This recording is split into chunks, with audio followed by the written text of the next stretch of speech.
Hello everyone, welcome to What If Quirkless Deku Became the Red Dragon Emperor Part 7. Before we start, please go support Oscar Xperia 5991 for writing that awesome fanfic. This is the translated version I made. There will be some mistake in character's gender, but of course Deku is a male. Chapter 53: The Rise of the Dragon. Darkness reigned throughout the place. Despite the great fires, the breaking of the sky, those spheres of light that looked like flashes of golden fire heading in all directions, still darkness prevailed. The thousands of tons of ash rising from all the fires on the planet formed large, extensive black clouds that covered the skies. The great battle had begun at dawn, and now it was dusk.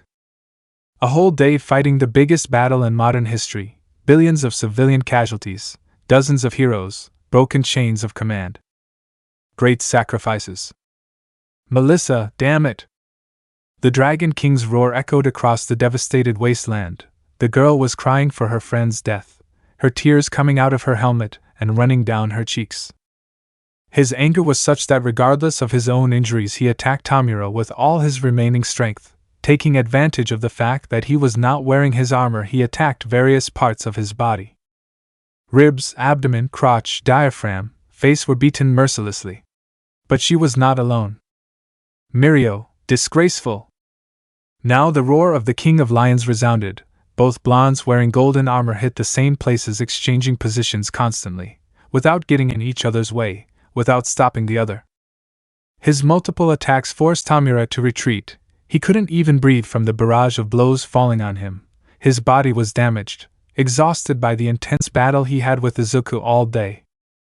His internal injuries only worsened as he received unexpected blows from Uraraka with the weight of hundreds of tons on them. Tamura, not yet, bleeding from the nose, not yet, feeling one of his ribs fracture, not yet. He gradually stopped backing away, his fists clenched tightly, his teeth gritted. He was so close to getting his answer.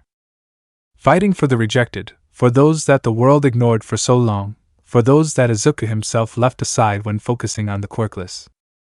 People rejected by society only because of their appearance, or because their peculiarities were considered to fit the role of villain.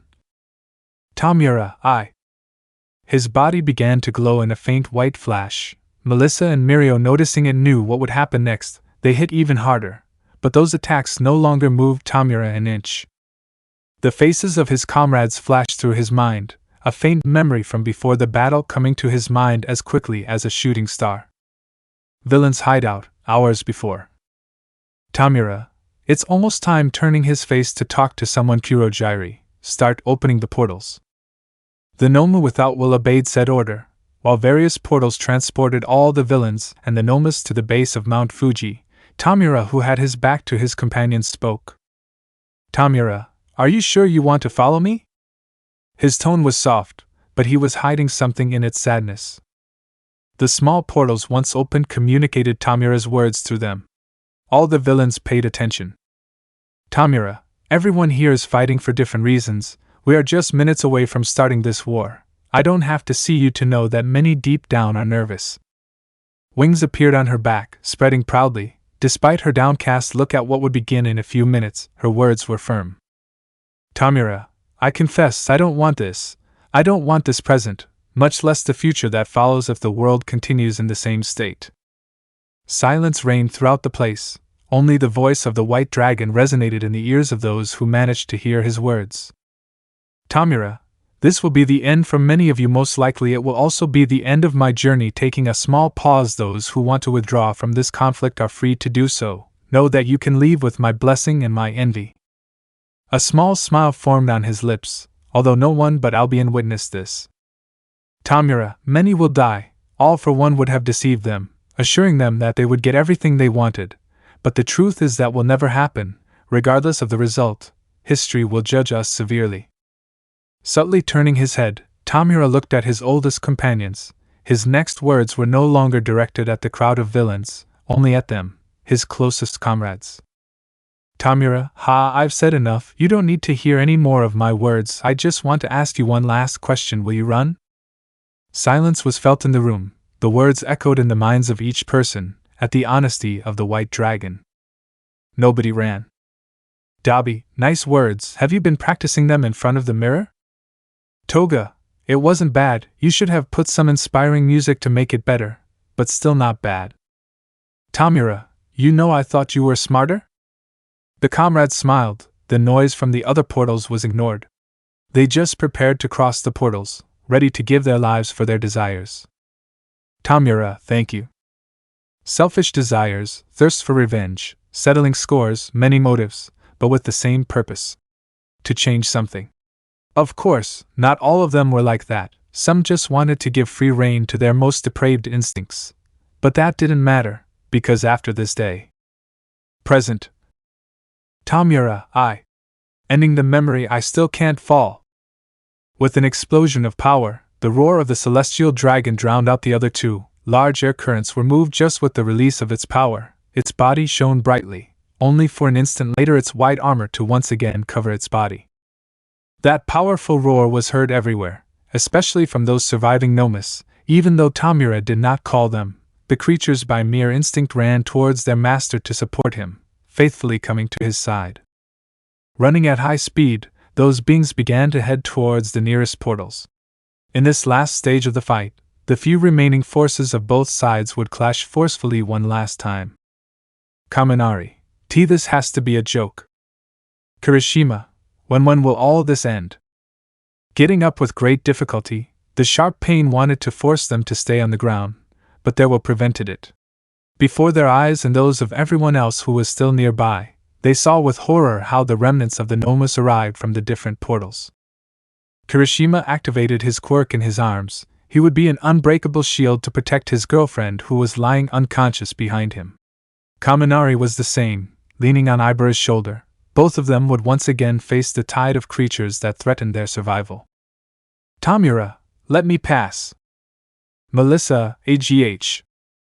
A forceful blow was connected to the girl's abdomen. Spitting blood, her body was pushed several meters back. As a result, Mirio became even angrier and attacked with greater ferocity, but Tamura dodged them. A new blow was launched, forcing Mirio to back off. His strength was unmatched. Only Izuku had the chance to truly stand up to his power. Tamura, I have to. Stepping forward just to block a punch from Melissa, how annoying. Melissa, I won't let you hurt Izuku anymore.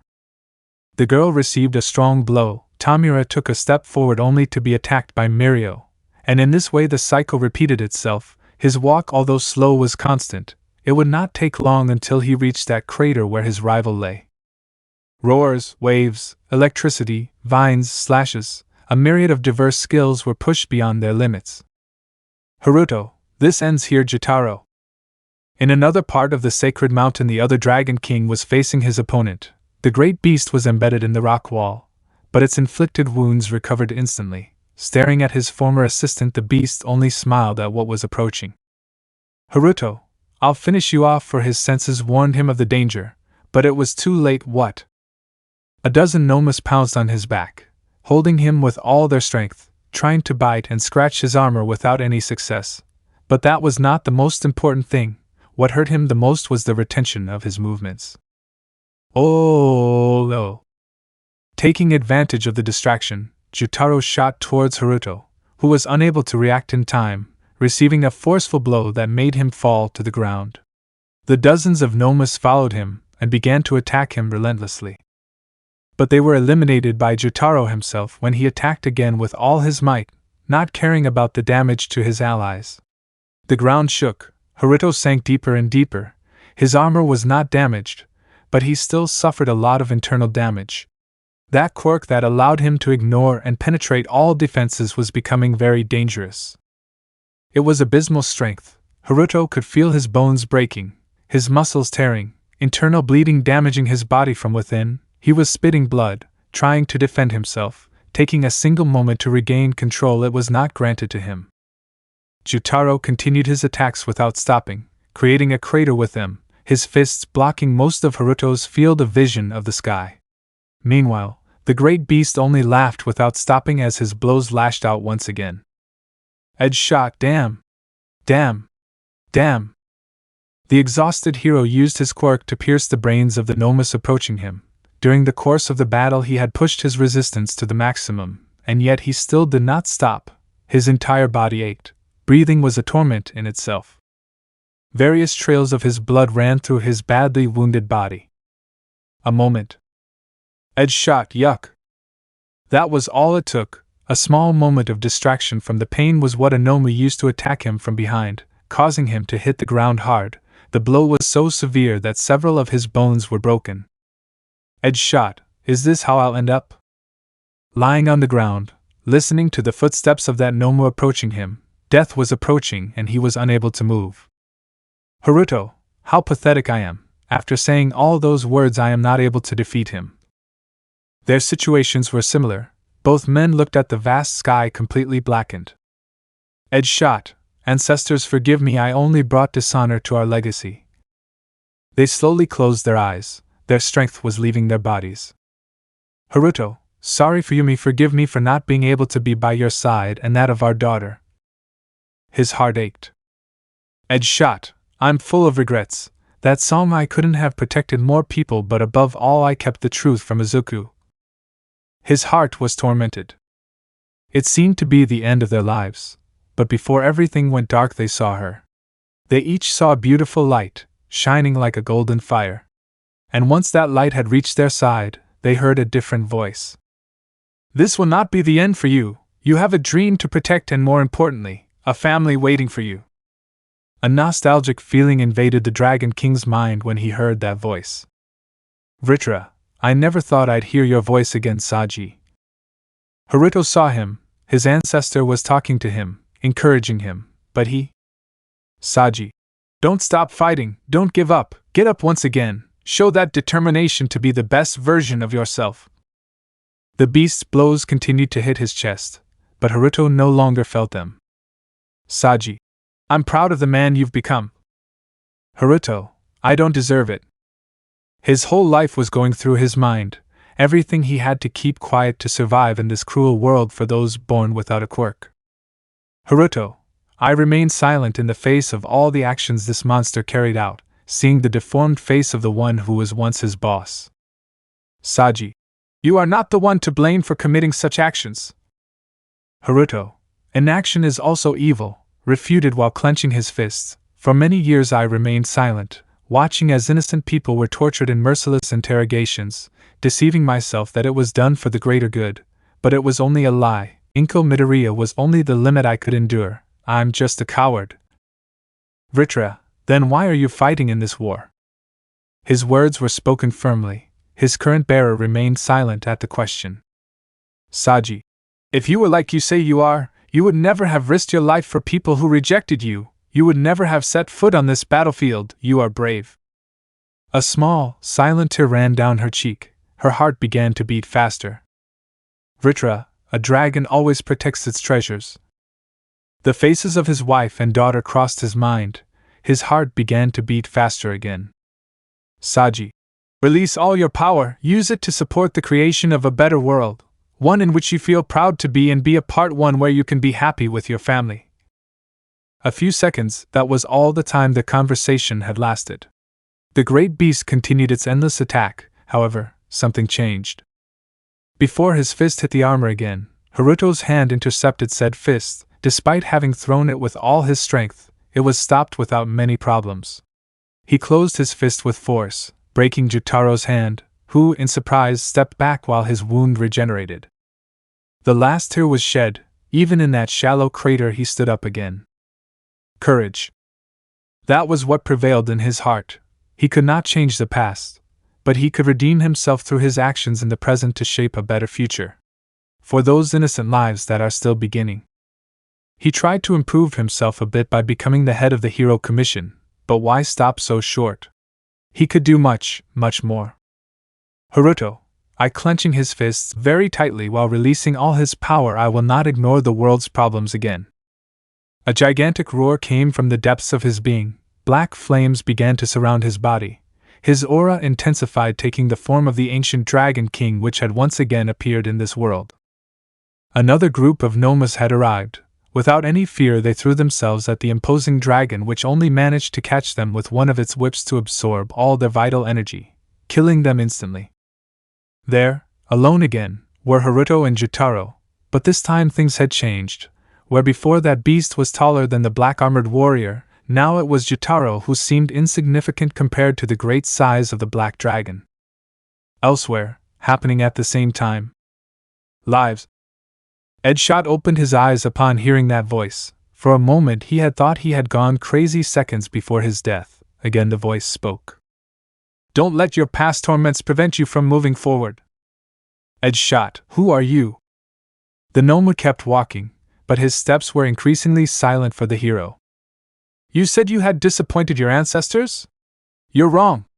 All I feel for you is pride. Now Edshot understood that voice. His tone was as if it were a gentleman's, peaceful, but firm at the same time. Kiba Yuta was the one speaking to his descendant. Kiba, you must get up once more, resist a little longer, your student would be sad if you lost. Despite his words, the hero remained motionless while the gnome was just 2 steps away from reaching him and ending his life. Edshot, for what purpose? Even if I survived, I could never see him in the face again. Clenching his fists, I hid the truth from him. I did something terrible that I regret. He trusted me and I let him down. My honor would prevent me from seeing him. 1 step. That was the distance that separated him from death. Edshot, I lost my family's honor since I sang that song. I have nothing left to fight for. He'll be fine, he doesn't need me. The gnome once arrived launched a powerful blow directly towards the hero's face. He didn't move. Had he given up? Edshot, this world is merciless and also very beautiful. As the creature's fist moved to end his life, the hero recalled his life. As a child he was fascinated by the stories his father told him about the ancient supernatural era. Although his classmates at the time made fun of him for wanting to know how many fairies he had, he never cared. Whenever he went to his father's side, he asked him to tell him more about those legends and about his family's great legacy. The knight in crimson armor. It was his story along with that of his ancestor that motivated him to become a hero just like them. His heart was pounding, his hands were moving slightly. The beast was just a centimeter from his face when suddenly the hero dodged it, and not satisfied with that, he had pierced the side of its face using his quirk. Edshot, confused. Oh, you. The gnome turned on its own axis at high speed and using its arm hit the hero's torso, who would have died if it had hit him directly, but it didn't. At the last second, it contracted its body again and dodged the attack. The slight gust of wind created by that fist had pushed him into a nearby tree trunk. Edshot, why, dodging another attack? I thought I had given up. Why am I still getting up? Why am I still fighting? Kiba, because you want to live. The hero opened his eyes in great shock. Kiba, because you want to see your precious student again and apologize to him. The image of Izuku training at his agency came to his mind. Those days unknowingly became precious to him.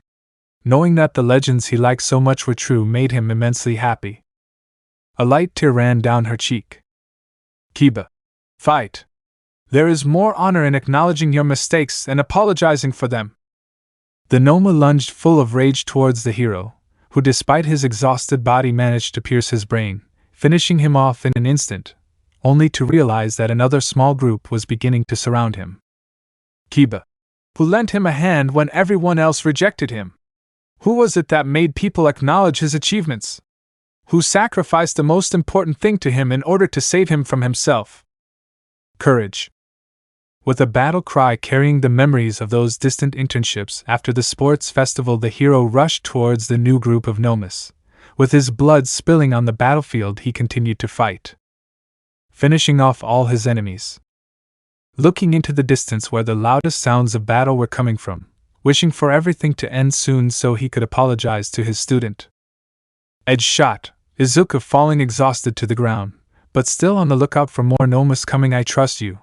I know you will be able to win this terrible battle. Turning his head slightly to see that light. Thank you. After those words, the whole place became calm. The light ascended back to the heavens. Its work had finished as well as some others. In another place, at that same time, a girl was running. Kendo, get out of my way! Fiercely crushing the horde of gnomes that stood in front of him, Kendo had only one goal: to help his girlfriend. Kendo, they're in the way! With her giant fists, the girl pulverized any Noma that interrupted her objective. However, she did not come out unscathed. The claws, fangs, stingers, pincers, beaks, no matter what the form, the various weapons that the Nomas possessed pierced and damaged his hands. A trail of blood was left wherever he passed. Not only of the Nomas, but also his own. Those wounds only grew larger and deeper. The pain was immense, piercing and damaging nerves. Not only would they leave permanent scars, but if this continued, he would permanently lose mobility in them. It didn't matter. What was the point of feeding each other? What was the point of taking her for a ride on a motorcycle while watching the sunset on the seashore? What was the point of holding hands at bedtime and waking up with them still intertwined? What was the point of all that if he lost her, and she was no longer by his side? Kendo, Momo! Finishing off all the remaining Nomas, the girl finally saw her, and her heart broke at how she was. Kneeling on the ground, her sword broken in half beside her, her weapons destroyed. Various trails of her blood ran through her body, superficial wounds, but too many. She had not attacked with the intention of finishing off her opponent quickly. She was attacked with the intention of making her suffer as long as possible. Momo, Ayatsuka? Panting in a lot of pain, get away, go away right now! She warned him. Full of fear, she wanted her partner not to approach her direction. Kendo, I'm going to help you. Unfortunately, you are both very stubborn. Toga, wow, look who wants to join.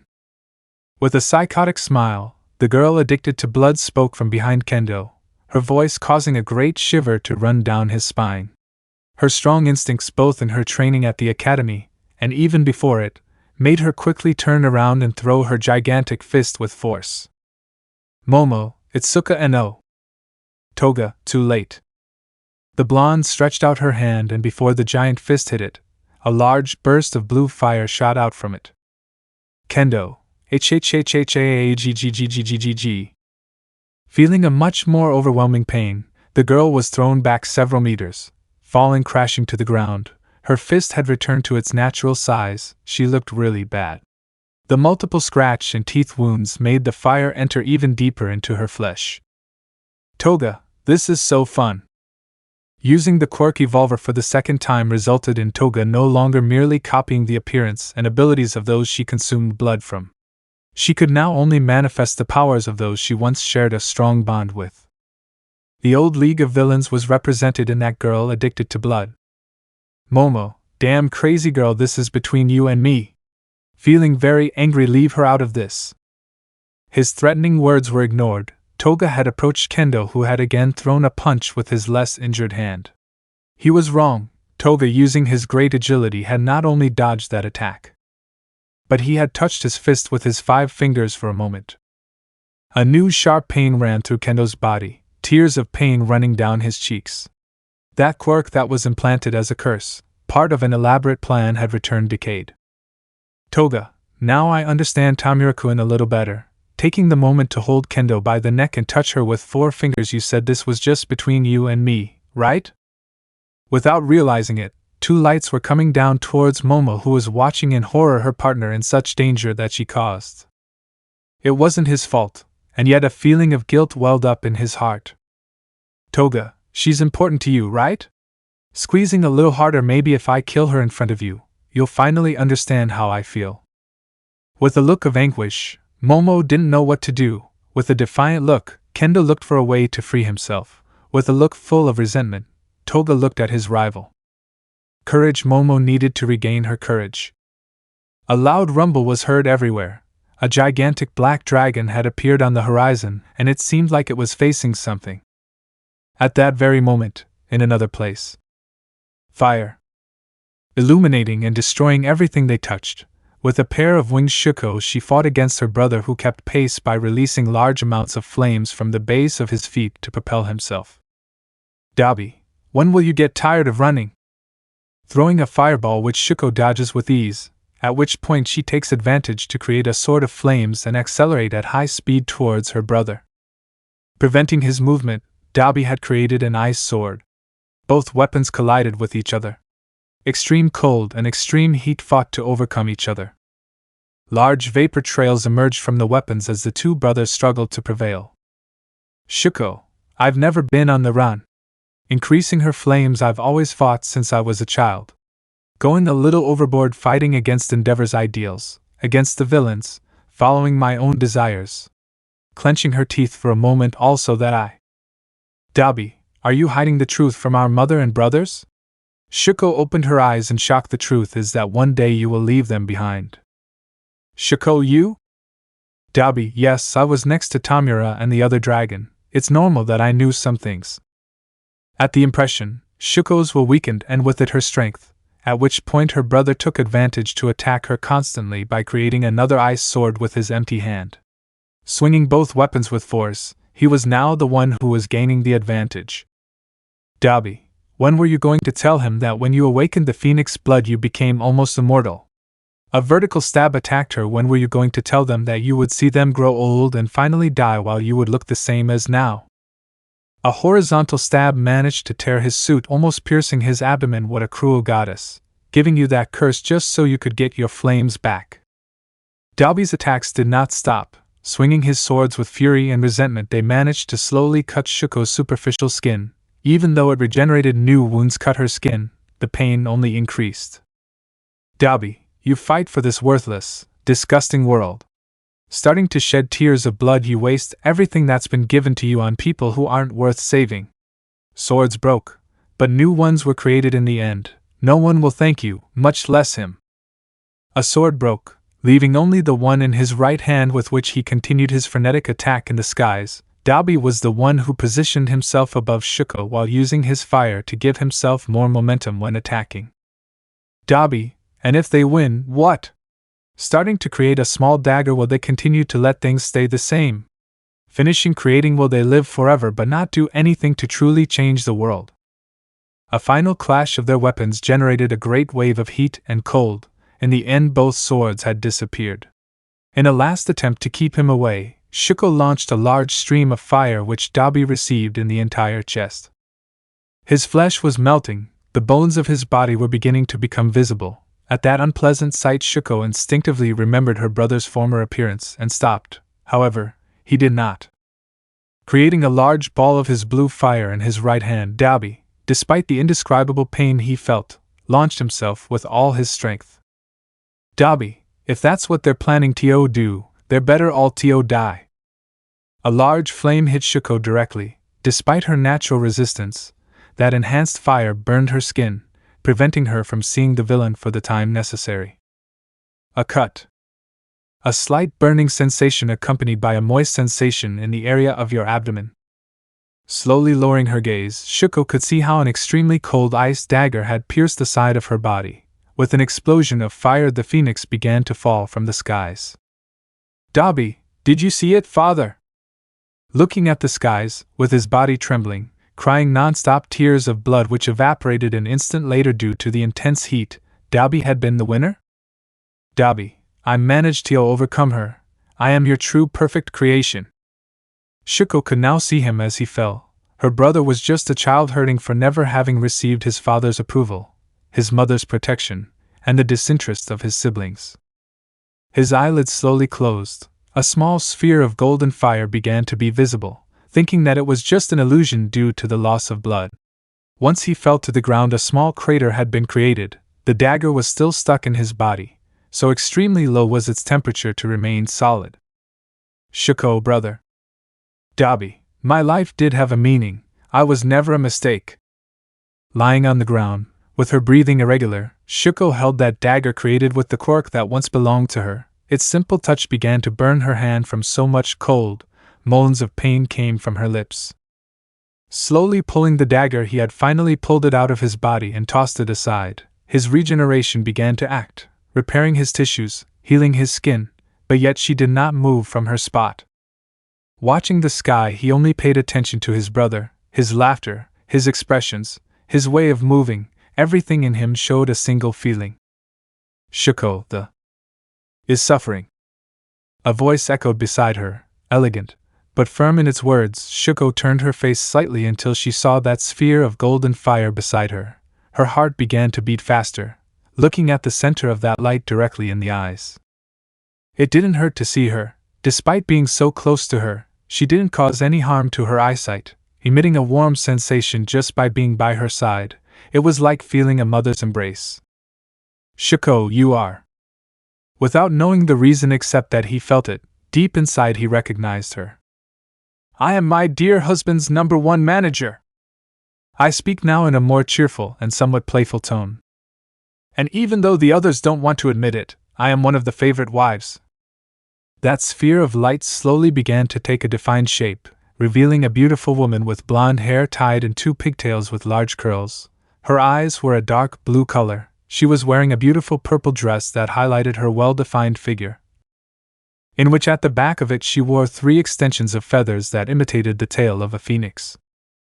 Of all the souls that came down from the heavens, only Shuko would see her completely. Her phoenix genes awakened by the powers of the goddess made only her have that great connection with her ancestor. Shuko, you are Revel Phoenix. Revel. You got it right! With clear emotion in his voice. It's obvious that you are my descendant. The woman's smile lasted only for a moment. That smile disappeared when she turned her head and saw her other descendant. Revel. How unlucky we are with our older brothers. Letting out a heavy sigh to see Shuko again. Although in your case it's much worse, and what do you plan to do? Shuko. I don't know, biting her lip in frustration. I promised my mother that I would try to save him, but it's too late for that now. I know I should stop him, but… Revel. You don't know if she'll hate you, right? A smile returned to her lips when she saw Shuko's astonishment. I was always very perceptive when it came to understanding the situation. Looking again at Dabi while a light tear runs down her cheek. She would be incapable of hating you. You more than anyone should understand that by now. Not understanding what she meant, Shuko remained silent, sensing that the beautiful woman would continue speaking. And she was not wrong. Revel. As mothers, it is impossible for us to hate our children. All we want is for them to be happy, to have a peaceful life and to be at peace. A memory came to Shuko's mind, 2 years ago. Nabu Island, 2 years earlier. Eri, Mommy entering the main room with her head down. Shuko, what's wrong, honey? Getting up from the bed and walking towards her. Are you okay? It was their first days living as a family in their new home on that island that they liked so much. Izuku had to leave the night before because of the warning that a group of Quirkless were in danger due to the persecution of groups interested in them. This time he went alone, leaving his fiancée and daughter alone for a few nights. It's not that he was worried about their safety. He was confident they would be fine. Eri, Mommy, her voice became somewhat brittle. Please don't be mad at me. Shuko, honey, tell me what's wrong. I taking her by the hand, he noticed that it was wet and somewhat hot. Eri, I had a nightmare and I wet the bed. The little girl's tears fell to the ground. The trauma she experienced was not something that could be cured in a very short time. Shuko in response hugged her daughter tightly, caressing her hair with love and gentleness. The girl only cried even harder, letting off steam as she felt her mother's gentle embrace. Eri, sorry! Without stopping crying, sorry. Several minutes later Eri had calmed down a bit. She was still sobbing, but it was more than enough. Shuko, let's take a bath together, and then we'll go to sleep. Picking up her little girl who had a sad face. Listen, Eri, I'm not angry. Eri, but the bed. Shuko, honey, it's just a bed. Tomorrow I'll wash it, and the problem will be solved. Gently caressing her back. I just want you to be happy, so happy that those ugly memories never bother you again. Touched by her words, the little girl hugged her with all the strength her tiny arms could muster. Eri, I love you, Mommy. A tear of joy appeared at the corner of Shuko's eye. She never thought that hearing those words would make her so happy. Shuko, I love you too, my little snowflake. Present. Revel. It seems you remembered something. Continuing to look at Dabi, whose laughter seemed more like a cry. At this point his pain will never go away. As mothers, seeing our children in that state would break our hearts. It would hurt us deep in our souls. Shuko slowly stood up. Stop him, give him the rest he needs so much. Don't think you're finishing him off, think that you're saving him from his pain. The phoenix wings manifested once more, majestic like no other. Clenching her fist, Shuko looked at her brother, a final tear rolling down her cheek. Courage. She would do it here and now. She would take advantage of this only opportunity that her brother was distracted. Even if he didn't deserve it, she would save him from himself. Shuko, thank you? Taking a great push, he jumped with all his strength while his wings beat with great intensity. In his hands a new and final sword of flames had manifested. The tip of it had a single objective. Ravel had returned to her sphere of light form, flying over Shuko's side as she said a few last words to her. Ravel, do not see your great longevity as a curse. Yes, you will say goodbye many times to the people around you, but at the same time you will understand that the most important thing are those little moments that you share with all your loved ones also. You will never be completely alone. You will have them accompanying you on your long road ahead. After finishing her words she had left, heading to another place, to meet another person who for so long had wanted to see him once again. Back with Momo, happening at that very moment. Toga, people like you will never know what people like me suffer. A pair of clones hit Momo mercilessly, breaking her lips, managing to knock out one of her teeth. The blood on her face fell to the ground and she did not defend herself. Momo, I'll let her go and I'll. She begged, but that only angered the villain even more, who responded with a forceful blow to her abdomen, causing her to vomit a few seconds later. Around him were the corpses of the other villains and Nomus. These were his companions. They belonged to the same side. They fought side by side despite their different objectives. And yet she did not cry for their deaths. Why should they be mourned? Everyone knew what awaited them at the end of this day. It was not about heavenly rewards. It was not about glory. History would be cruel to their actions even if they prevailed standing. The only thing that awaited them was the relentless embrace of death. Her tears belonged to only one person. Kendo, leave her alone, damn crazy girl. Struggling while crying, what are you really looking for? A moment of silence passed, leaving only the sound of fists hitting Momo's body to ring out in the place. Toga, justice that the death of the only person who accepted me as I am was not in vain. Kendo began to struggle more intensely despite his injuries. The original Toga applied more force to his grip, while raising the tone of his voice. Toga, it's not fair. Squeezing his neck tighter, people like us can't help being like this and yet they reject us as outcasts. Gritting his teeth for a moment as he remembers his family rejected just because our quirks. What if our appearance is different? What if our power makes them uncomfortable? If that's the kind of world we live in, it would be better if they all died. The clones had stopped.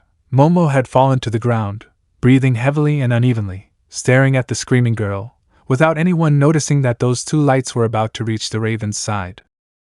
A new silence formed. Kendo had stopped resisting. Toga stared at her, thinking that he had knocked her unconscious.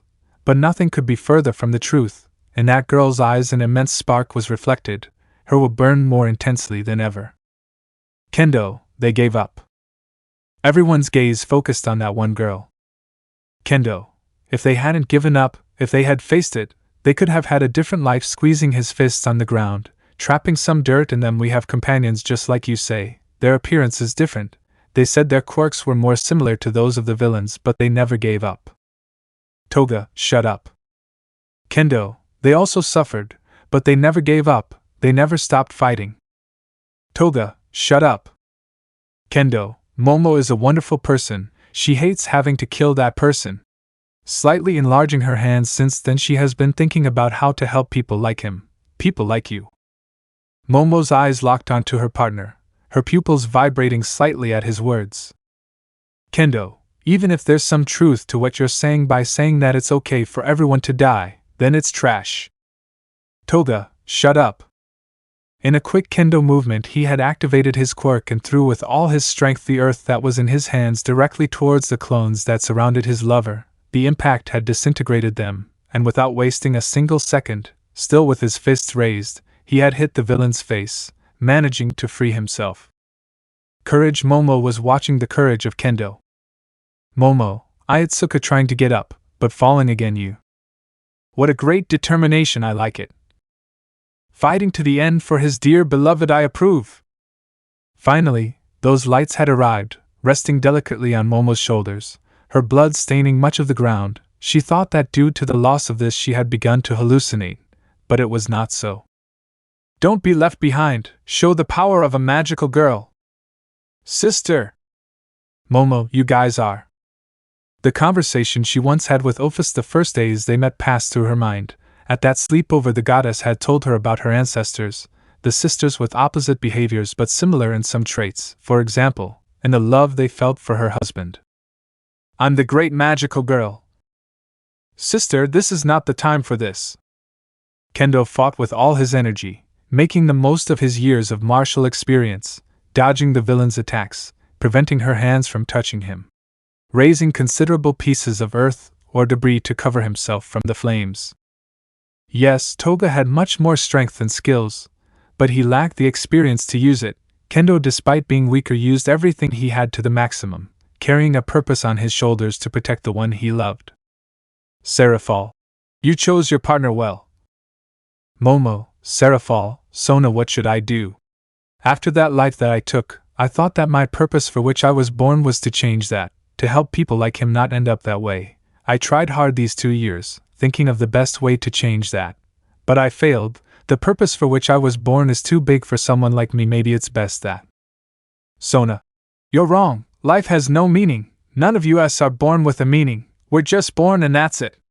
Life has no greater purpose than life itself, no matter how much poets and philosophers like to tell us otherwise. The truth is that there is no reason for us to come into existence. Free will, the greatest gift that God gave to humanity, was not the sacred gear, the ability to choose the path that one wants to follow, the ability to improve with our own effort through our will and courage. That is the greatest gift we were given. Giving us a purpose from birth would contradict that. Seraphal. And that's okay. Just because we're born without a meaning doesn't mean we can't find one. Her tone was so kind, it reminded him a lot of his mother. Seraphal. That's why you shouldn't give up on your dreams. In this world where we are all born without a fixed purpose, nothing prevents you from finding one. You already did it and more. You found, apart from a purpose, a person to love. You found something of immense value, much more than a mountain of gold. You found a treasure. A unique treasure for you. It was true. A few weeks after that tragic event, Momo's nightmares began to torment her. She knew there was no other option, however. She regretted having reached that point of having taken a life. One night everything changed. Upon awakening from one of his recurring nightmares, he had gone to the kitchen of the now residence shared by both classes. It was very late at night, and no one was awake. Or so she thought. But Itsuka was there. Confused by finding each other, they both started talking.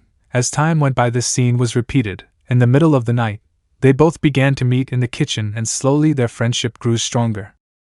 Until it inevitably happened, they had been drawn to each other. Momo would always fondly remember the day he confessed. How he had called her behind the dorms to speak in private.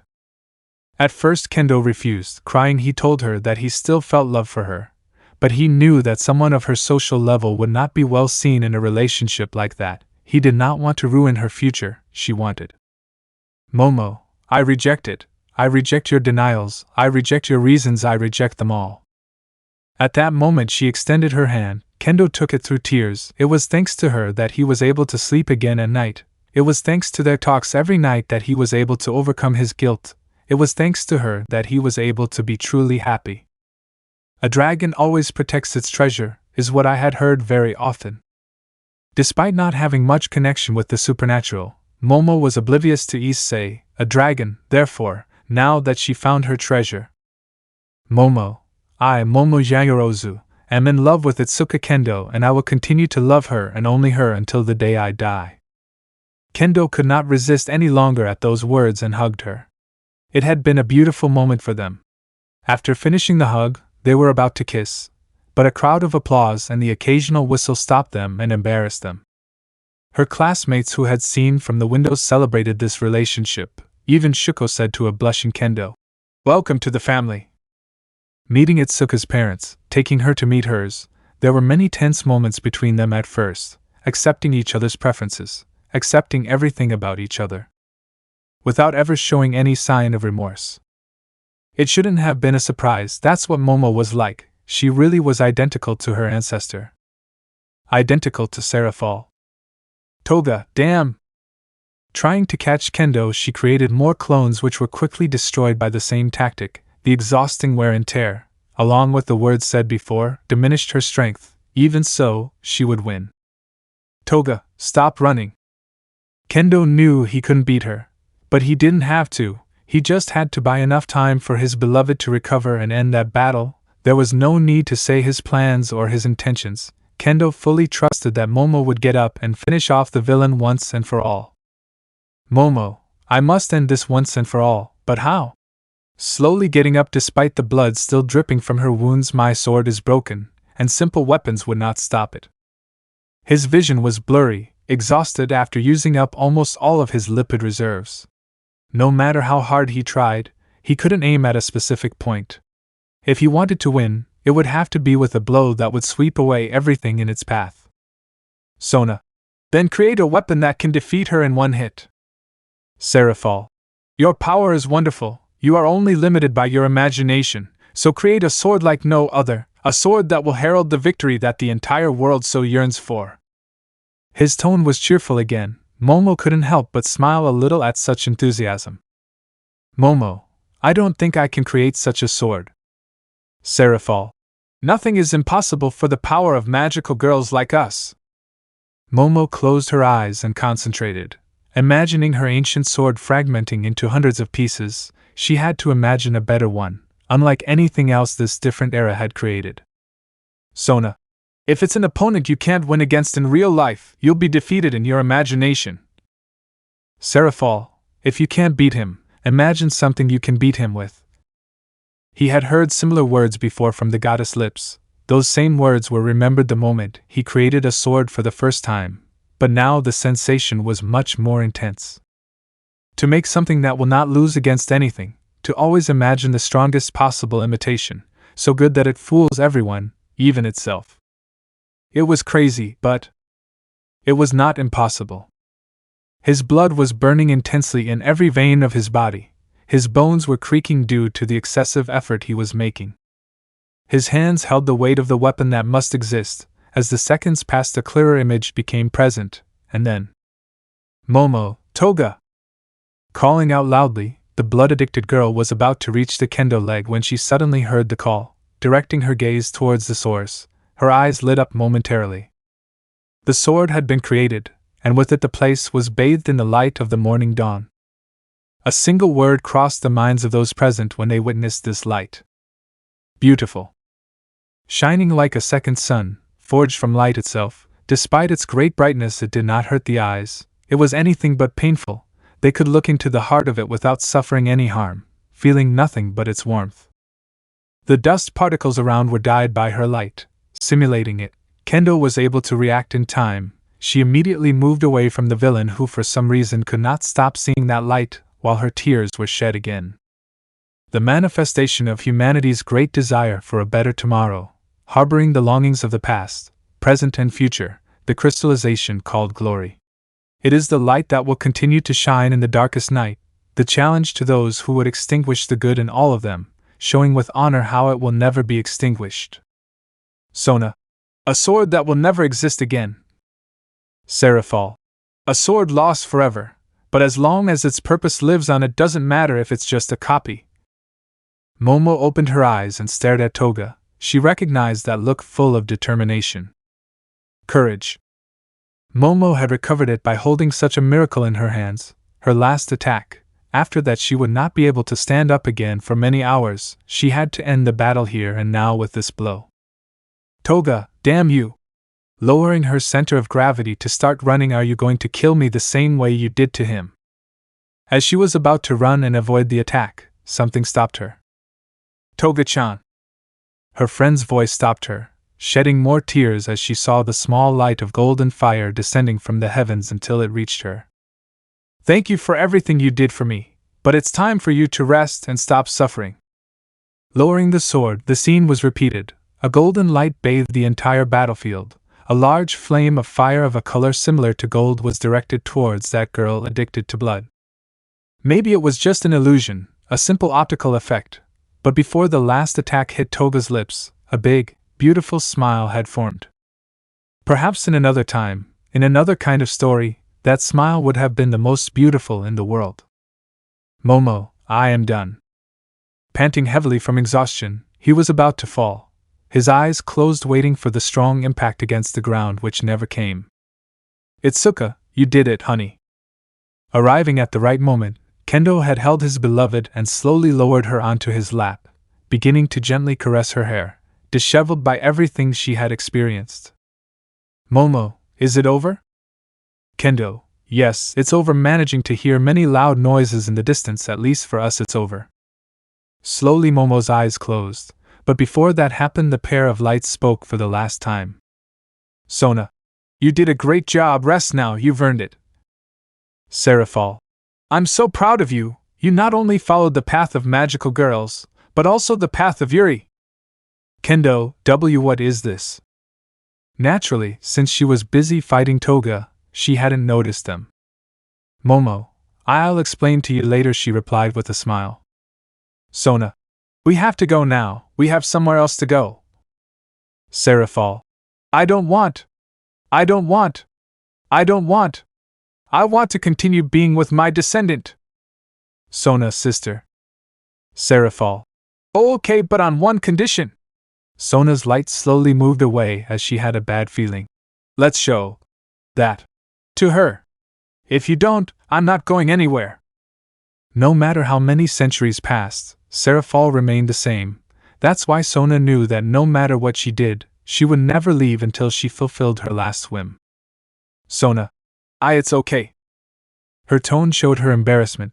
Both lights came a little closer to Momo's face, which was about to close her eyes to sleep and rest due to her great expenditure of energy. Before that happened, both Seraphal and Sona spoke at the same time, and despite it being only for an instant, both sisters were seen by the girls. Mild and Miru. With my star power I will destroy many evil demons. After finishing, Momo could only laugh for a few moments before falling deeply asleep. Both lights moved away while arguing with each other. Sona, that was so embarrassing.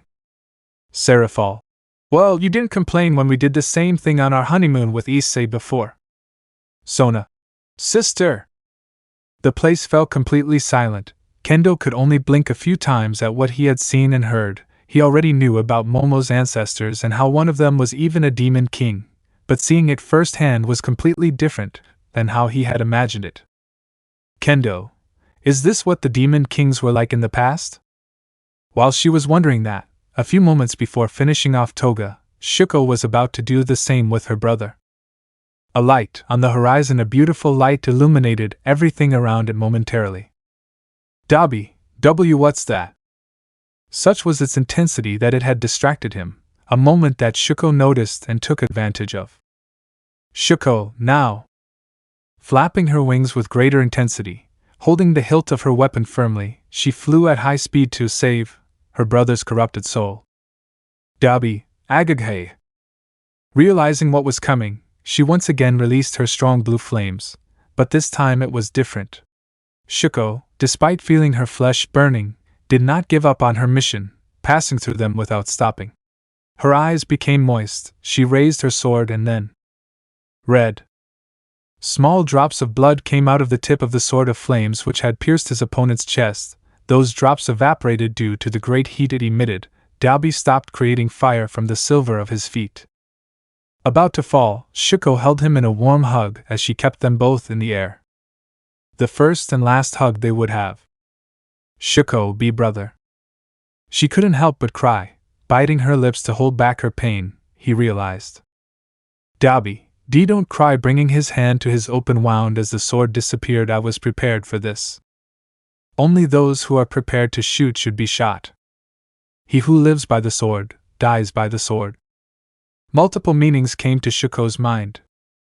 Dabi, unlike me, your journey is far from over. You will see everyone around you die as time passes, sacrificing yourself eternally for the world. A laugh came from his being, in it his intense pain was reflected. His blood fell in large quantities, slowly descending to the ground. Dabi, in the end I was Endeavor's greatest creation, all his sins are reflected in me. His blood-stained legacy is everything I represent, that's why you are different. Crunch.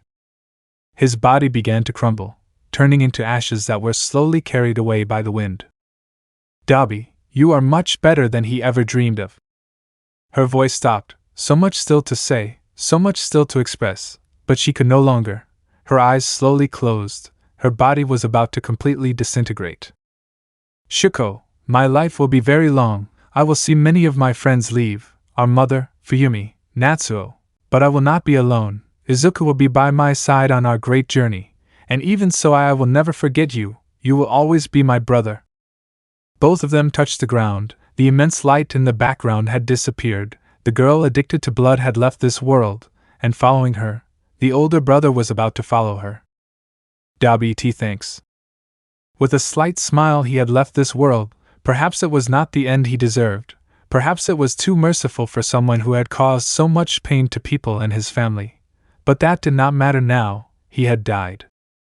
Shuko, goodbye, falling to the ground exhausted watching the ashes scattering in the wind, brother.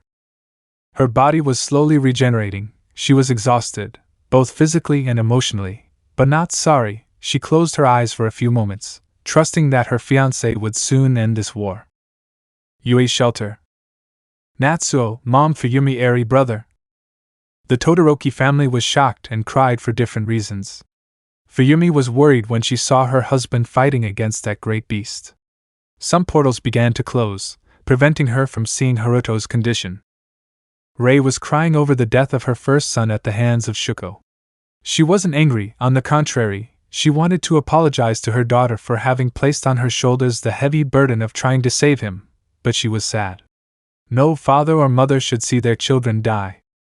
Holding her niece in her arms, Eri still cried with the images engraved in her mind of her father in that state, being defeated by the other dragon.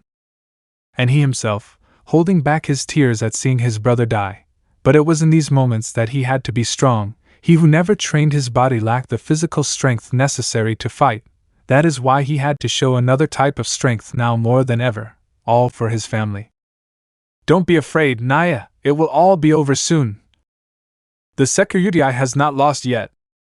Everyone in the shelter was shocked and looked towards those voices, realizing that they were two spheres of light that came down from the heavens. Both were right in front of little Eri, who turned her face to see them upon hearing them. How cute, Naya! She looks a lot like you when she was little. Sister. Let me try something. Moving closer to the little girl, his touch was soft, as if it were her mother's hugs. The warmth emitted was welcoming, recalling the feeling of comfort when she was in her mother's lap while her father read her a bedtime story. Please say Naya. Eri, wiping away her tears, and Naya. Taking advantage of its position, the light had created a slight illusion, making it seem as if the little Eri had the ears and tail of a white cat. In other circumstances, the image would have caused a great impact because of how tender it looked. Don't bow your head, this isn't over. Just like our husband, the new sekiryuutei will save the world. Bye, Naya! Just as they appeared out of nowhere, they both walked away, leaving everyone with immense doubt about what had happened. Eri's poor connection and lack of knowledge about her ancestors meant that she did not know the names of the two women who had encouraged her. But she meets them in the future, and she would fondly remember those little words that helped calm her down in such a terrible moment. Battlefield. Tokoemi. Go dark shadow. The imposing shadow rises once more, crushing a duo of fused nomas, each with 4 arms giving a demonstration of different quirks in them. That did not matter, the great shadow crushed them in an instant. When night had fallen, it had revealed all its maximum power. At his side, the remaining heroes and companions who could still stand fought with their last strength. Kirishima, Tokoemi, throw me over. Tokoemi, make him shadow. The great shadow directed his hand towards his partner, holding him firmly. Kirishima, using his quirk to the maximum, got into position. When launched, the strong acceleration caused him to pass through the abdomen of several nomas in front of him. Kaminari, hey honey, I was thinking that for our honeymoon it would be nice to travel to Italy. Ibara, I think it will be some time before we can travel again. Back to back the pair found themselves fighting in unison. With their strong vines, Ibara pierced the creature's cranes, only to then be held by Kaminari and launch their electric shocks, which thanks to the vines reached the creature's brains, killing them immediately. No one had forgotten the lives that were lost, they will never forget them. When the battle is over they will mourn them, but they will continue forward, together. All Might smash. Exhausted, his muscles burning from the relentless effort he was making, his knuckles bleeding from all the blows he had thrown, but they were finally succeeding. Little by little the number of nomas was decreasing and would never increase again. Contemplating from a small elevation, the great hero saw his students finishing their battles.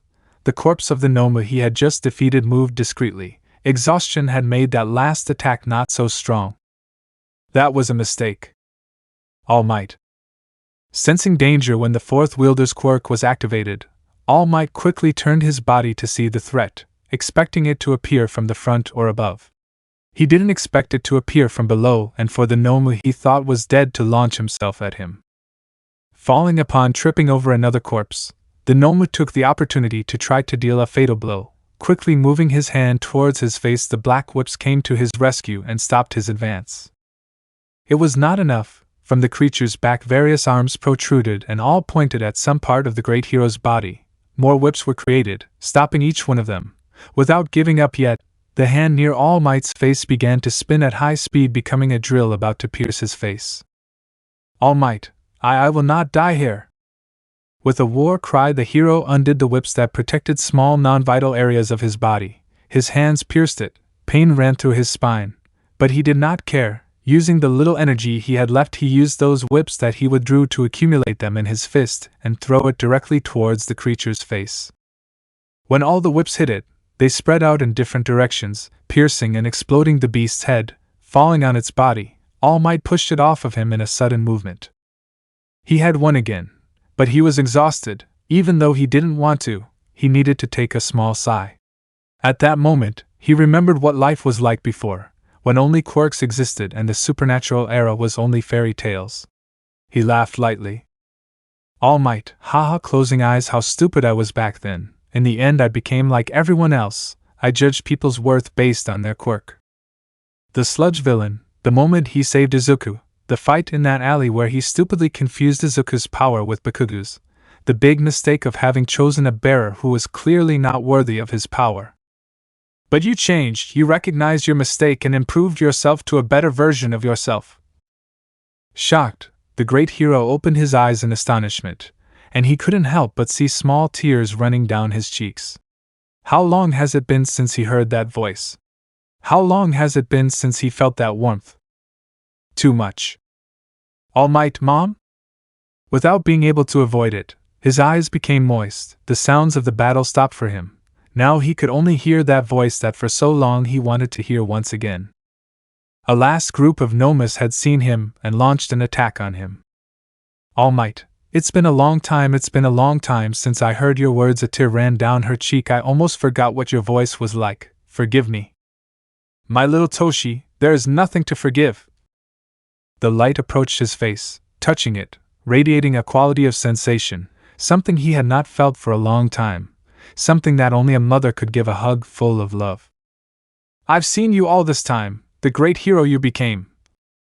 All Might, even my mistakes? Smiling without wanting to separate from the hug, I corrected them all. Yes, even that. The Nomas were approaching at high speed. Listen, son, I don't have much time left. I'm so glad that you were able to fulfill your dream. I'm so glad that you found happiness.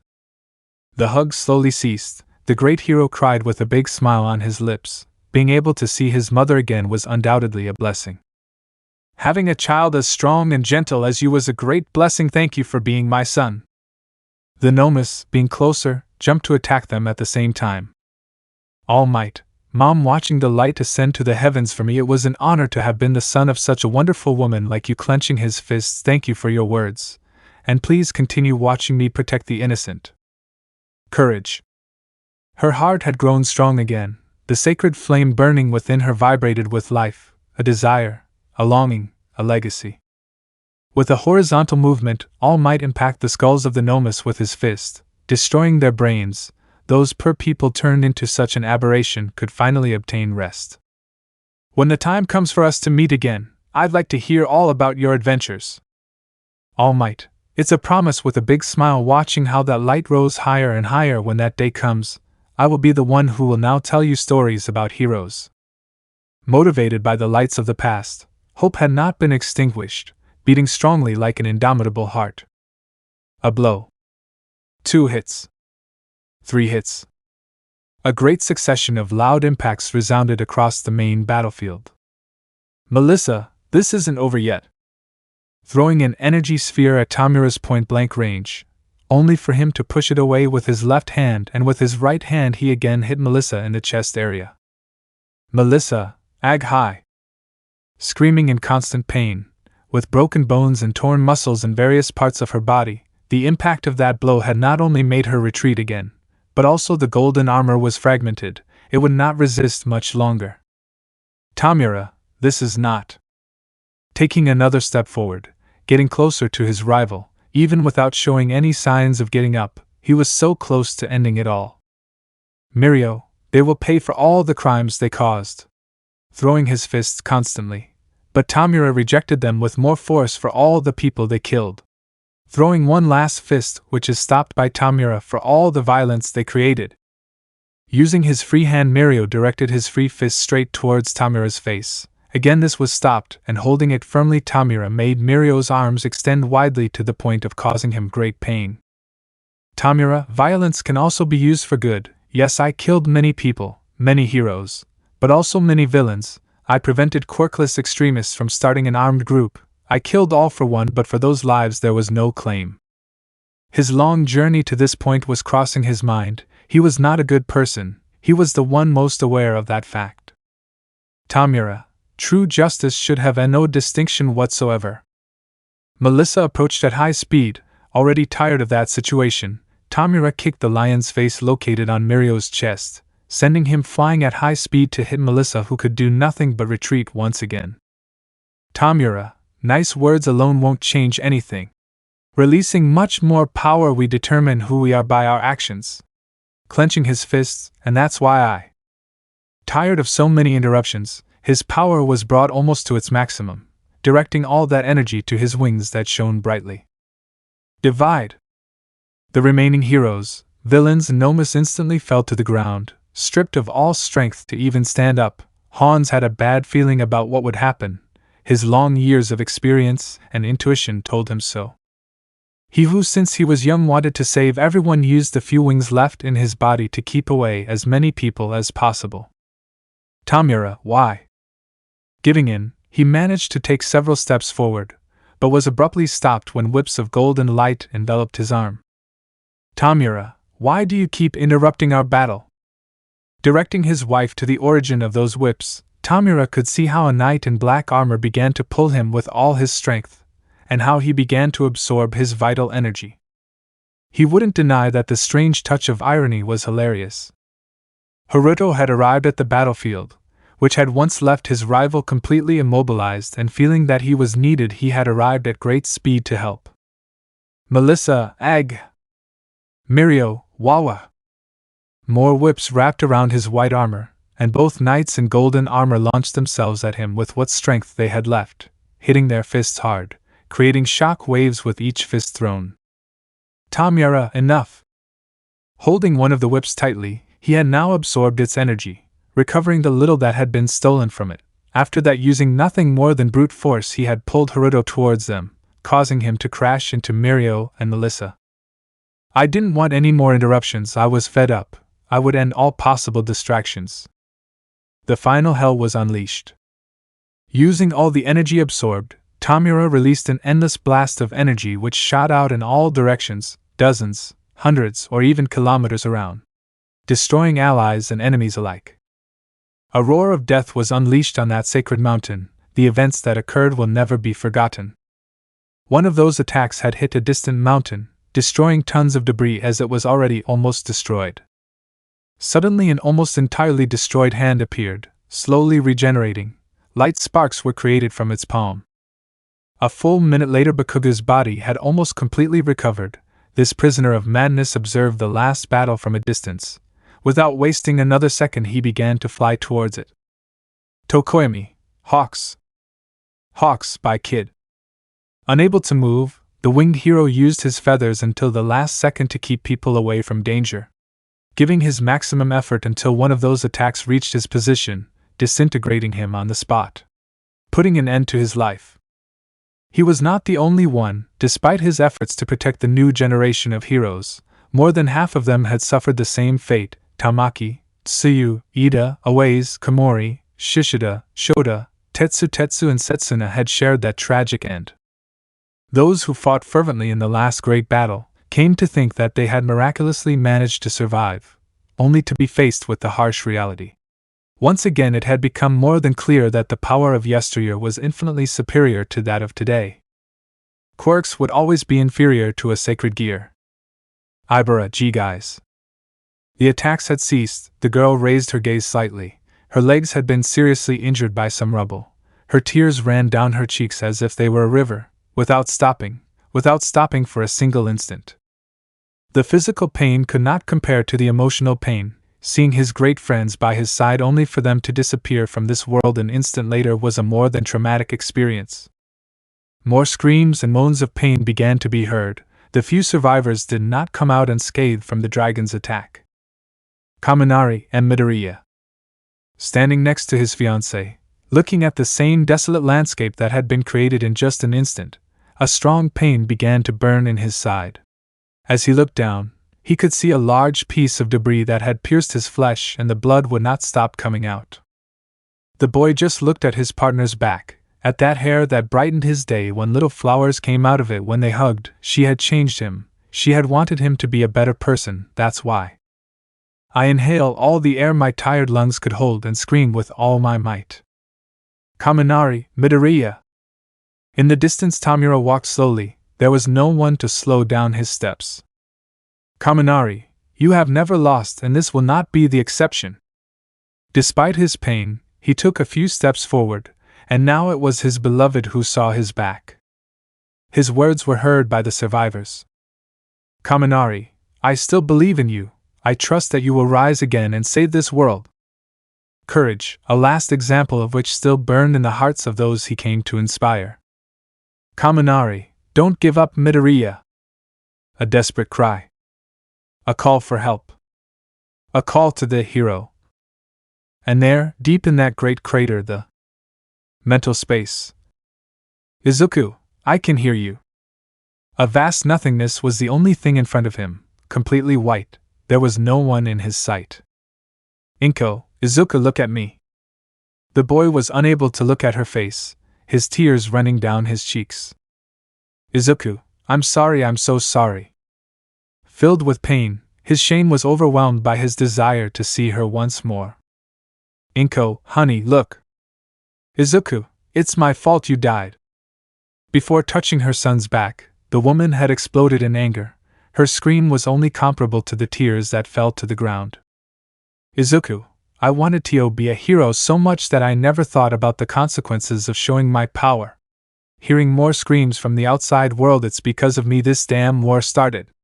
Covering his face with his hands, if I had never awakened the boosted gear, the world would not be about to be destroyed. The young man fell to his knees on the ground. His words were as sharp as the stakes he was tormenting himself with. He was right, he was the first. Thanks to him, the supernatural era had returned to this world. If he hadn't awakened the boosted gear, the villains would never have sought the divine dividing, and the rivalry of the dragons would never have destroyed the world in such a way. Battlefield. Kaminari, we need to give Midoriya more time.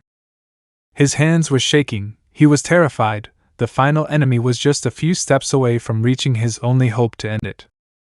The last remaining nomas had regrouped behind their master, motionless as they no longer saw any threat.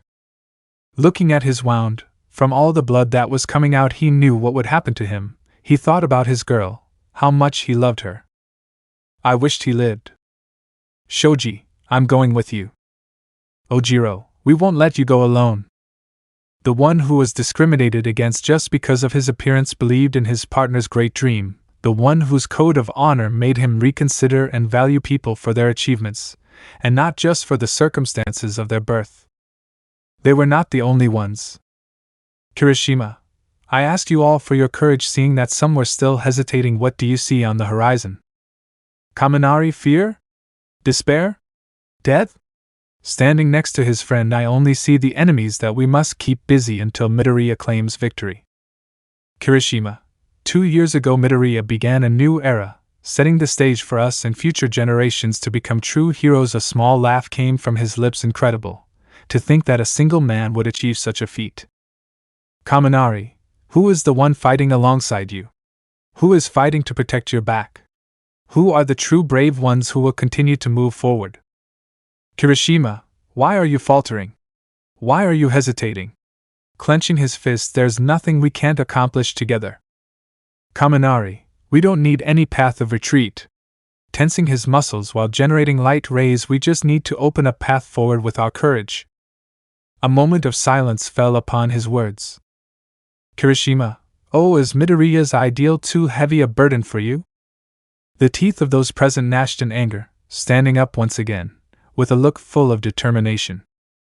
Don't underestimate us. Our victory anthem will be the start to save the world. We will buy all the time we need until the sekiryuutei returns. The heroic legend will continue. We will go down in history. Tamura opened his eyes at what he saw. The image of Uraraka passed through his mind. It was happening again. Simple mortals rising once more to continue fighting. He genuinely smiled. The Nomus wanted to attack them, but he stopped them. Ibara, Denki no. It was all she could do before her beloved ran off alongside a few remaining heroes. Facing the death that the white dragon would bestow upon them, everyone knew what awaited them. Nobody backed down.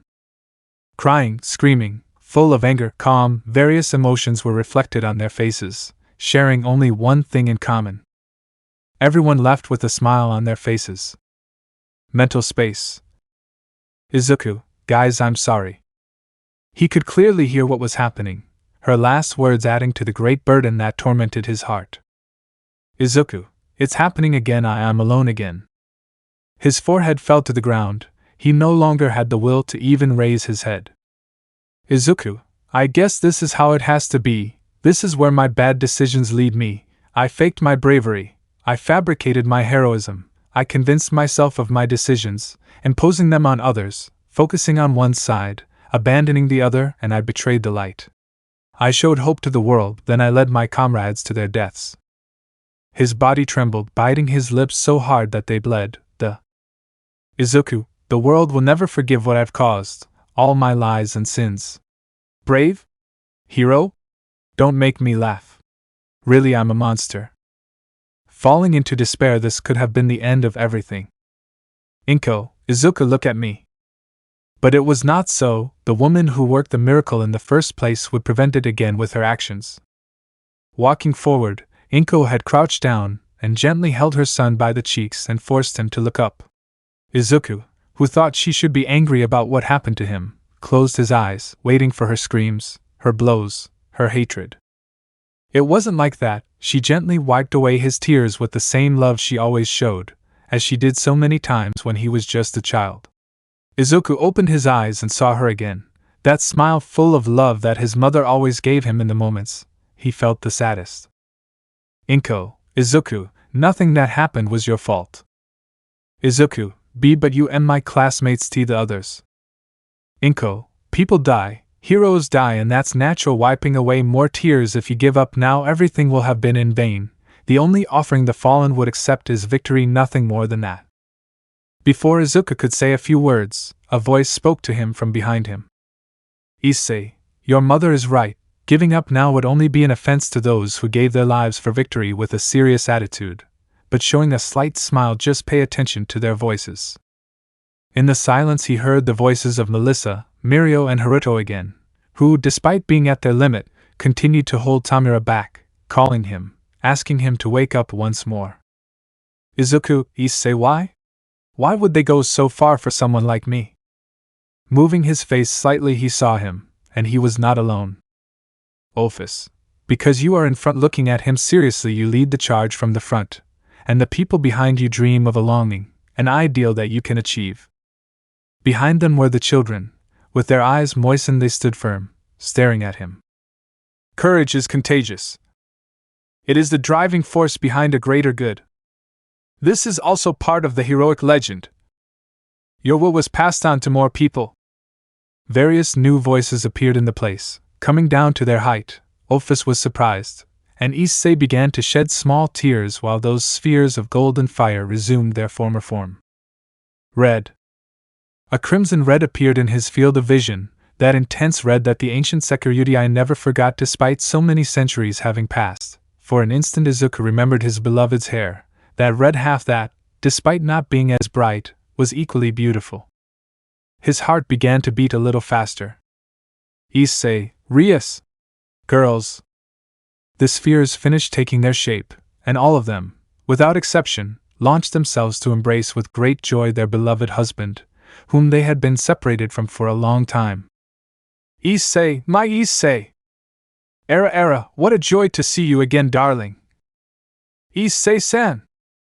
Yellow, that yellow hair now made Izuku remember Melissa. His fists clenched. Inko, who didn't miss any detail of her son, smiled silently. There was very little left for her son to find his courage again. Ophis, how good that! The goddess stepped away, not wanting to interrupt their much-cherished moment. Asia, Ophis-san, come with us. However, that girl with hair as radiant as the sun drew her towards the others to join the hug. At that the goddess just smiled, knowing that despite her past selfishness none of them hated her. With a warm and kind attitude, it was clear why Melissa was her descendant. Issei, Izuku, this is what winning symbolizes, wiping his tears and looking at the boy while his wives and he still shared a warm hug, returning to the side of the people you love, sharing with them the wonderful moments together. His attitude became somewhat serious. Don't make the same mistake as me. Don't let the loss of control of your emotions keep you away from the people you care so much about. Izuku turned his face, looking again at the infinite white space in front of him. The faces of his classmates, his friends, and those girls so important to him made his heart beat much faster. But there was one detail.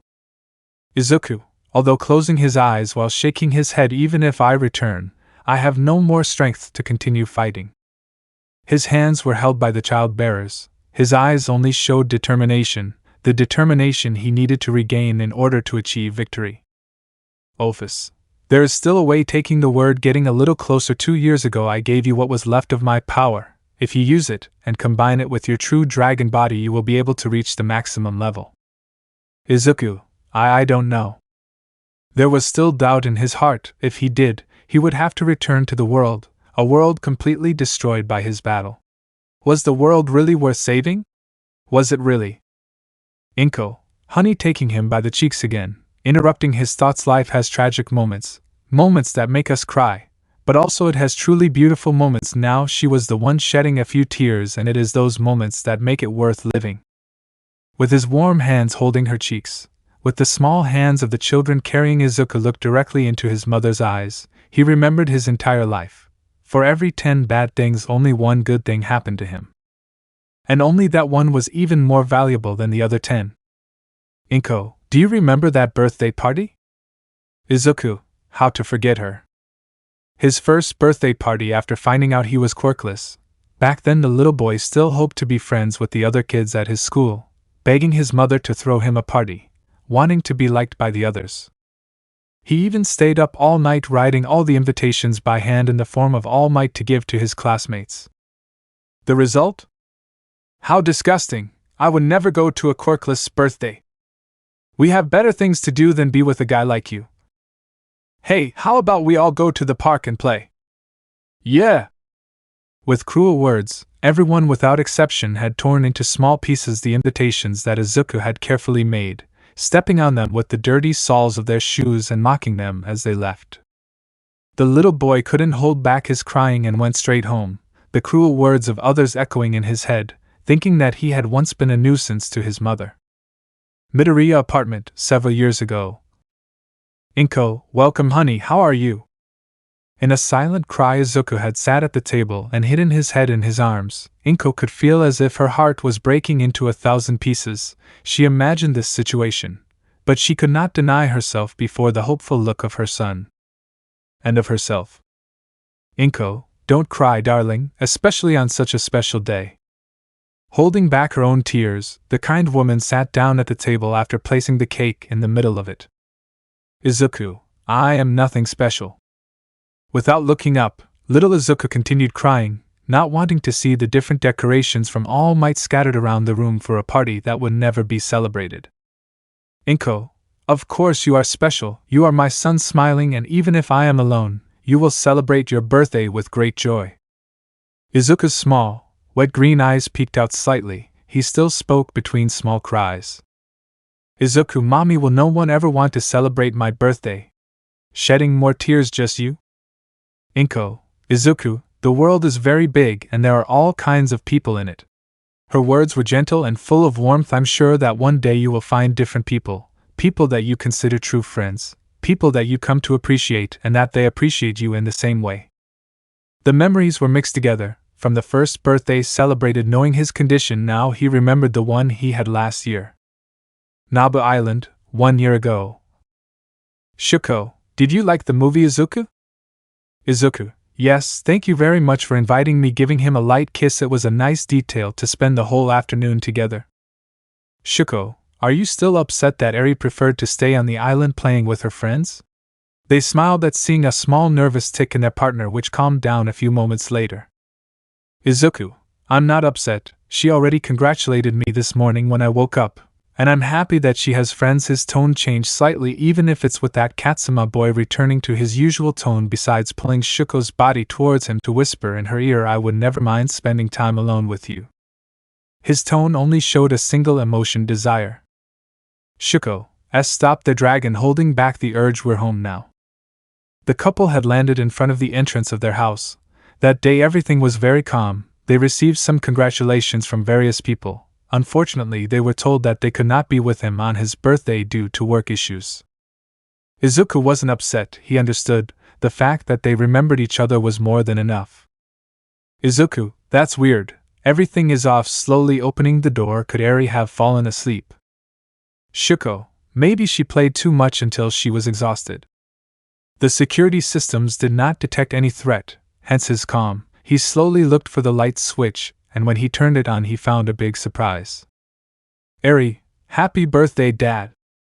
Small confetti bombs exploded, followed by that all his acquaintances as well as his little girl wished him a happy birthday. Beautiful decorations adorned the house. All his acquaintances were present, from Momo's parents, his classmates, Shuko's family, All Might to Director Nizu. Even Mirio, who was still training in the mountains, sent him a message congratulating him. They had organized a surprise party for him. Eri, were you surprised? The little girl jumped into his arms, which held her in a warm hug. Izuku, why yes, but when?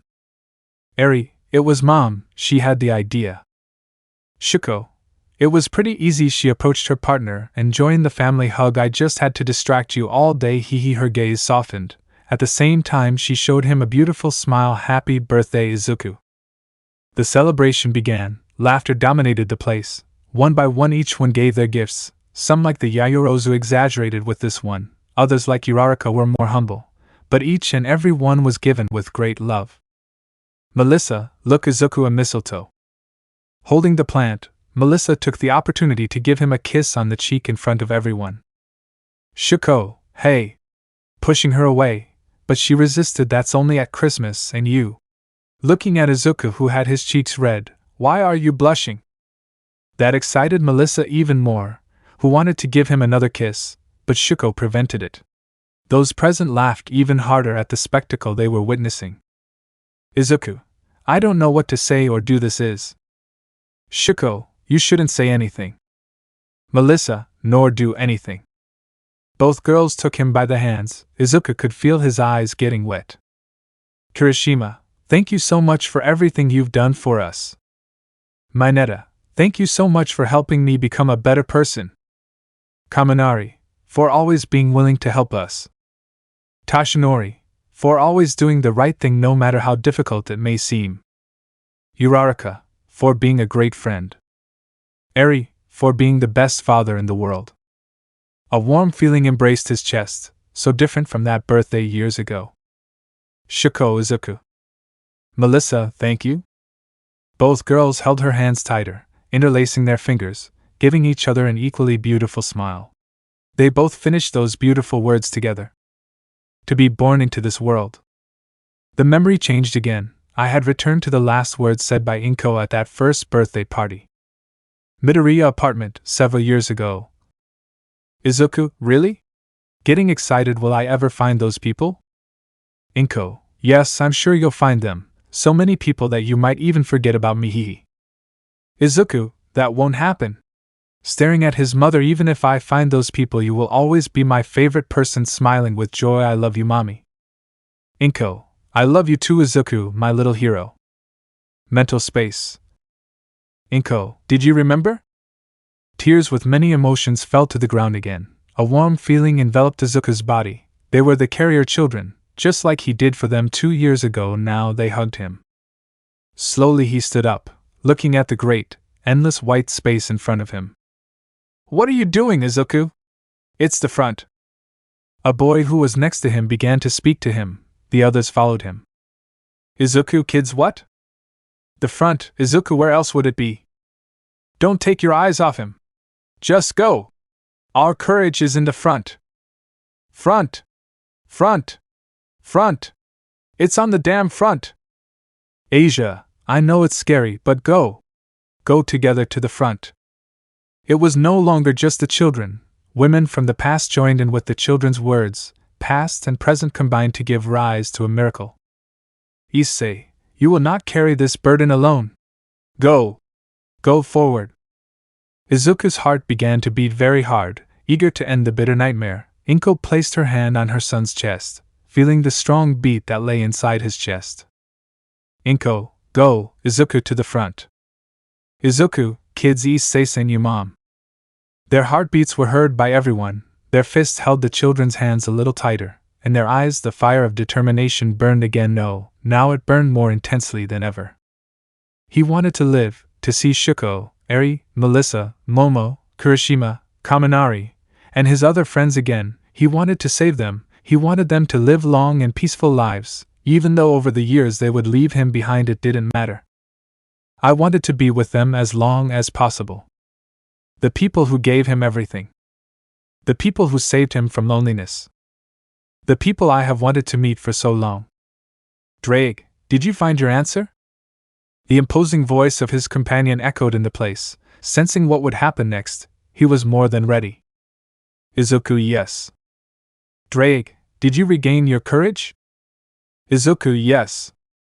Stepping forward, being the spearhead of hope that will save the world, the dark night will end, and once the sun rises again over the horizon, finally the glorious tomorrow will begin. Izuku, courage is in the front. The courage of heroes is in the front. Clenching his fists tightly, I have to go forward, forward. Inko, okay. Then Izuku. Placing her hand on her son's back, all the children followed her and placed their little hands on his back, forming a long line, a spear that will pierce the darkness and end the war. Ophis, listen, Izuku, use all the energy I left you 2 years ago. Issei, take our energy too, use it to save this beautiful world once again. Both Issei and his wives had joined together, placing their hands on the children's shoulders. Everyone was willing to give their all for tomorrow. Ophis, repeat these words with us. The chant was transmitted, it was ready, everyone in unison pushed forward, making Izuku advance once more. All without exception shouting the same word. In front. To the front. To the front. Battlefield. Izuku, HYAAH. Opening his eyes and giving a powerful scream that came from the bottom of the crater where he was, that scream, no, that roar was the loudest he had ever made.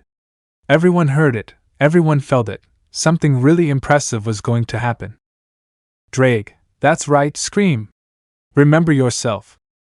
The voice of the red dragon resonated in the ears of everyone present, and those who were still watching what happened. Drake, true courage, to surpass all others. This is what you really are. An incredible aura of power began to build up. This is where we fulfill our destiny. Albion, Tamura, you must stop him right now. Flapping its wings, the white dragon lunged at top speed, but before that could happen, a golden and black armor held it back. Mirio/Haruto, we won't let you. With their bodies bleeding inside their armor, which was beginning to come off their bodies, they pushed with their remaining strength. Drake, Go ahead. Keep going forward, Izuku. The scream of his bearer did not stop. Leave your marks on this world. Fulfill your wishes. Even without finishing his great roar, Izuku began to repeat the same words that Ophis had told him. These phrases of the chant were interspersed between Izuku's voice and that of the goddess. The crimson red dragon that dwells within me awakens from your domain. The crimson heavenly dragon that I possess within me, rise up to become king and roar. The jet black god of infinity. The glorious red god of dreams. An immense aura of energy began to form, raising a gigantic cloud of dust. Despite not being able to see anything, everyone felt it. It was the same sensation, but at the same time different from when Izuku used the Juggernaut drive. There was no way to describe it. All the people in the shelters watched with anticipation what would happen. Akane held Eri's hand. Both girls watched, waiting for their hero to rise once again. The voices of both of them combined, speaking at the same time, finishing the last phrases of the song together. Watch over the forbidden existence. We will become that transcends the limits. You will dance like the glow in our hell. Diablo Dragon. A new explosion of energy raised even more dust. In that great crater nothing could be seen. Even the sensation that Izuku transmitted to them had ceased. Tamura, damn you! Grabbing Mirio and Haruto by the neck and slamming them hard against the ground, get out of the way. The armor of both could not bear it any longer and broke. Regulus had returned to his golden lion form and was lying on the ground next to Mirio, as was Haruto. Both were full of external wounds, but especially internal ones. Tamura, sekiryuutei. Finally reaching the outside of the crater, one last obstacle wanted to stop her. Melissa stood as the last line between the two dragons. Even though her body was shaking, not only from exhaustion but from pain, her strong will made her keep getting up no matter what. Already tired of everything, Tamura launched a strong blow directly towards Melissa's face. His force was such that it would not only break the helmet, but would also cause the death of the girl. Melissa just closed her eyes waiting for that blow which never came. Melissa, what? As he slowly opened his eyes, he could see an arm covered in completely intact armor emerging from the cloud of dust that rose on his back, easily stopping the white dragon's attack. Melissa, Aizawa. Before he could finish naming him, the hero, using the same arm, released his opponent's fist and with a speed beyond all perception, launched a blow to his entire chest, making him retreat dozens of meters with great violence, leaving a trail of blood coming out of his mouth due to the great damage he received. Izuku, forgive me, Melissa. The cloud of dust covered them as it dispersed. The completely exhausted girl began to fall as her armor disappeared, but what she felt was not the cold ground, but the warm arms of Izuku, who gently lifted her while removing his helmet to look directly at her. Izuku, did I hurt you a lot when I attacked you? Lightly moving his hand to caress her fine face. I didn't mean to. Melissa. I know, smiling at her. I'm glad you came to your senses, bringing her hand to her face. Although if you feel bad for attacking me, maybe you can make it up to me, hee. A little joke. I didn't think it would happen, and yet. Izuku, I will do it. Melissa, what? Izuku, I'll make it up to you, bringing his face closer to Melissa's. The girl blushed excessively at that, and it was even more so when Izuku kissed her very close to the lips. I'll end this now. Melissa, why yes. Without stopping touching the place where she was kissed, Izuku gently lowered her, spread his wings and lifted her up once again. Lights came out of his armor. One of them took advantage of their proximity to talk to Melissa. The Dragon King was excited to hear Asia's voice again. She took her old form for a few moments and whispered something to her descendant. Melissa just smiled with excitement. Higher, the dragon ascended to the heavens where the lights of the past spoke for the last time. Inko, goodbye darling, be happy with the people you love. One last tear ran down her cheek, not from sadness, but from pride. How lucky I was to have had someone so special as a son. I am proud of the man you became. Izuku, goodbye Mom, I will always love you and remember you for my entire life. Mother and son had the farewell they deserved. Izuku had stopped rising. Dozens, hundreds of lights were coming out of the gems on his armor. They were the souls of all the children, of Issei, of Ophis, of all the other girls. By using all their remaining power they had been released. Finally, Issei would be reunited with all his loved ones and the children would achieve the peace they so deserved and longed for. Rising even higher into the heavens, the souls of the past had returned to their rightful place. The heavens were closing, the portals were about to close as well, but before that happened the people who were still watching what happened managed to see it. Mirio, this is Haruto, the ultimate power of a celestial dragon? Lying on the ground, everyone present watched the trail of dust that still covered Izuku slowly dissipate, intrigued by that very different sensation they were feeling emanating from their friend. Melissa, no, it's much more than that. A current of wind blew away the dust covering him. His armor had changed, dyed a mixture of crimson and bright jet black, each gem on his body shining slightly. From his back protruded four super light wings. Albion, impossible! I speak in a raised tone. How did you achieve that form? Frustration was audible in his tone of voice, but at the same time excitement. Tamura, With a loud roar, the white dragon ascended to the skies, absorbing every drop of power it could, but that didn't seem to affect Izuku in the slightest. Tamura, what is this? Screaming loudly, what are you? Neither observer understood what was happening. Where just a few minutes ago both seemed to have the same strength, now it was distant, the difference was really noticeable. Melissa, Fafnir, is this what I think it is? Fafnir, yes it is. Taking a battle stance, Izuku raised his arms to waist level, his entire armor releasing an aura of power that no one was able to perceive, except for the dragons. Vritra, I can't believe it! Fafnir, his body has finished transforming, Izuku Midoriya has become. Since the day he sacrificed his heart to win his first great battle, a countdown had begun. Under normal circumstances it would have taken decades or even centuries, but as more challenges pushed his body and powers to the limit, his transformation into a true dragon had accelerated exponentially. The flesh of a true dragon, imbued with the power of infinity, resulted. The new dragon god. In the midst of tragedy, on the brink of the world's total collapse, a new and unique god had been born. Izuku knew that form would not last long. The portals closed completely. But before they did, Izuku could see how in all of them in the distance hundreds of missiles appeared heading in all directions. Izuku,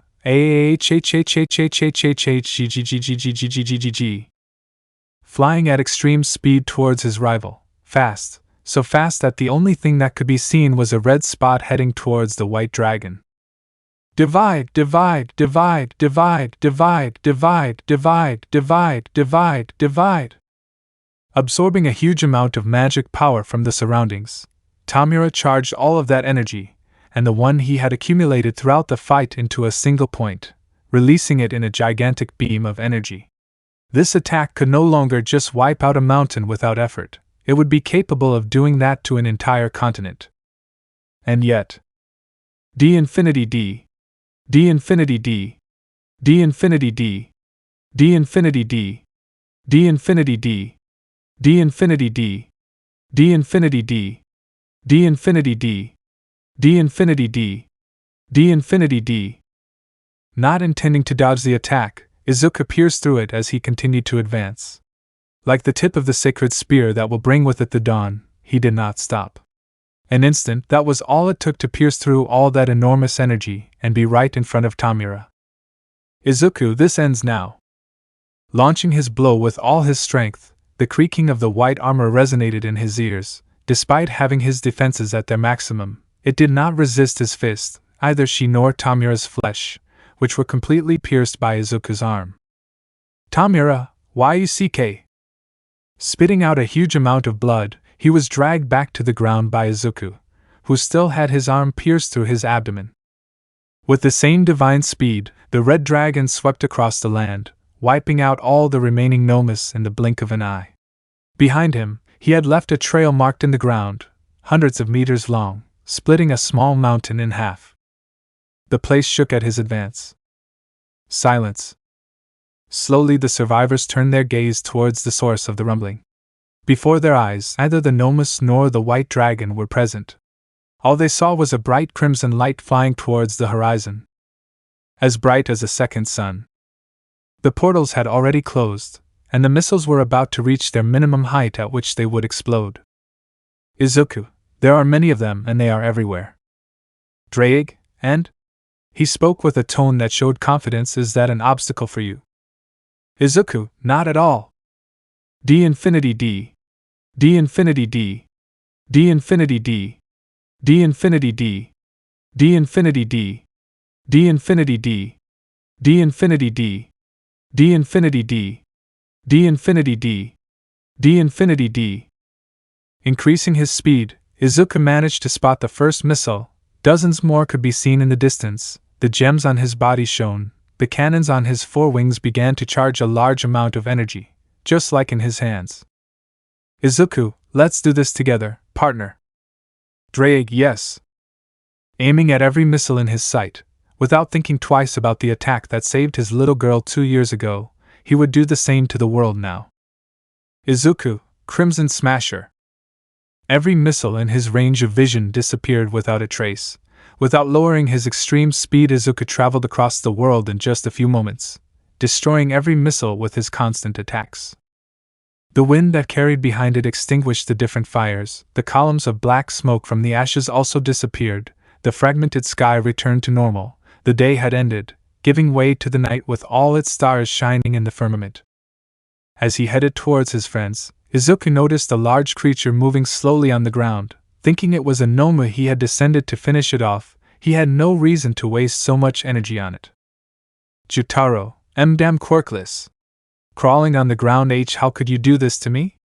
His body was almost entirely numb, burning in several parts of his body, but his flesh was generating at high speed. When I recover from this, I'm going to kill your entire family. Drake, these are some of Vitra's curses. I'm surprised he can still move. The voice of the red dragon made Jutaro look up, realizing that Izuku was staring at him. His helmet was gone, so it was his green eyes that were staring at him. Jutaro, it's all your damn fault. Getting carried away by anger, I lost everything because you appeared. Not thinking about his words, he just ranted his rage. If your damn mother had cooperated with me, I would have controlled you and I. His words stopped when he noticed that a small flame had formed on Izuku's chest. Izuku, so it was you. Knowing who he had in front of him, I admit that a part of me is glad that you didn't die. That would be too merciful for someone like you. That small flame was thrown at the large body of the former director of the Hero Commission. He was immediately enveloped in that fire. Painful, it was the greatest pain he had ever experienced in his entire life. The experiments he was subjected to by Dr. Garaki could not be compared. It was even much more painful than the curses that the Dragon King Vitra put on him. Jutaro,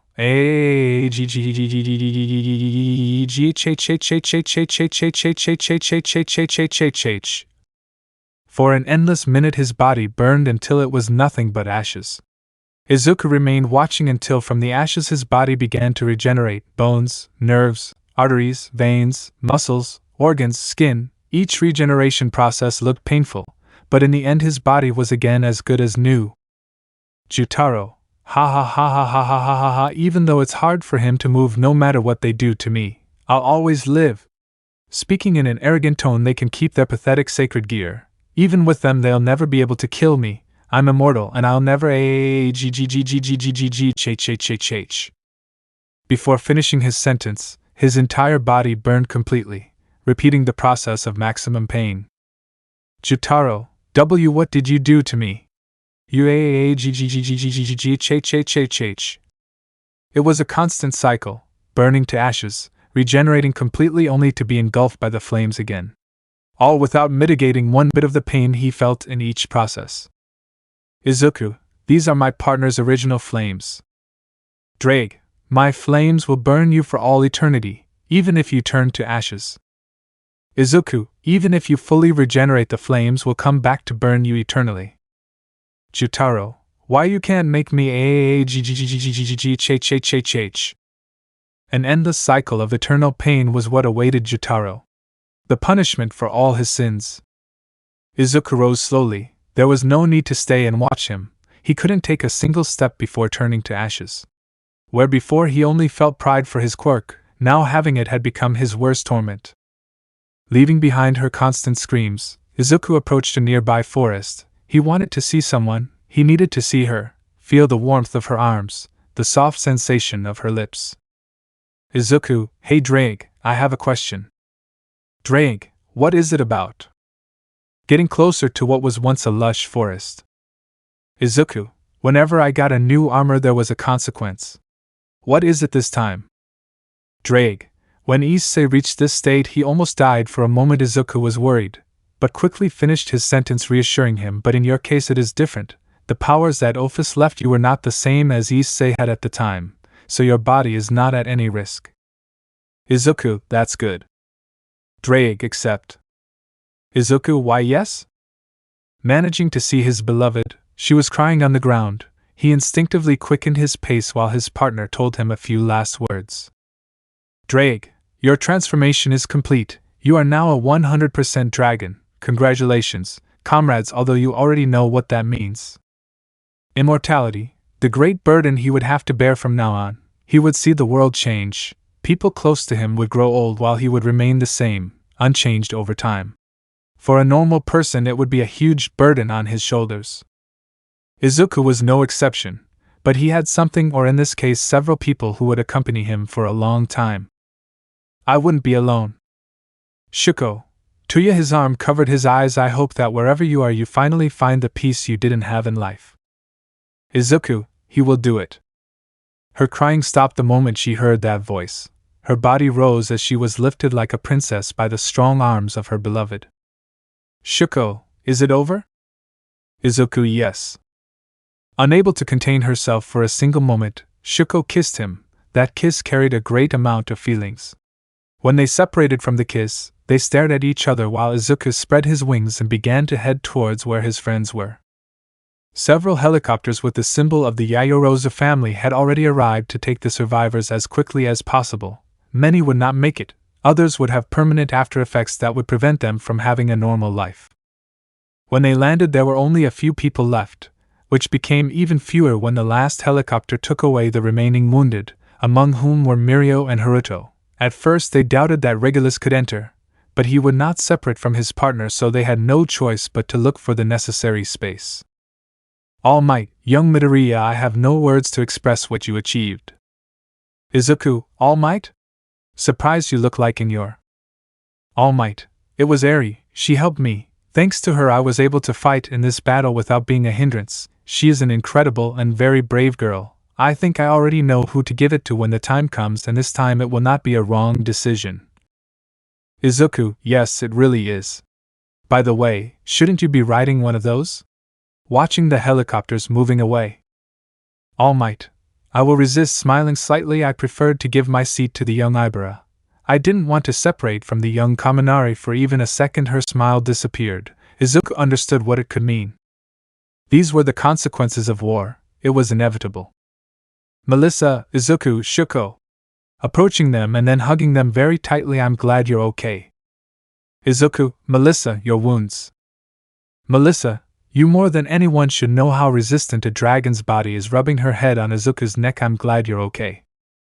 Izuku, me too. Returning the hug. I'm glad you're both okay. Shuko, Melissa, scaring her slightly because of the serious tone. I speak and forget it. I'm not in the mood to talk about it. At her words, Melissa moved her arm towards the back of Shuko's head and with a gentle movement pulled her towards her chest, where she began to comfort her. Melissa, I can imagine what you went through. Slowly stroking her hair. I'm sorry for your loss.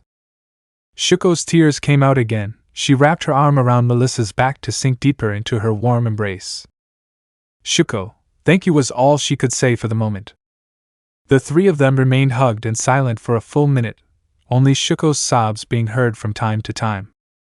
A new group of helicopters was approaching. These were not to transport the living, but to recover the bodies of the fallen, or what was left of them. Bakugo, Deku. With an explosion announcing his arrival, Bakugo had broken the peaceful silence after the battle ended. His gaze was crazed, full of anger and resentment.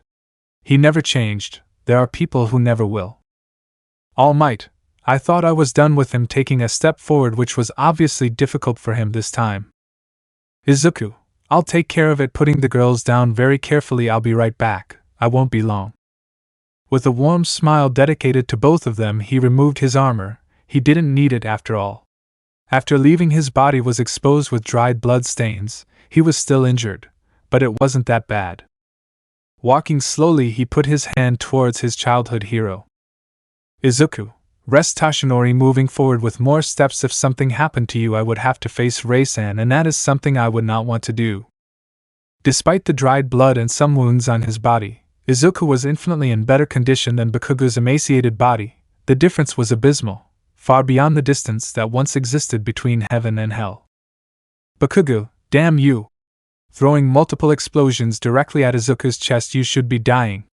Throwing acid, fire, electricity, and various quirks he possessed. I should be the hero who ended the war. Who saved the world. Let everyone praise him. In silence, Izuku just moved forward. The small trail of smoke caused by all those attacks dispersed, leaving his chest exposed after having disintegrated his clothes. To make Bakugo even more angry, none of his attacks had caused the slightest change to his skin. Izuku, is your tantrum over? Summoning the boosted gear, you were just a big disappointment to everyone. I feel some pity for your parents. 10 meters, that was the distance that separated them, which was shrinking faster and faster. Bakugo, don't talk to me about that, damn you! Throwing more explosions, starting to feel desperate. You're nothing without the power of that lizard. Izuku was 5 meters away. If you had been born with a quirk, you would never have gone this far. 3 meters if only. His words were cut off when Izuku had reached in front of him and grabbed him firmly by the neck, raising him a few centimeters off the ground. Bakugo, if only you had been born with a quirk. Then with one last smile, Bakugo put his hand on Izuku's chest and activated All for One. Why, you would have never awakened that power. A desperate attempt, a last plan, to transfer as many quirks as possible to Izuku so that the boosted Heias would be deactivated. After all, it was public knowledge that only those without a quirk were capable of using a sacred gear. The seconds passed. Bakugo transferred all the quirks he could, but when he thought his plan would work, Izuku's grip intensified. The boosted gear did not disappear. Instead, he had lost all those quirks. Bakugo, why? His hand still on Izuku's chest turned to ashes, causing him great pain as he no longer had the ability to regenerate. Bakugo, what did you do now? Shortness of breath. Why do you still have that damn glove? Drake, I said this to my partner's wife 2 years ago. The gem shines slightly no matter how many quirks want to enter Izuku's body. I would burn all of them who tried to enter my carrier. Bakugo, that's T-trap. Izuku, you really are a disappointment to your parents. I wonder what they would say if they saw you. Izuku looked at whom he once considered a friend. There was no longer anger, rage, resentment, or bitterness. Every memory that he once considered pleasant at his side had disappeared. Now he only felt the deepest disinterest for Katsuki Bakugo. Bakugo, I killed them. Izuku felt something again, surprise. When he thought he had fallen to the lowest point, he was shown that it was not like that. Although he never really liked Bakugo's parents, he would not deny that when he saw them interact with their son, he could tell that they loved him. And he had taken all that love only to give it back to her with her death at his own hands. Izuku, your quest for power consumed you. You destroyed the few people who genuinely loved you. How sad. Their love was wasted by directing it towards you. The gem shined a little brighter. No father who cares for his son deserves such an end. Thinking of his mother, I will give them something you never could, a decent burial. Boost, boost, boost, boost, boost, boost, boost, boost, boost, boost. Bakugo, what are you going to do to me? His skin tone had changed due to lack of air. His missing arm was bleeding nonstop. His body was writhing like a vermin about to be exterminated. Izuku, you wanted to be the strongest, right? Releasing the strength of his grip a little. Well, I'll let you tell me how it feels. Transfer. Power flowed through Bakugo's body. He opened his eyes wide. That feeling, so much power, he had never felt anything like it. Not even when he had hundreds of quirks along with All for One could it be compared. Bakugo, this is... Izuku, what's wrong? Interrupting him, don't be surprised just by that. This is just beginning. A new accumulation of power along with the transfer of the same was passed to Bakugo. At first Bakugo's expressions only reflected his joy, but said emotion quickly became the opposite. Bakugo, stop. The veins in his body burst, blood pouring out of his eyes, nose, and ears from the enormous pressure his body felt. His bones were breaking, his muscles were tearing. Izuku, wasn't this what you wanted? Here you go. Accumulation and transfer, the cycle repeated itself. The few quirks left in Bakugo's body went out of control, inflating his body, deforming everything, disfiguring his face. The quirks he was so proud of were killing him in an even more painful way. Unable to bear the pain any longer, tears began to flow from his eyes. Bakugo, I am sorry, speaking between sobs. Forgive my life. His body swelled more. Lock me up in prison, but forgive me. Begging, pleading for forgiveness, his death was near. He did not want to die. Bakugo, I'll even give my quirk to the evil, cutting that word to the quirkless so that they. Izuku, no, breaking Bakugo's throat so he wouldn't speak again. Quirks will never be everything again. Seeing Bakugo's pleading eyes, remember? Ready to give him the last transfer. I told you the last time we fought, if you ever got in my way again I would kill you. Looking him straight in the eyes, and I always keep my promises. The last transfer was made. Jets of blood stained the ground where they were. Their eyes said it all, but there were no words to say. Izuku, on the other hand, was the opposite. His bright eyes looked at him with disinterest, and from his lips came a few last words to whom he once considered a friend. Izuku, goodbye Katsuki. Bakugo, see you later. Kaken, see you never. Deku. His body exploded into thousands of pieces. His blood stained Izuku's body. He had killed someone again. It wasn't that he wasn't prepared to do it. It was just that he didn't want to. He didn't want to start seeing death as the quick solution to his problems. He would respect life, and death would only be his last resort. Drake, are you okay, buddy? Light flames surrounded Izuku's body, evaporating the blood that soiled it. When he finished, he raised his left arm to the height of his chest to see that shining green gem, the one that changed everything when it appeared for the first time in his life. Smiling slightly, I finally spoke. Izuku, yeah, I'm fine. The second group of helicopters had landed in the area. Izuku walked again towards the girls who had settled on a large rock, and even though they were hugging each other they fell asleep. The loss of energy had left them exhausted. Izuku, thanks for covering them with your Toshinori cloak. All Might, don't worry, those things don't just serve to look good when they wave in the wind. Izuku, I think so. Maybe if I had never had Drake's powers and you had given me the one for all, maybe I would have had one. Both heroes smiled slightly. Yes, things would have been very different if it weren't for that mistake at the time of the choice. All Might, is it over? Izuku, yes, forever. They didn't need any more words to know what they were referring to. The One for All mission had ended, as well as the rivalry between the dragons. Toshinori, is that? Watching one of his students depending on the helicopters. Mineta, Midoriya. All Might. Running towards them. Izuku / All Might, Mineta / young Mineta? Mineta, I am glad you're okay. Catching his breath before they ask, the shelters began to open and asked for help to find people trapped in the rubble. His look became somewhat serious and sad. There is still the possibility that some are still alive. Shaking his head to the sides to remove the pessimism, old man. While I was in the air I could see how they left that immense path attracted by the earth. A mark that will serve as a reminder of what happened today, the traces of everyone's courage. Izuku, who was tired, got up carefully so as not to wake the girls. He wanted to look for his daughter and return home together. Maybe with some luck, his home wasn't destroyed. He spread his wings, but before he could fly away, Mineta's scream stopped him. Mineta, and Midoriya. Taking several steps back, he's still alive. Coming out of the rubble right next to where the great path through the mountain began, Tamura had appeared, but he did not last even a moment on his feet when he fell thunderously to the ground. His wound in his chest was mortal and he was only still alive because of his dragon body, but it was only temporary. He would die in a matter of a few minutes. Izuku, could you? All Might, yes, I'll take care of it. Again, without having to say much to each other, they understood everything. All Might held his niece and Shuko in his arms while Izuku headed towards Tamura. While he arrived, several rescuers couldn't help but approach to see the dying body of the guy who started such a hell, and start kicking him in anger. Damn monster! You and the damn villains only cause tragedy! Why did so many good people have to die and you're still breathing? Mineta, hey, leave him alone. Trying to calm them down, he's already defeated, he's not even moving. And? You defend him after everything he did. He started all this and in the end he was nothing but a loser, haha.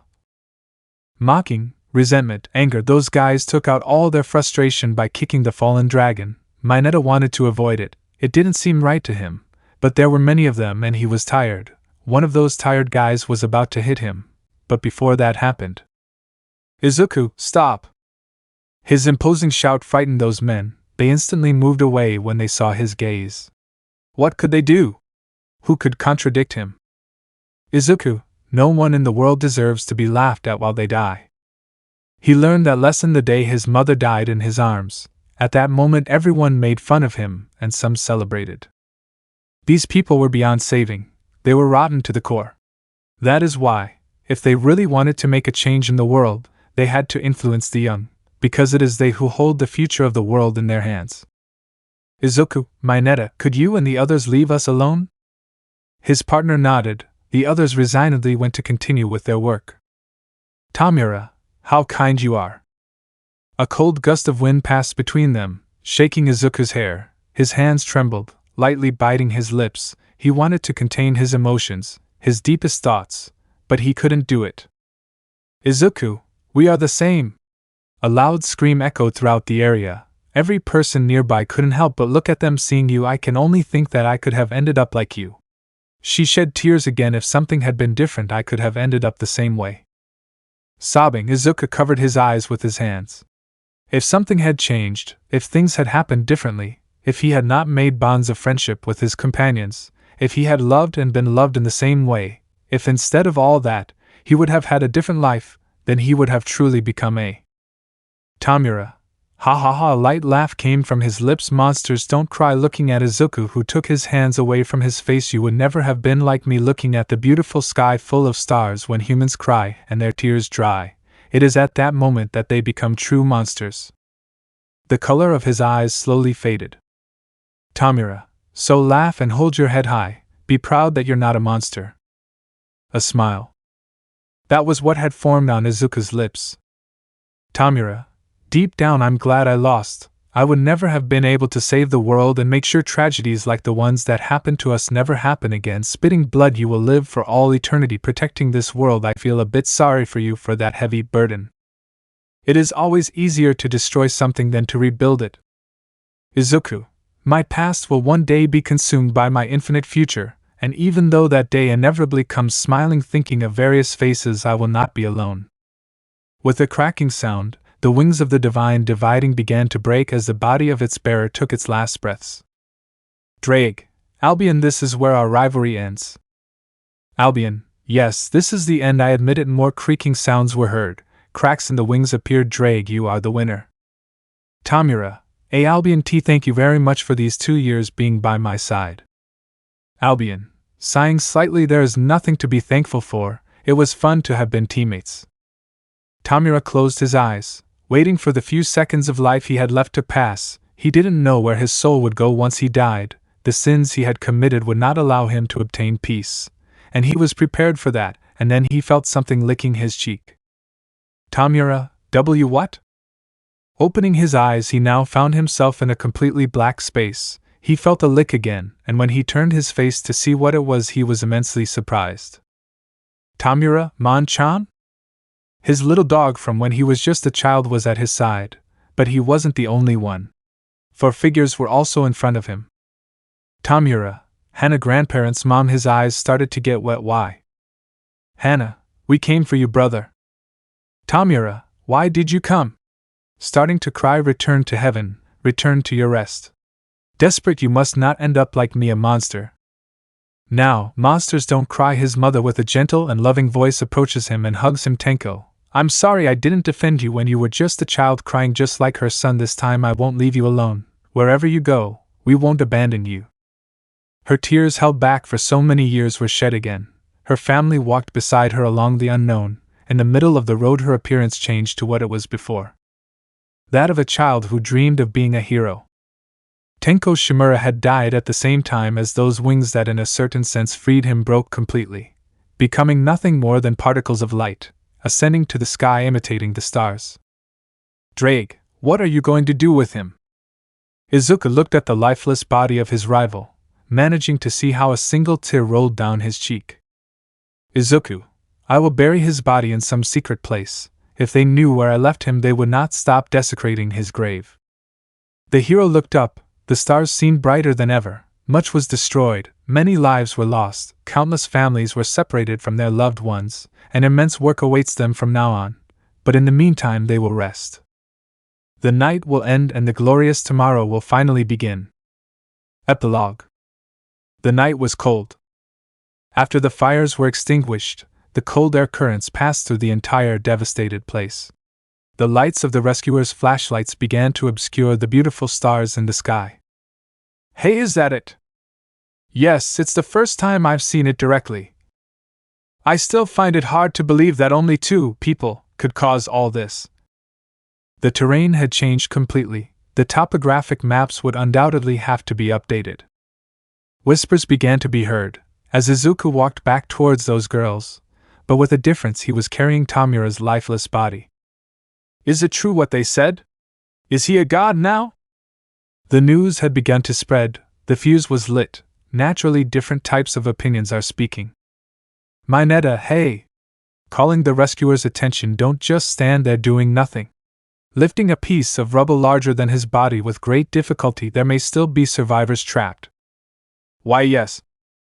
Why doesn't the sekiryuutei throw that bastard's body away and help him get up? Mineta, what did I tell you? A small question which Mineta interrupted before it was finished. He managed to notice it. Izuku was shaking slightly as he walked. His body was at its limit. He only remained conscious by pure force of will. Hey, there's one of those nomas burning around here! Seiki! A loud scream was heard in the distance. Haruto, I'll take care of it. Without waiting for anyone, the current director of the Heroes Commission headed towards that place. He knew who it was. After all, it was the place where he had left Jotaro trapped with his curses. He would be in for a big surprise when he saw Drake's flames burning his body eternally even though he regenerated. He would wish, he would beg for death, but it would never be granted to him. That was his punishment. And while that was happening, Izuku smiled slightly, knowing that they noticed his state and that was why they let him finish his way to his loved ones. All Might young Midoriya, is he? Finally reaching their destination, the 2 heroes stared at each other. Izuku, he's finally at peace. All Might, I see. Monsters don't cry. Those were his words to Izuku, acknowledging that he still retained his humanity, despite everything he caused, everything he destroyed, everything he changed. In the end, and just for a moment, he also cried he was not a monster. Although history would remember it differently. Izuku, can I ask you a favor? With his gaze fixed on both girls, the young hero spoke to the experienced hero. All Might, you want me to watch over his body, don't you? Izuku's smile became more noticeable. Izuku, we really get along well. Closing his eyes for a few seconds, I think we would get along even better if the day we met you hadn't made a mistake. A slight smile also came from All Might, because there was no resentment or guilt in any of them, and to be completely honest, I think that if that had been the case, I could have come to see you as a father. All Might, I think the same. Young Midoriya spreading his arms. Although, as we are, it is not bad either. Taking Tamura's body, I will watch his body. Do not worry. Looking at Tamura's face, after all, he is still my teacher's grandson. No one says anything else, they just nod their heads. Once Izuku completely surrendered his rival's body, he began to take several steps forward. Thank you? That was what All Might heard in his mind. Nana's voice had spoken to him for the last time. Since All for One no longer existed, there was no reason for the bearers to manifest. They would not take away access to his other quirks. They wouldn't stop that sacred torch from being passed on to a new generation either, but that seemed almost impossible to them. They had noticed something during their terrifying time with Bakugo, and that was that his body had begun to deteriorate, and they debated the reason for that. They came to the only conclusion that only the Quirkless could bear such a load on their bodies. What a great irony ruled this world. Those without any power were the only ones who could obtain the greatest powers. Izuku, I'm here, placing his hand on her white and red hair. Shuko caressing Rain's hair. Melissa having a warm smile on her lips. Let's go back. Both girls, despite still being asleep, smiled at his touch. They were both resting next to each other, with their heads resting on each other, a truly beautiful scene in Izuku's eyes, who spread his wings and very carefully took them in his arms. Despite the cold night, the warmth radiating from her body made them both feel more welcoming, and their smiles showed this by widening slightly. Izuku, Tashinori, is the shelter still at UA? All Might, no, we had to execute the escape protocol. Right now they are behind some mountains several kilometers south of the academy, getting a little serious. Young Midoriya, don't worry, they are fine, I guarantee it. Izuku, I know, interrupting him, if you weren't sure that they would be safe you would never have left them alone. Rising slightly, and by the way, smiling, he starts calling me by my name. After all, we are now part of the same family, don't you think? A light current of air caused a white lock of Shuko's hair to tempt her for a few moments, and he couldn't help but remember the face of his partner, that woman who had managed to steal his heart for the first time in his life. What incredible women those of that family are, managing to make some of the strongest men in the world fall in love with them, including Izuku himself. Izuku, I have to go now, I don't have much time left. With those words, the young hero flew off towards his next target. His speed was moderate but constant. He didn't want to wake up both girls who were sleeping comfortably in his arms. Izuku, all, looking at the terrain where he was flying over, it was destroyed. Houses, buildings, roads, or any type of constructed infrastructure, the vast majority were severely damaged or even completely erased from the area. The landscape that Izuku saw when he was flying for 2 years had disappeared. Izuku, even the academy. The place that took him in after his great loss, that institution that did not discriminate against him, was not afraid of him, and that even when he had nowhere else to go, they gave him a roof and hot food every day. Looking at the ruins of that academy, Izuku remembered as he walked away the faces of Director Nizu and Ed Shot. They hid the truth of his mother's death from him, but they also took him in, guided him, and cared for him when no one else would. He would take that into account when he spoke seriously with them. Izuku, hey Drake, managing to see those mountains that All Might talked about. Drake, the gem appearing shining in his hand. What's wrong, partner? Izuku, was the fight against the white dragon always like this? The dragon understood what his companion was referring to, the great destruction they caused, the devastation left by the end of their eternal fight. There was no point in lying to him, he already knew the answer. Drake, our fight has always resulted in maps having to be updated, but it's not your fault. Izuku looked and paid more attention to the words coming out of that gem in his hand.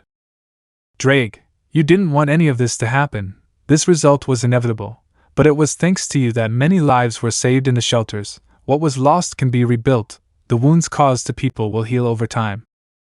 Yes, Izuku did everything possible to keep the civilians safe. He insisted on the creation of those shelters. His nation accepted him, and that's why many were saved. That the others rejected him was completely out of his hands. He would not bear the blame for everyone. Izuku, thanks. The gem disappeared, no more words needed to be said, which was good for Izuku since he had finally reached the location of the shelter. He carefully descended until he touched the ground, and there he saw it, the great door made of a metal almost as resistant as that of his sacred gear. He didn't have time to think about how he would get their attention when the loud sound of the doors began to ring. They opened in a matter of seconds, and from inside an avalanche of cheers and applause resonated in his ears. The first and second year students from all areas, their families, some teachers and people close to them, all began to applaud for having ended the war, for having saved the world. But he did not feel happy. With his enhanced senses he could hear many cries, even recognizing many of those voices. They were the parents of his comrades who had died in the war. No parent deserves to go through that torment, but it was inevitable. That is what war brings, only sadness and pain, even to those who do not participate directly in it. David, Melissa, Ray, Shuko. The voice of both parents resonated louder than any other. Both had run towards Izuku, and without caring that he was a new god, they took their daughters in their arms and hugged them tightly, happy and with an enormous weight lifted off of them when they saw them and knew that they were still alive. "Rei, I'm sorry, Shuko, please forgive me," crying nonstop. "I'm sorry for giving you such a big burden."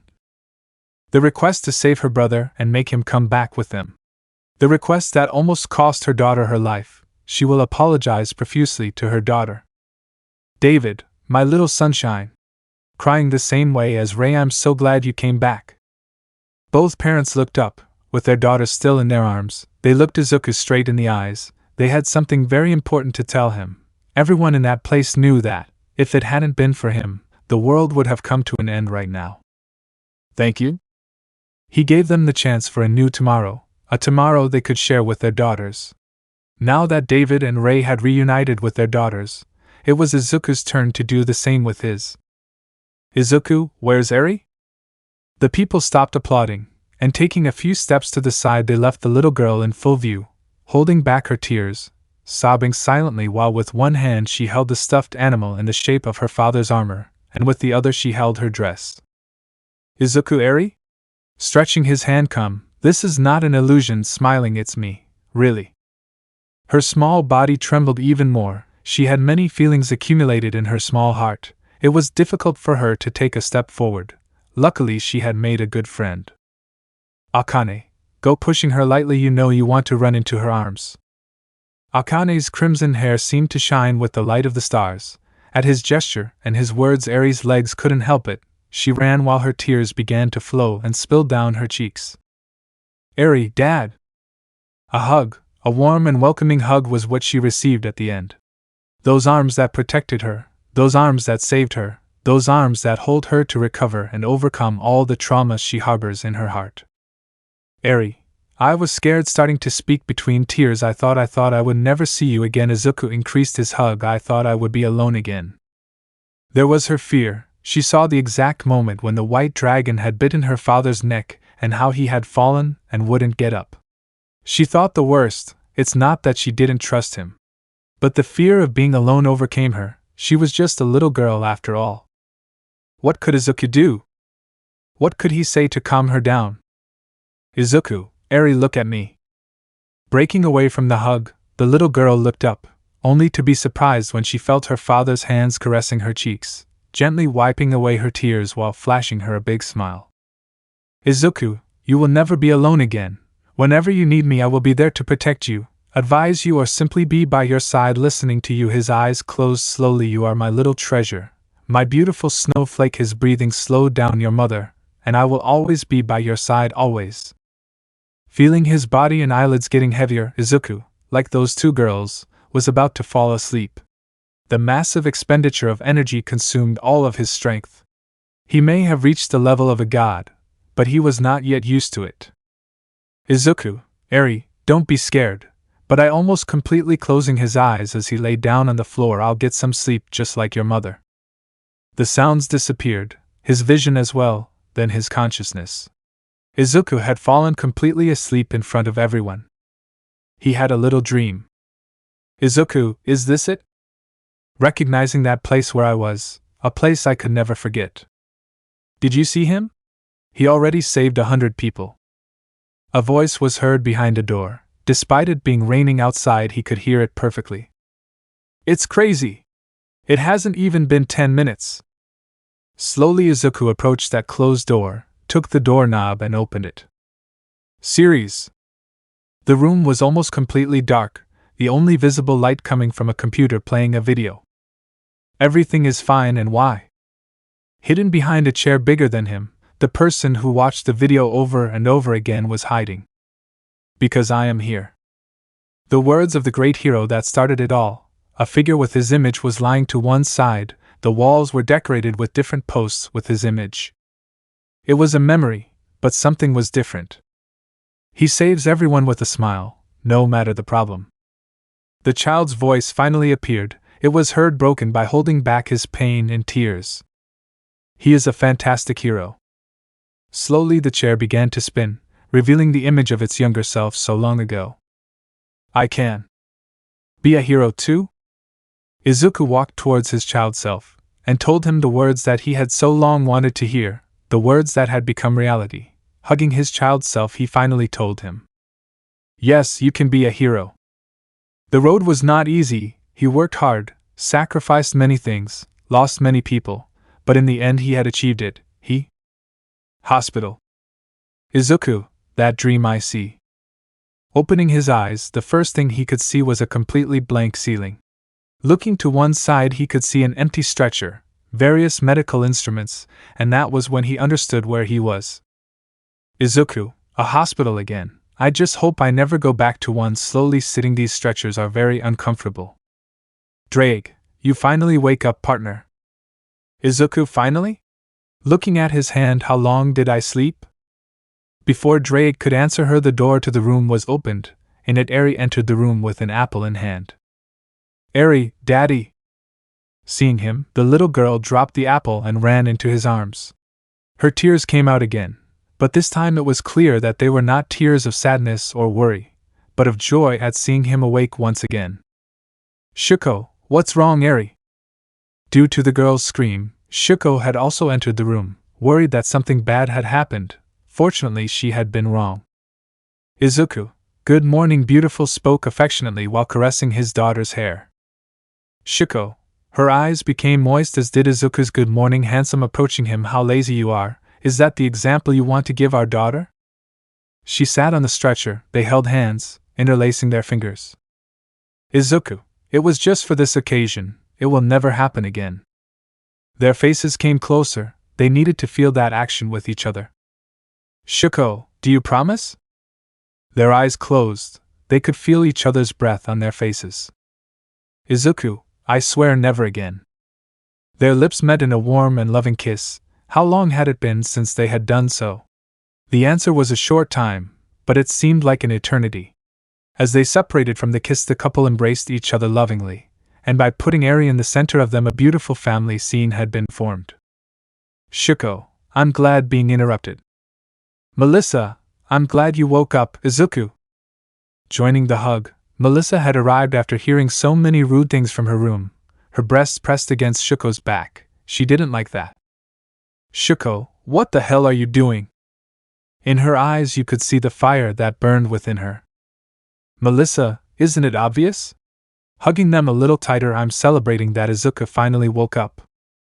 Unfortunately for Shuko, dragons were immune to fire. Shuko, you're too close. I tried to remove it, but it was useless. You're bothering Izuku. A second tactic was carried out. Melissa, does Izuku bother you? Looking at him with eyes full of innocence. Izuku, and no, I don't really. Shuko looked at him, and he remained silent. He only had to use his last plan. Shuko, you're squeezing Eri too much. At the mention of the little girl, Melissa's arms loosened slightly, but unfortunately for Shuko, her little girl spoke up. Eri, I don't mind Mom, smiling even with tears of joy, hugging Izuku. I really like Aunt Melissa's hugs. Melissa, you are so cute. Back to square one, Shuko could only accept defeat at that. She had no more plans left to get rid of her, although, deep down, it didn't bother her either. Izuku, are you guys okay now? Slightly worried, changing the subject, aren't you? Shuko, calm down, smiling as they separated. We are both fine. Looking more closely, Izuku realized it was true. There were no wounds on their bodies. They were both in perfect condition, and they were even wearing their normal clothes. Shuko wore a simple jumper that reached her knees, and a turtleneck sweatshirt. It was a simple combination, but it made her attributes stand out in Izuku's eyes. Melissa, on the other hand, was different.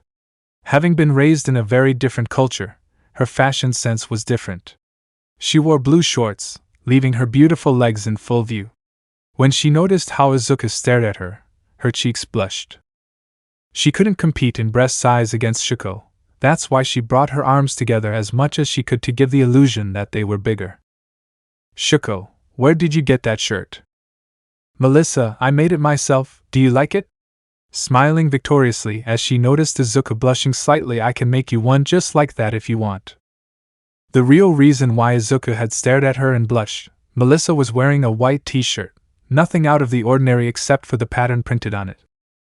The heat in the room began to increase. She had to change the subject as soon as possible. She didn't want the two of them to start fighting before they had the chance to talk seriously. Izuku, how long was I asleep? Scratching his cheek, hee. At his question, the mood calmed down. Little Eri did not understand what was happening. She was just happy even in her father's arms, happy that he had woken up. Melissa, you were asleep for 3 days. Izuku's eyes opened suddenly. For him it was a long time. Shuko, we woke up the day after everything ended. That same afternoon we were already completely fine. Smiling, having regeneration is a great advantage. Melissa, or the strength and durability of a dragon, she added. Izuku, and why am I awake now?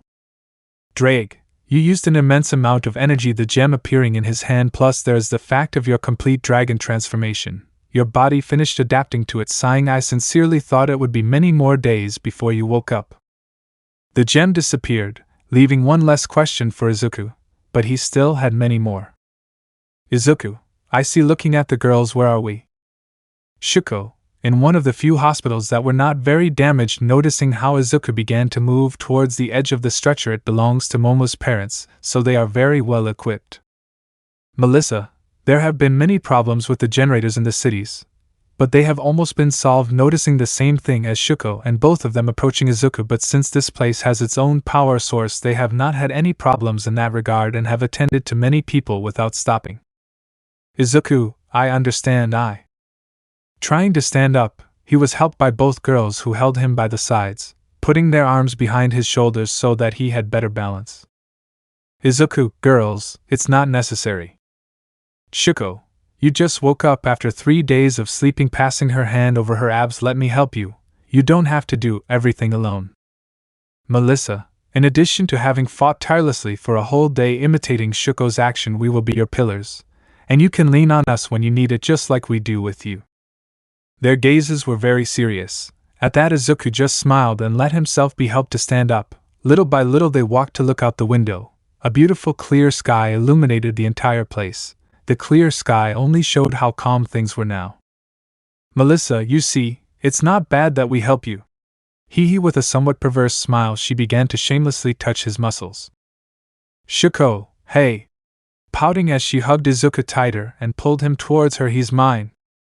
Drops of sweat fell down Izuku's forehead at the tension that had formed in front of him. The tension between them was so much that Izuku could clearly see as if several sparks were created by the clash of their gazes, although of course it was only an illusion. Internally he wondered if this was what Issei had to experience in his time. Eri, what are you doing? Asking while tilting her head. Izuku, and nothing. Snowflake, haha. With a drop of sweat running down his temple. When you grow up you will understand. Eri, when I grow up? Connecting several things wrongly, so when I grow up I'll hug Katsuma like that. Getting excited, yes, I like his hugs too. At those words several veins had formed on Izuku's forehead, even releasing a part of his energy. Izuku, when I see him, I will talk very seriously to that child so that he never again. Shuko/Melissa, don't even think about it. For the first time they both agreed and hugged each other very tightly. But none of that compared to the look they each gave her on their own. Shuko, you're not going to interrupt their cute reunion and possible story together, are you, Izuku? Melissa, that would be very bad, Izuku. Do you want us to get angry? Faced with her words and looks, Izuku had no choice but to resign himself to the whims of fate in that regard, hoping that nothing he imagined would come true, that with time they would both only be good friends and that's it. Fate would not be on his side in that regard. Izuku, by the way, girls, holding her shoulders a little. Shuko/Melissa, yes? Izuku, having a somewhat more serious attitude, what happened to our friends? The atmosphere changed. Both Shuko and Melissa looked at each other for a few brief seconds. Both let go of Izuku, because they knew that he never needed their help to get up. Shuko, about that, walking towards a small drawer where she took out some clothes to give to Izuku. Some things happened. His sad look was more than enough to know what was waiting for him. Melissa, change first, and then we'll tell you. Taking Eri's hand, which she did the same with Shuko's. We'll wait for you outside the room. Second bad sign, the fact that Melissa passed up the opportunity to see him change clothes only proved that things were serious. Once alone, Izuku put on the clothes his fiancée gave him. His now recurring red sneakers were next to the bed. Once he finished, he left the room. The medical staff did not notice his presence.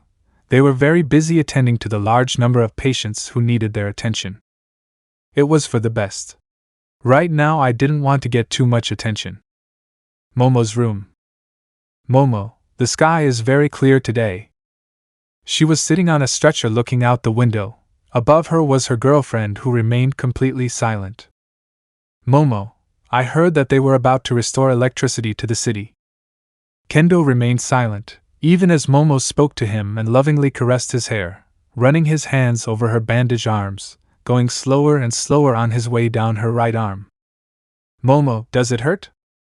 Once he reached his forearm he stopped, not because he wanted to, but because there was no other way to go. Itsuka Kendo had lost his right hand. The burns caused in his fight against Toga were much deeper than the doctors thought. His right hand was beyond saving and had to be amputated. His left hand was luckier, but still did not come out unscathed. He had lost a large part of the mobility in it. Momo, honey. And to top it all off, the areas of her legs that the hospital gown didn't cover showed several burned scars imprinted on her skin. Kendo couldn't help but cry silently. Kendo sniff. The girl could not hide her crying any longer. At that sound Momo hugged her a little tighter, trying to convey all her warmth, all her support. Her career had ended without it ever really beginning. So many years of arduous training in her techniques and handling of her quirk prepared her to be a hero once she graduated from the academy. But that was over.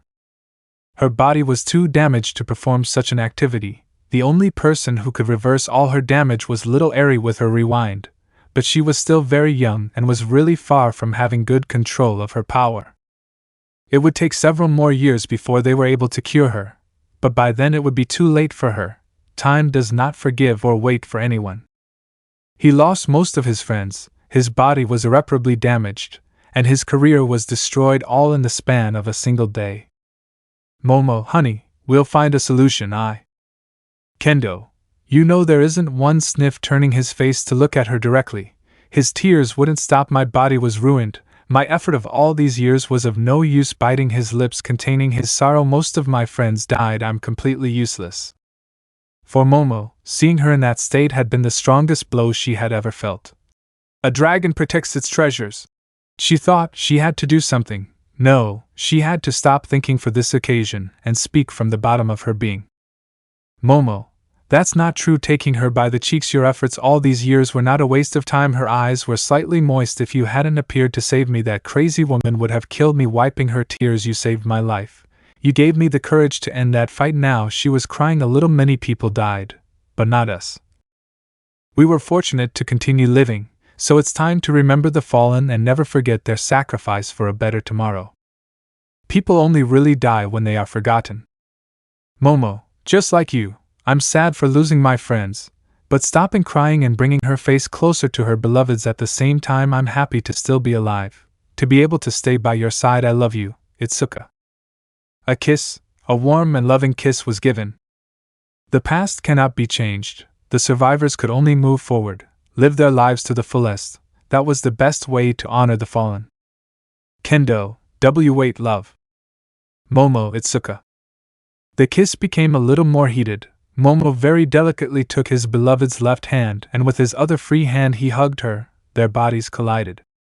Kendo, and no, separating slightly. Don't you mind how my body turned out? Worried? Don't you care that I can't be a hero anymore? That I can't be as useful anymore? Many worries crossed her mind. She would no longer be very useful. She would no longer be so attractive. Still, would she still love her? Momo, I don't care about that. Gently moving her hand, running it over her right arm again. Your body is beautiful and I will never stop thinking that. Reaching up to her forearm, gently pulling it until giving it a tender kiss on top of the bandage. My opinion of you has changed. I admire it. Smiling, placing her hand on her cheek. From the day you accepted my feelings, until today and those to come from now on, you only make me love you more with each passing day. At those words it was Kendo who kissed her. They went through a lot, traumatic situations, they suffered the consequences, but they survived, and as long as they are together nothing else mattered.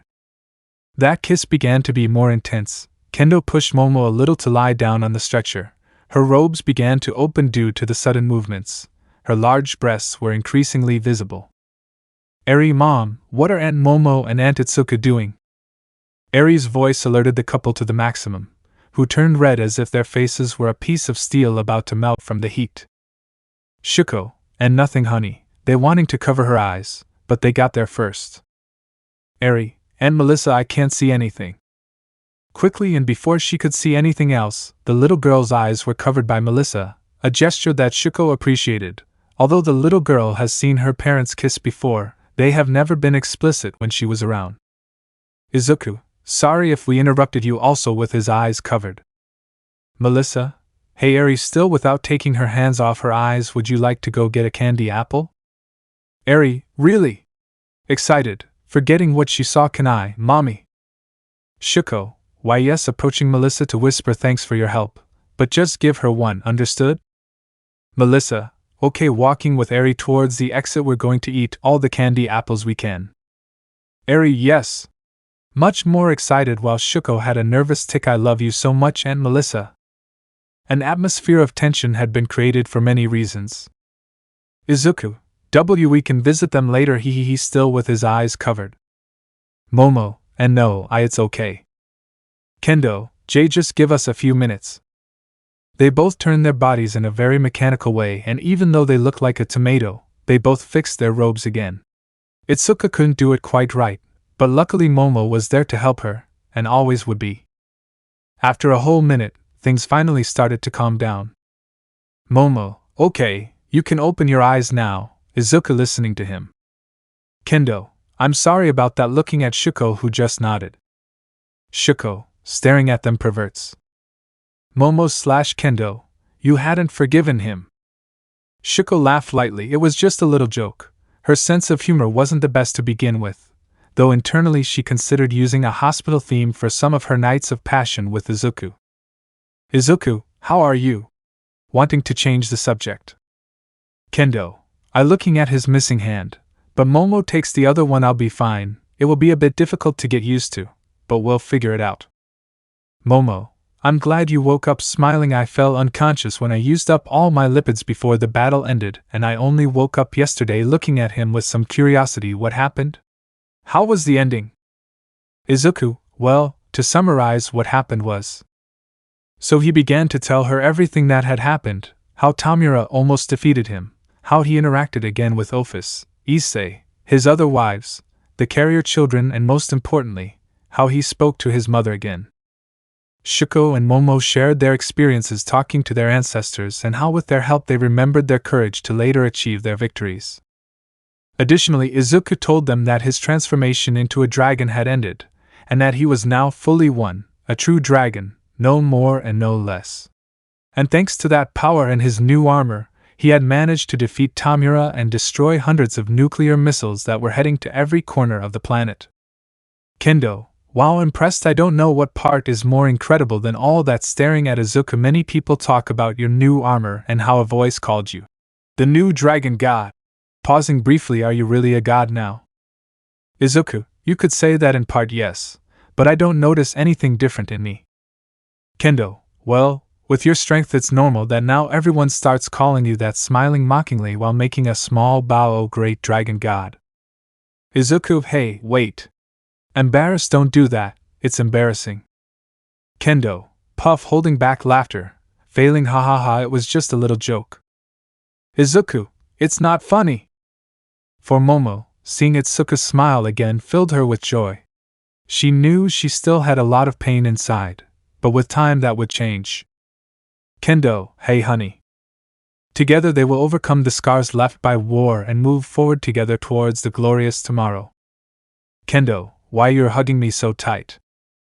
Momo, "Huh?" Realizing and letting go as sorry. Looking at her hands, "I didn't realize." Izuku, "Wow, so that's it." Realizing instantly, "Well, it's normal. Momo is a descendant of Issei after all." Smiling, "We dragons are very jealous of our treasures." Hugging Shuko by the waist, "Seeing us interact that way, you instinctively became jealous and marked your territory. Haha." At that truth, Momo blushed again. It didn't help that her quirk activated and created small matryoshkas with the figure of her beloved. She truly loved her very much. Kendo, for her part, was moved. Knowing how much she was loved filled her with joy. That's why she would do her best to be happy by her side, even with the limitations of her body. Izuku, by the way, now that area's gone getting a little serious, what happened to our friends after I fainted? The cheerful atmosphere was calm. Before they couldn't tell her because the little girl was by her side, but now that Melissa had taken her there was no reason not to say it openly. Shuko, Izuku, you just woke up somewhat worried, wouldn't it be better if… Izuku, it's okay. Shuko, smiling, I need to know what happened to them. Sighing lightly, when I was inside that crater I could hear what was happening, but I want to know more. They risked their lives to give me time to win. Knowing how those last moments were is the least I can do to honor their memory. Kendo, they were heroes, he said with a somewhat melancholic tone. They advanced with a big smile. None of them took a single step back. Izuku, I see. Looking down, thanks. Looking at them again, could you tell me in more detail? Thus the events were recounted, how Tamira's attacks in all directions killed a large number of professional heroes and most of his friends. The few who were saved were very injured, and yet they rose to face him one last time and buy as much time as possible. Izuku had left the room and walked through all the corridors of the hospital. Some recognized him and praised him.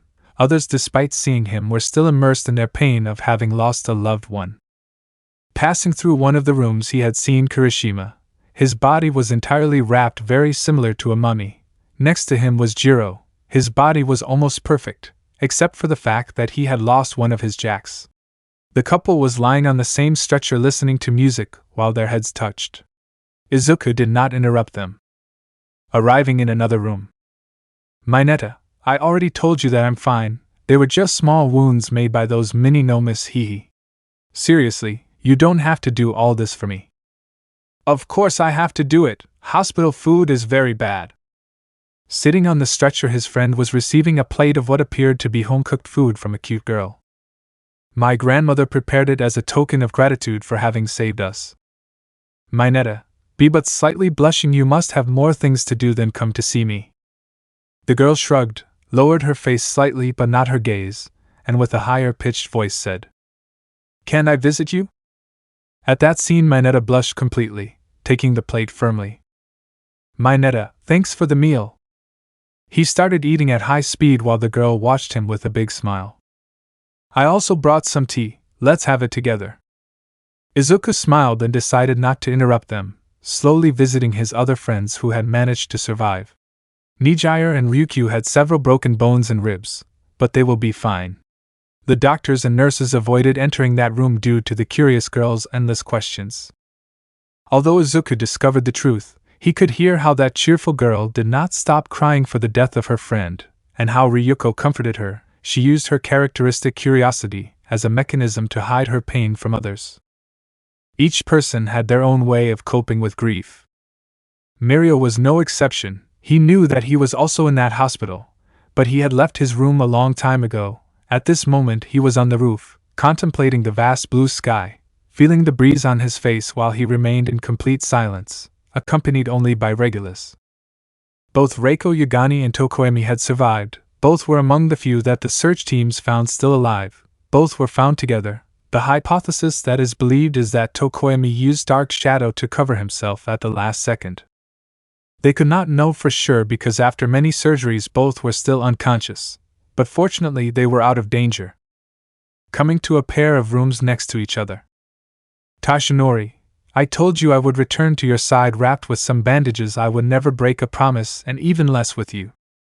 Rei, I know, taking him by the hand, that was one of your many qualities that made me fall in love with you. Shedding a few tears, now we can watch our grandchildren grow up together. Unable to help it, she had started crying more intensely. I'm sorry, Tashinori, I know, don't worry. Hugging her with much affection, you can vent all you want with me. He lost a son, yes, Dalby was a villain, he killed many people, he joined the side of those who caused so much pain, those who started the war. But she was her mother, and no one could change that. What she felt was a pain that only another mother could understand. At the same time in the next room. Fuyumi, here you go, darling, handing her husband some chopped fruit. Haruto, thanks, love, also with some bandages, but having a laptop where I worked, I didn't tell you. My beautiful wife brought me fruit. Now continue reporting what happened. Not caring that they were in the middle of a video call meeting, Haruto would never hide the love he felt for his family. There were many things to do. Despite being in the hospital, mostly at Fuyumi's insistence, he was already organizing rescue teams in various parts of the country. Haruto, huh? Noticing how his daughter stretched out her little hands towards him. What's wrong, my little princess? Lifting her up while speaking to her in a funny voice. Do you want daddy to pay attention to you? The girl's laughter was cheerful, ignorant of everything that had happened. Haruto, despite being in an important meeting and Fuyumi making gestures that they were still looking at him, he did not care. He would never neglect his family, the family he always wanted to have and that now he finally got. These were all the survivors who had participated in the Great War. Their names would never be forgotten, their courage would be passed on to the new generations. No, there was something wrong with that last bit. They weren't the only ones who survived. There was still one person left, in a room at the end of the hallway. The door was ajar. Inside it all the lights were off. The light from the hallway only revealed that there were two people inside, one lying on the stretcher and the other sitting next to it. Izuku slowly opened the door upon arriving. The light began to illuminate the place better. Now he could see it clearly. That person lying on the stretcher was entirely covered with white sheets, and the one lying next to him was Izuku, Ibara-san. The name of the deceased was inscribed on the death certificate on the side of the stretcher. Denki Kaminari had died. Ibara, he has gone ahead without taking his eyes off his beloved. He has gone far, very far. To a place where he can never be reached. His shoulders began to shake. A great pain was held in his heart. Ibara, they did a lot of surgeries on him. His body was very damaged. Clenching his fists, the doctors had little hope. But starting to cry, he had woken up. He was laughing. He was telling his bad jokes. He was very hungry. He took my hands and told me how much he loved me, and this morning he Terminal lucidity. A condition that causes patients in their final hours of life to show an improvement that generates hope in family members, friends and acquaintances of the patient, but which for doctors and nurses is the unequivocal sign of imminent death. A condition truly cruel. Ibara, Denki. Crying even more intensely. No, Denki. Please don't leave me. Her heart could not take it anymore and she let out all her pain. Her crying was painful to hear, making even the people outside the room cry who could hear her. Ibara, I want to see you again. Taking a few steps forward, Izuku, who also had moist eyes, took her from the man. Izuku, I'm so sorry for your loss, Kaminari was. Ibara, Grara. Suddenly getting up and removing Izuku's hand from her shoulder. Never. I will never forgive you. Turning her body and giving him a strong punch in the face. The White Dragon's rivalry was supposed to be only with you. Giving him another punch that made him crash against the wall. He wasn't supposed to die. That fight was only between you two. Throwing another punch. Why did he have to die and not you? Throwing endless punches. Arf. Without holding back a bit, Ibara had used his quirk to throw Izuku to the ground and began hitting him repeatedly without stopping. Ibara, courage. What's the point of that if he died in the end? His knuckles were bleeding and he still didn't stop. You're supposed to be a god now. The force of his blows decreased. If you are, go back in time, revive him or whatever, but bring him back. Ibara's tears fell on Izuku's face. He never defended himself. Those blows did not cause him the slightest damage, but each one of them hurt. Ibara, Denki, I love you. Why did you abandon me? Her blows stopped. Her hands trembled from the pain of hitting Izuku's dragon body.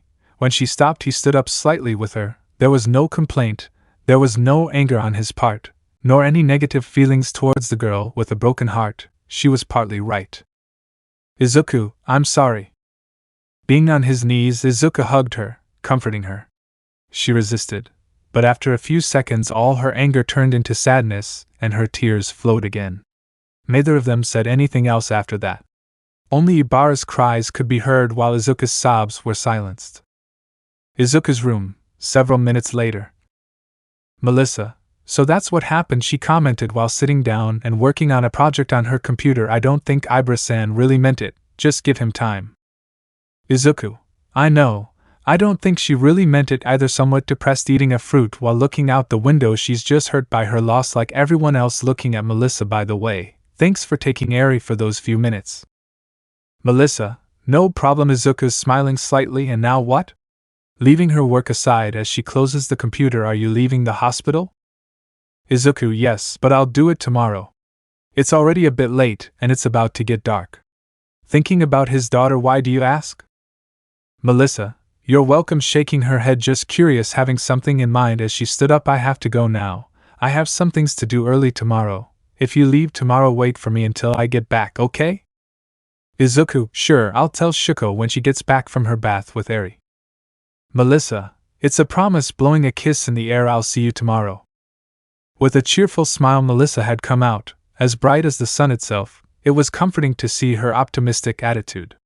She had gone to help her father and made to get the generators working so that the entire city would have power again.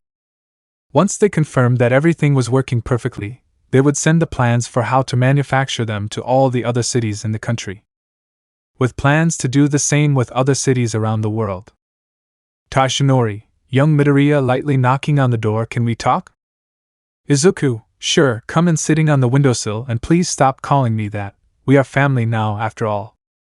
Tashinori, sorry, it's the custom. He's sitting on the stretcher. Young Mito coughing a little. I mean, Izuku, it's about Tamura's body. Having all of Izuku's attention, I asked my friend Tsukachi for help to hide his body in the morgue of the central police station.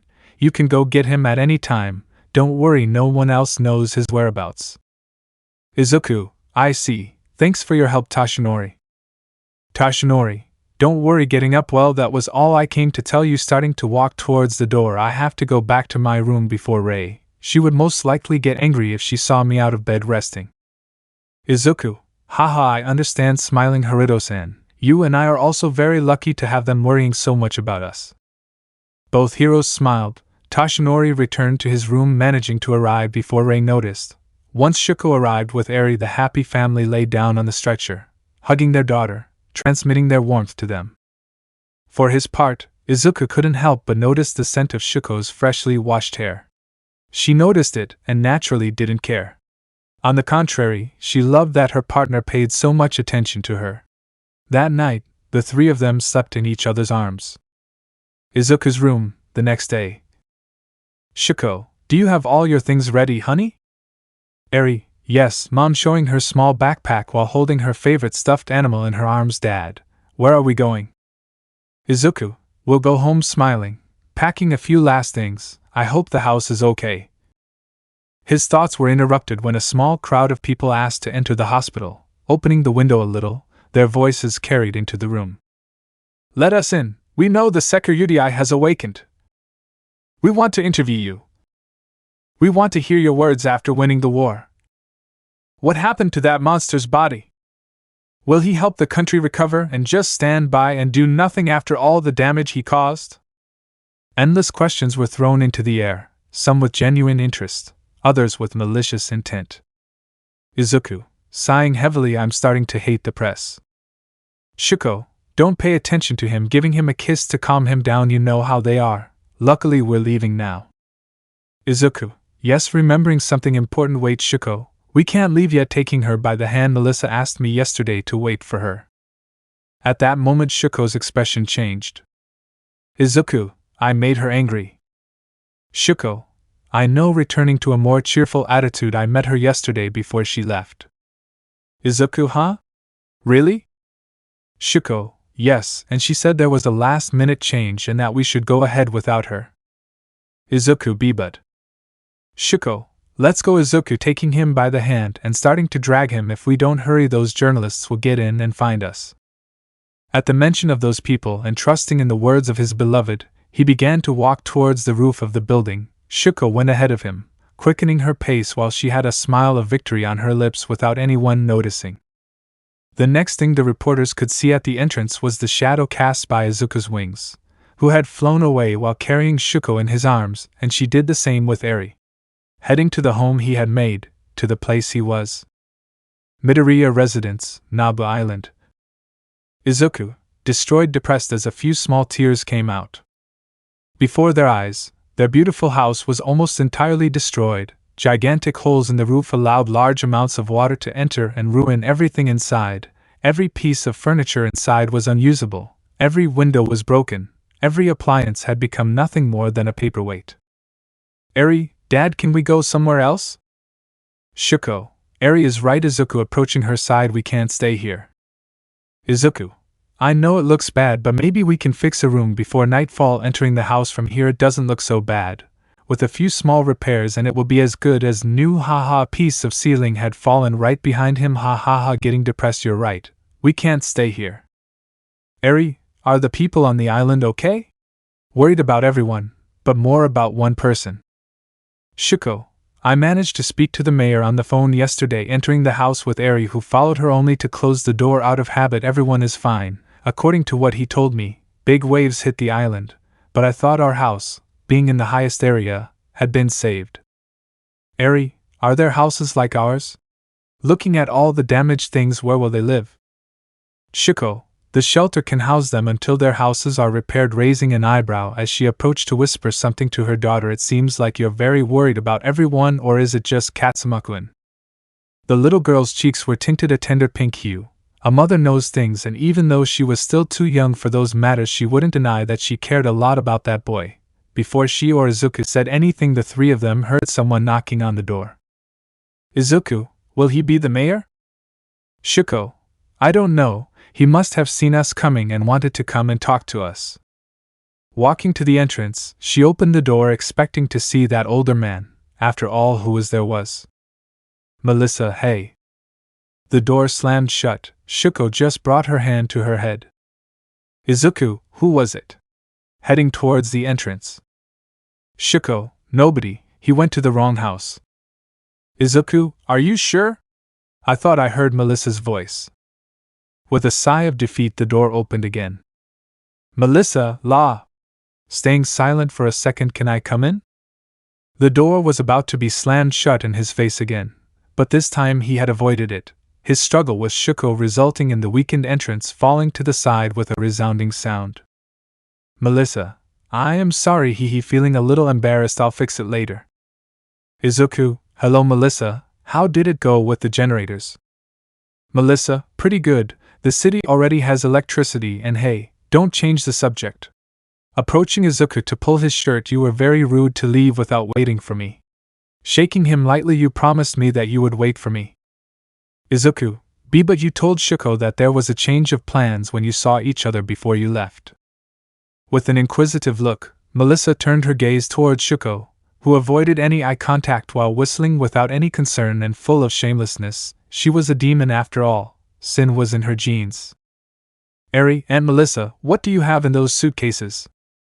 The tension in the atmosphere was gone. The little girl had pointed out two large suitcases that were outside the house. Neither Izuku nor Shuko noticed what had happened. Melissa smiled proudly at the question. The time had come for her little revenge. Melissa, well, your dad was going to make up for some things. Hugging Izuku and pressing her breasts against his body, and since he forgot about me, it will be even more. He looking at Shuko while widening her smile. That's why from now on I will live with you. Isn't it great? The tension in the atmosphere had increased again. The duel between the two women's gazes was terrifying. A demon and a dragon fighting to establish their dominance. Izuku was no fool. He fully understood that he had to resolve this matter as soon as possible. Izuku, girls, why don't you? But before she could say another word, a new section of the roof had collapsed behind them. Shuko quickly took Eri in her arms, and without wasting a single second, the four of them had left that house that began to fall into pieces. Izuku, it can't be fixed anymore. Looking at the rubble, I still haven't finished paying the loan that Ruji-san gave me. Looking down, I may be the sekiryuutei, but I'm not made of gold. Eri, Dad, where are we going now? Shuko, my mom's house was also badly damaged. She and Toshinori would stay with Fuyumi for a few days. Melissa, the dormitories at the academy have completely disappeared. Shuko, Natsuo said he would stay at his in-laws' house. Searching for solutions, both girls shared their ideas out loud. Suddenly Izuku remembered that dream he had before waking up. Shuko, maybe Momo's parents can give us some space in their house. Melissa, it's a good idea. What do you think, Izuku? Izuku, a stream of fresh air caressed his face. Have another place in mind where we can stay, taking the suitcases of both Shuko and Melissa. If that's not possible either, we'll go with Ruji-san. Spreading his wings, he had once again begun to soar through the skies, followed by both girls and his little daughter. Without saying a single word, Izuku just flew to a place he had not visited in 2 years. Many areas were still destroyed, others were already undergoing the first processes of controlled demolition to begin building again. Now that the power had returned, things would be simpler. The closer they got to their destination, the less damaged the place was. It was as if the war had never reached her. In the distance, she could already see that place, that apartment tower where she had lived a large part of her life alongside her mother. When he arrived, he was surprised. The place was completely intact. Was it a miracle? Coincidence? Or something else? He didn't know. But right now that didn't matter. Midoriya apartment. Izuku, 2 years. Looking at the closed door in front of him, I haven't entered this place for 2 years. The happiest moments of his childhood were spent only here, protected by these walls as well as in the arms of his mother. When they bothered him, when they insulted him, when they hit him, he always returned to this place, to the arms of Inko, whom he always consoled with her unconditional love. Taking the doorknob, it opened, revealing the interior of the place completely intact, unchanged over time. The whole place was clean, nothing was out of place, everything remained the same as when Inko lived there. It was really as if the gnomes and villains had avoided attacking this specific neighborhood. Eri, what a nice place, entering innocently, and it's very clean. Izuku. It was Ruji-san, he commented without taking a step inside. Before we moved to the island, he told me not to worry about this place. He had hired a cleaning service that came twice a week. His hands shook a little. He's a great guy, don't you think? Despite not being direct family, he has helped me so much. He was grateful. Izuku really respected him. If he was capable of being like that with him who was not part of his family, he could not imagine what he would be capable of doing if they were. Looking inside, Izuku found it difficult to take the first step. He instinctively took the hands of Shuko and Melissa, who were still at his side. Shuko noticed it, but didn't say anything. Shuko, are you ready? Melissa, we can stay here a few more minutes if you want. Izuku, no, interlacing his fingers with both of them to give himself the necessary courage. Let's go in. With that said, her foot rose and she moved forward. That first step was followed by the second, then the third, and so on until finally entering. While Izuku looked around the place and nostalgia flooded him, the girls brought in their luggage and closed the door. Nobody would bother them. Izuku, Mom, looking at a picture of both of them on the shelf. I'm home. A beautiful scene, no doubt, in the eyes of both women, but for the little girl there was another concern. Eri, Dad, where will I sleep? Izuku, pretending to think because I already knew he would like it. What do you think of my old room? Eri, your old room? Excited, yes. Heading towards the hallway. Izuku, it's the last door on the right, although I doubt you wouldn't recognize it. His name was on it, engraved on a small ornament in the shape of All Might's hair. Izuku blushed a little as he remembered how his entire collection was still there, but it was too late. Eri, wow! Speaking in a loud tone from the room, there are so many posters and figures of Grandpa Might. His former great fanaticism for his favorite hero was revealed to his daughter without her being able to do anything, even going so far as to think that he could sell his entire collection, discarding the idea immediately, not because he was not going to receive a considerable sum of money. That was not the point.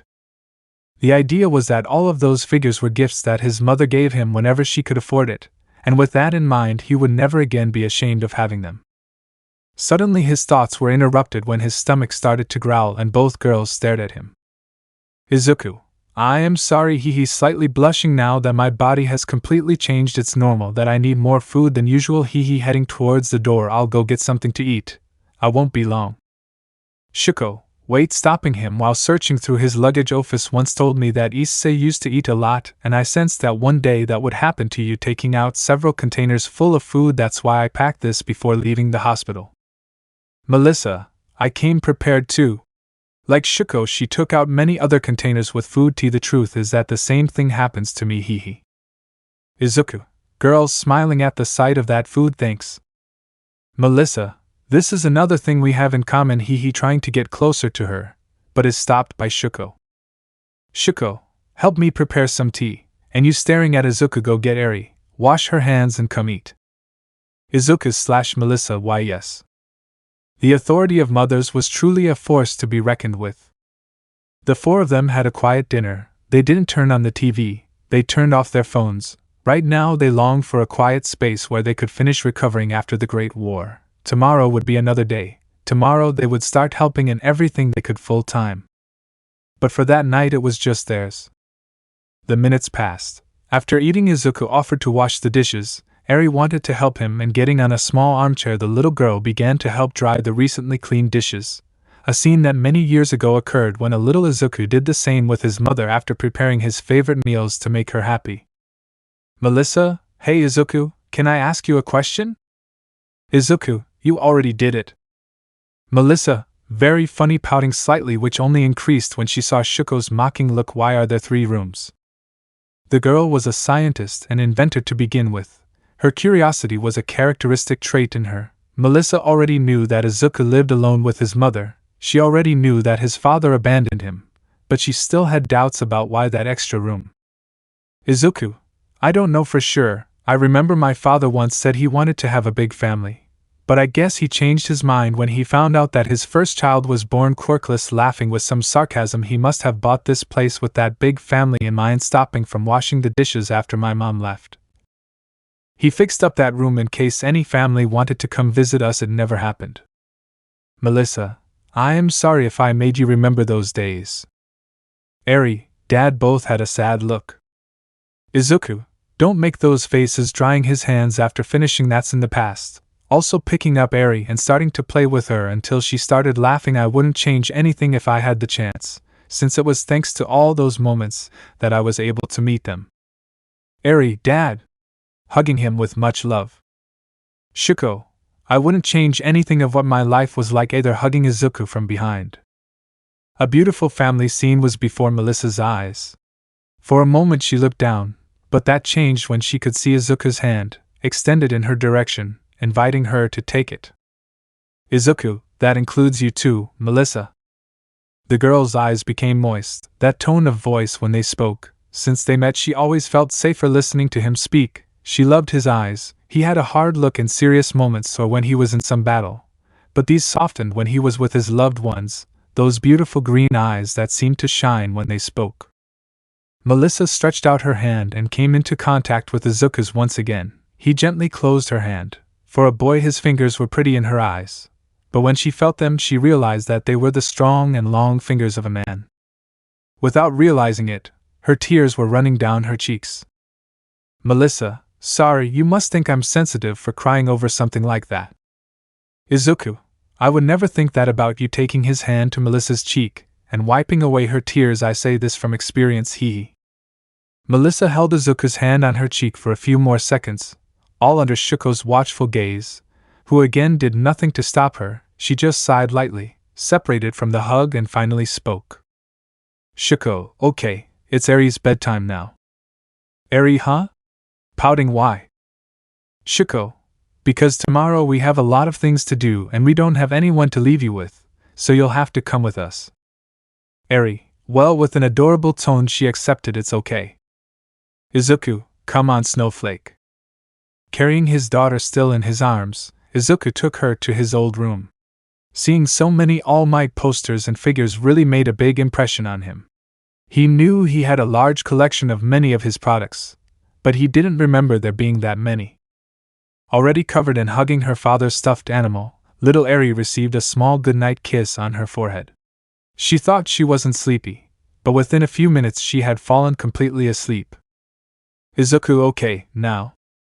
Carefully closing the door, Izuku was about to enter the old room that belonged to his mother, both next to each other. Inko arranged them like this so she could hear if her son had a nightmare and be able to calm him down faster. Shuko, Izuku, over here. To her surprise, Shuko's voice came from that extra room, further away at the other end of the hallway. Upon entering, she saw Shuko sitting on the edge of the bed with her legs crossed while Melissa was kneeling on the floor in front of her. Izuku, but what? Shuko, close the door and sit next to Melissa. Those words were said with such authority that Izuku simply couldn't refuse. With some nervousness, he closed the door only to hear, lock it, increasing his nerves even more. Once everything was done, he sat down in the same way next to Melissa. Shuko, anything to say, Izuku? Crossing her legs, or what about you, Melissa? Looking at them in a somewhat intimidating way. They didn't need to know what she was referring to. Those kneeling down were very aware of what they were asking, how they touched their hands, that way of looking at each other, the tone with which they spoke. Shuko understood them very well, since they were the same ones with whom she interacted with Izuku. Shuko, wasn't this made clear the night before the war? They both looked down. Shuko's tone was completely serious, but what they didn't notice was that the memories of that night continued to pass through her mind, causing her to blush slightly. Melissa, I being interrupted. Izuku, I'm so sorry. Lowering his gaze even more, I know we talked about it. I know I told you before, but The words wouldn't come out of his mouth. How could he say something like that to her? What he felt for her hadn't changed in the slightest, but how could she believe something like that? The atmosphere was tense. Drops of cold sweat ran down both of their foreheads. It was as if Shuko had miraculously recovered her ice. Shuko, Izuku crouching in front of him and raising his face with her hands, do you still love me? Izuku, huh? Confused, what are you saying? Shuko, just answer me, squeezing her cheeks a little, and be completely honest. The first day they saw each other, their fight at the sports festival, how they established a friendship that over time transformed into reciprocated love when they declared their love at the camp, the support they gave each other in their most difficult moments. The desire to be better together, to support each other unconditionally, as they passed the licensing exam together, as that same night they joined body and soul, that night was engraved on their bodies in those marks that they will always bear with pride. Little Eri, the girl they rescued by giving their all, pushing their bodies and powers even further, the affection they had for the little girl and that she returned, they formed a family, they showed their love in front of an entire island while they got engaged and moved into their own house. Their entire history together flashed through Izuku's mind in just an instant. The answer was more than clear. With a tone of complete determination, he looked her straight in the eyes and said, Izuku, I love you. My love for you has not diminished one bit. On the contrary, every day that I am by your side I fall in love with you again. I love the sound of your voice. I adore how you hide your gaze from my abdomen when I get out of the shower. I am fascinated by how you always move your hips when you know that I am looking at you. Shuko, why you don't have to say those things? Now blushing even more. Izuku, I love you, Shuko. I wish to wake up next to you every morning. My day would not be complete if I did not feel your lips in a warm kiss. I love it when we hold hands and silently contemplate the sunset, sitting next to each other on the seashore. The sweet words did not stop. They came from the depths of his being. He really showed how much he loves her, and will continue to love her. Izuku, our lives will be extremely long, but I couldn't stand even a week being on my own. I want to start a much bigger family. I want to share my entire life by your side. Various trails of smoke came out of Shuko's hair. Her face was entirely red. She thought she couldn't feel happier than she felt day after day by his side. He was wrong, fortunately, he was wrong. Shuko, does that include Melissa too? Izuku, yes. Taking control of her emotions again, Shuko now looked at Melissa, only to approach her and take her hand, staring at her. Shuko, I'm selfish. I'll always want to get as much attention as possible from Izuku. I won't accept any place other than the first position, holding his hands a little tighter. Do you still want it? Melissa, yes, staring at her. When he saved my life and my father's on the island, I felt great admiration for Izuku. Over time that admiration turned into this warm feeling. It was thanks to him that Fafnir woke up, and with that I was able to fulfill my lifelong dream of becoming a hero. Looking at Izuku with eyes full of affection, if I hadn't met you I wouldn't have had the courage to surpass myself. I would have stagnated in my father's shadow. Melissa's eyes turned to Shuko's. Her gaze was full of determination. Shuko had no choice but to admit it internally. She liked those eyes full of determination, since she saw herself reflected in them in a certain way. They were both more equal than they thought. At first they were compared to their parents, talking behind the scenes of their lives about how they could possibly never surpass their achievements. But they were wrong, everyone did. The appearance of Izuku on the scene changed everything. Thanks to his influence, both of them managed to find their own path to follow forward. Yes, their parents' opinions were very different, but their origins were the same. Shuko, I understand letting go of Melissa's hands and then letting out a long, Heavy sigh. Ophis did tell me that many times. Bringing her hand to her face, I had a feeling that sooner or later this would happen. Izuku is a dragon after all. Both Izuku and Melissa's eyes widened in surprise. Shuko lowered her hand and crossed both arms as she closed her eyes. Shuko, I'll accept it, but just this one time. Opening her eyes, looking at Izuku, and only because it's Melissa, understood? Izuku, Shuko, unbelievable, are you really? Melissa, thank you very much. Interrupting Izuku's words, Melissa launched herself towards Shuko to hug her with great joy and some small tears in her eyes. Both girls fell to the ground. Melissa in her euphoria hugged Shuko very tightly, causing their breasts to collide with each other, and Izuku was right in front of such a spectacle. Shuko, I'm starting to regret it. Melissa, sorry, getting up. I'm really excited that this is finally happening. Shuko, yes, but don't forget there are rules. Raising her index finger, I am selfish and all of Izuku's first times are mine. Raising another finger, I will be his first wife. Raising another finger, I will be the first to have a child of his. Am I clear? Melissa, of course. Nodding. As long as I can be by his side, I don't really care if I don't end up marrying him. Smiling. Being together and having my feelings reciprocated is more than enough for me. Guilt, that was what Izuku felt at Melissa's words. In these 2 years, his feelings for her had grown stronger, and could even be compared to what he felt for Shuko. That was why she did not deserve to be denied such a celebration. While Izuku was concentrating on his inner thoughts, he didn't notice that both girls continued talking, thus starting 2 different conversations that occurred at the same time. Melissa, hey look, pointing at Izuku's pants, blushing just like Shuko. It seems like someone got excited when they saw us hugging. Izuku, I can't deny it anymore. In these 2 years I came to have feelings for Melissa, and it's not fair of me to think that. Shuko, this is all your fault, throwing yourself at me and making our chests come together like that. Melissa, and that bothers you? Shuko didn't say anything. Izuku, what should I tell him? How did Issei solve these problems in his life? Drake, partner, speaking to him mentally, don't think about things too much. Issei got married several times. Yes, he celebrated a big wedding with most of them, but the few who joined later also celebrated their wedding with him. Melissa, we should help him, don't you think? A playful smile formed on her lips as she began to take off her shirt. He deserves a reward for saving the world. Shuko, starting to take off her shirt too. This is just to help him. Don't get the wrong idea, I refute, but her somewhat hardened nipples said otherwise. Izuku, is that really okay? Drake, you are the sekiryuutei, as well as a completely dragon. The rules of the modern world do not apply to you. Listen, in the supernatural era it was normal to see this type of relationships. Shuko, and now what are you doing? Being hugged by Melissa, making both of their breasts stand out much more than normal. Melissa, don't act innocent now. You know very well what I do. If you didn't like it you would resist, but right now you hug me even tighter. Izuku, I guess I just have to get used to it. Drake, yes, but later we can talk a little more about that topic. I'm going to sleep since you'll be a little busy. Izuku, huh? What do you want? Paying attention to what was in front of him, being impressed at the same time as something inside him lit up. Say.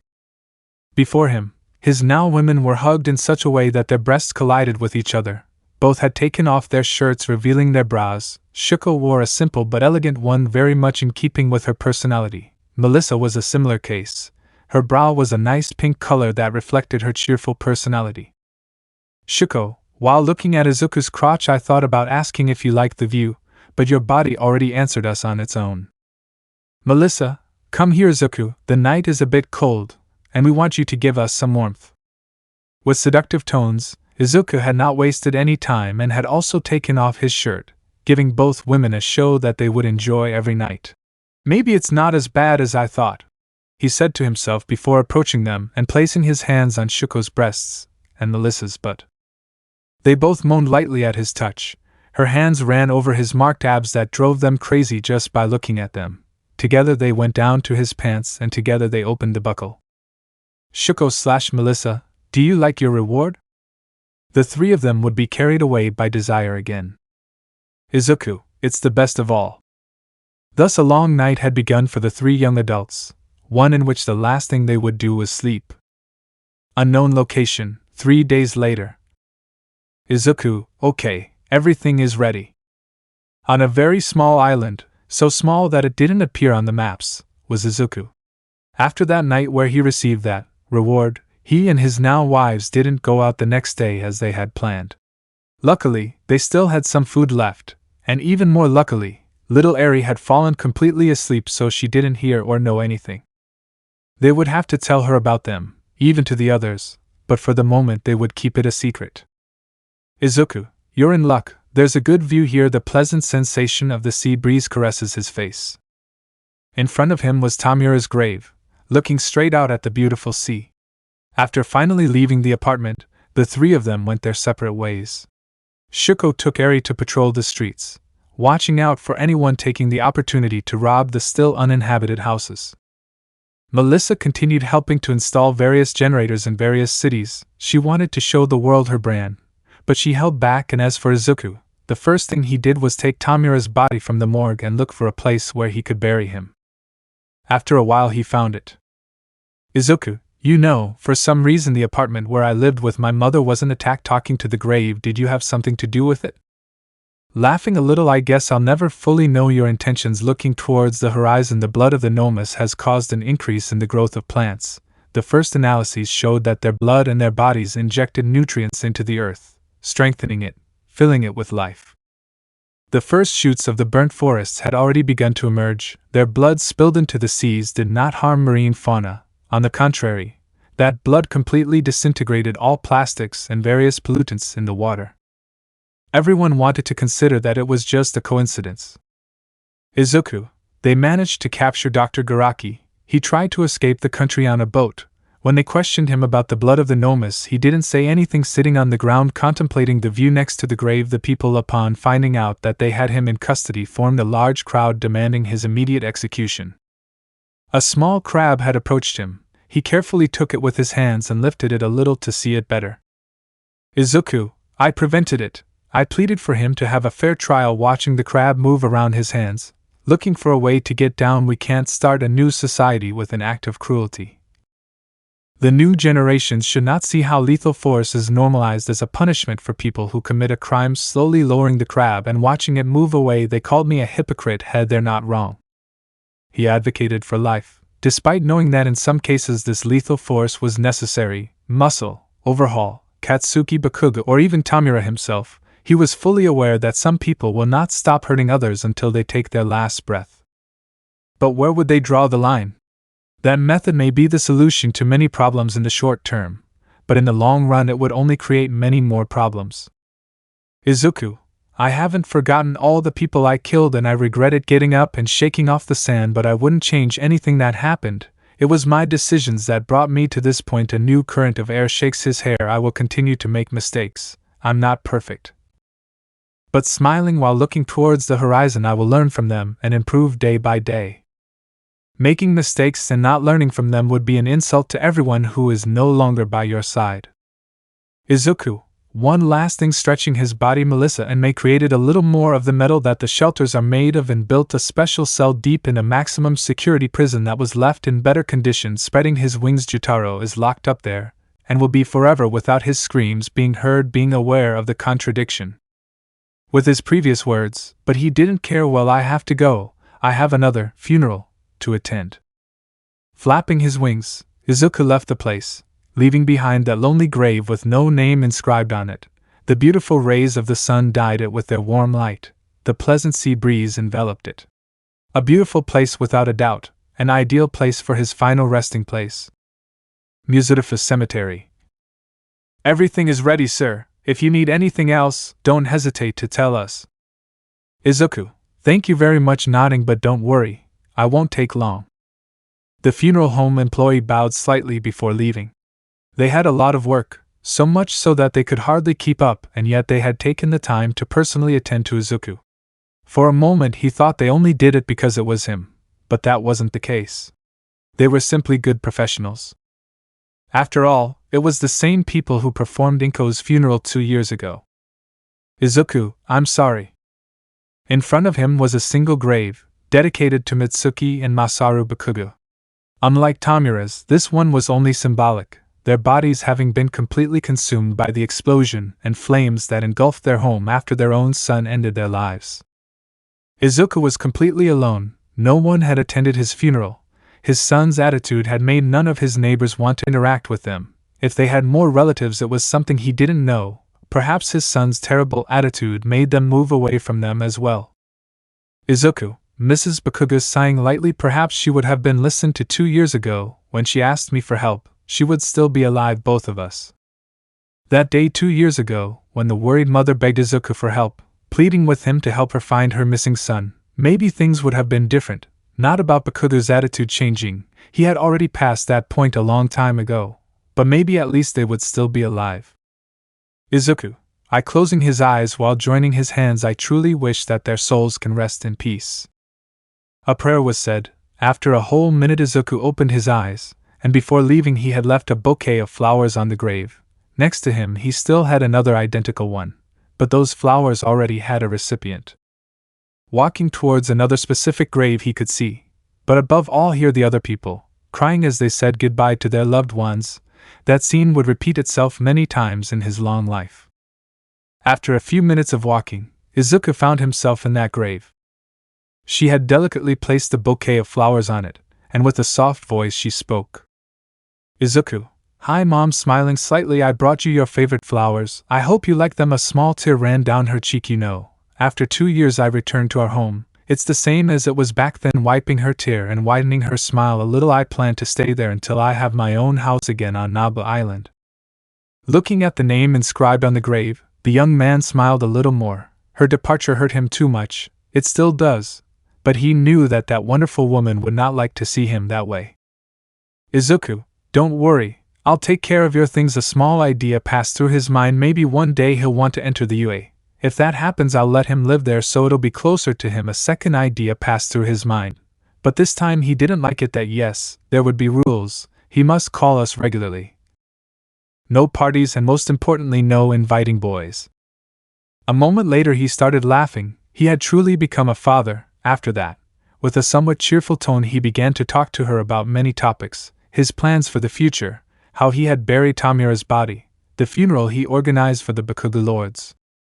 In the end he told her how much he missed her, how he will never forget her no matter how many centuries pass.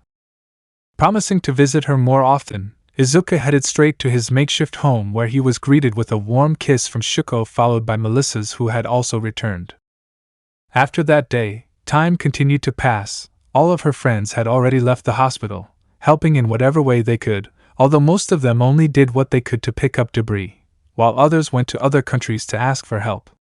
Especially Melissa and May, their generators were in high demand all over the world. They must have been very busy. UA Academy Principal's office, several weeks later. Izuku, Director Nizu knocking on the door, then slowly opening it. I'm going in. That office was still half built like the rest of the academy. Through its windows you could see dozens of cranes everywhere.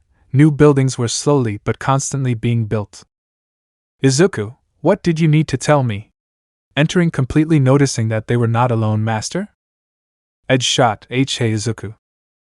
Nizu, young Midoriya. His tone was calm, but you could tell by his fur that he was nervous. I called you here knowing that you had some free time. Getting on his new desk. Edge shot, and I have something very important to tell you.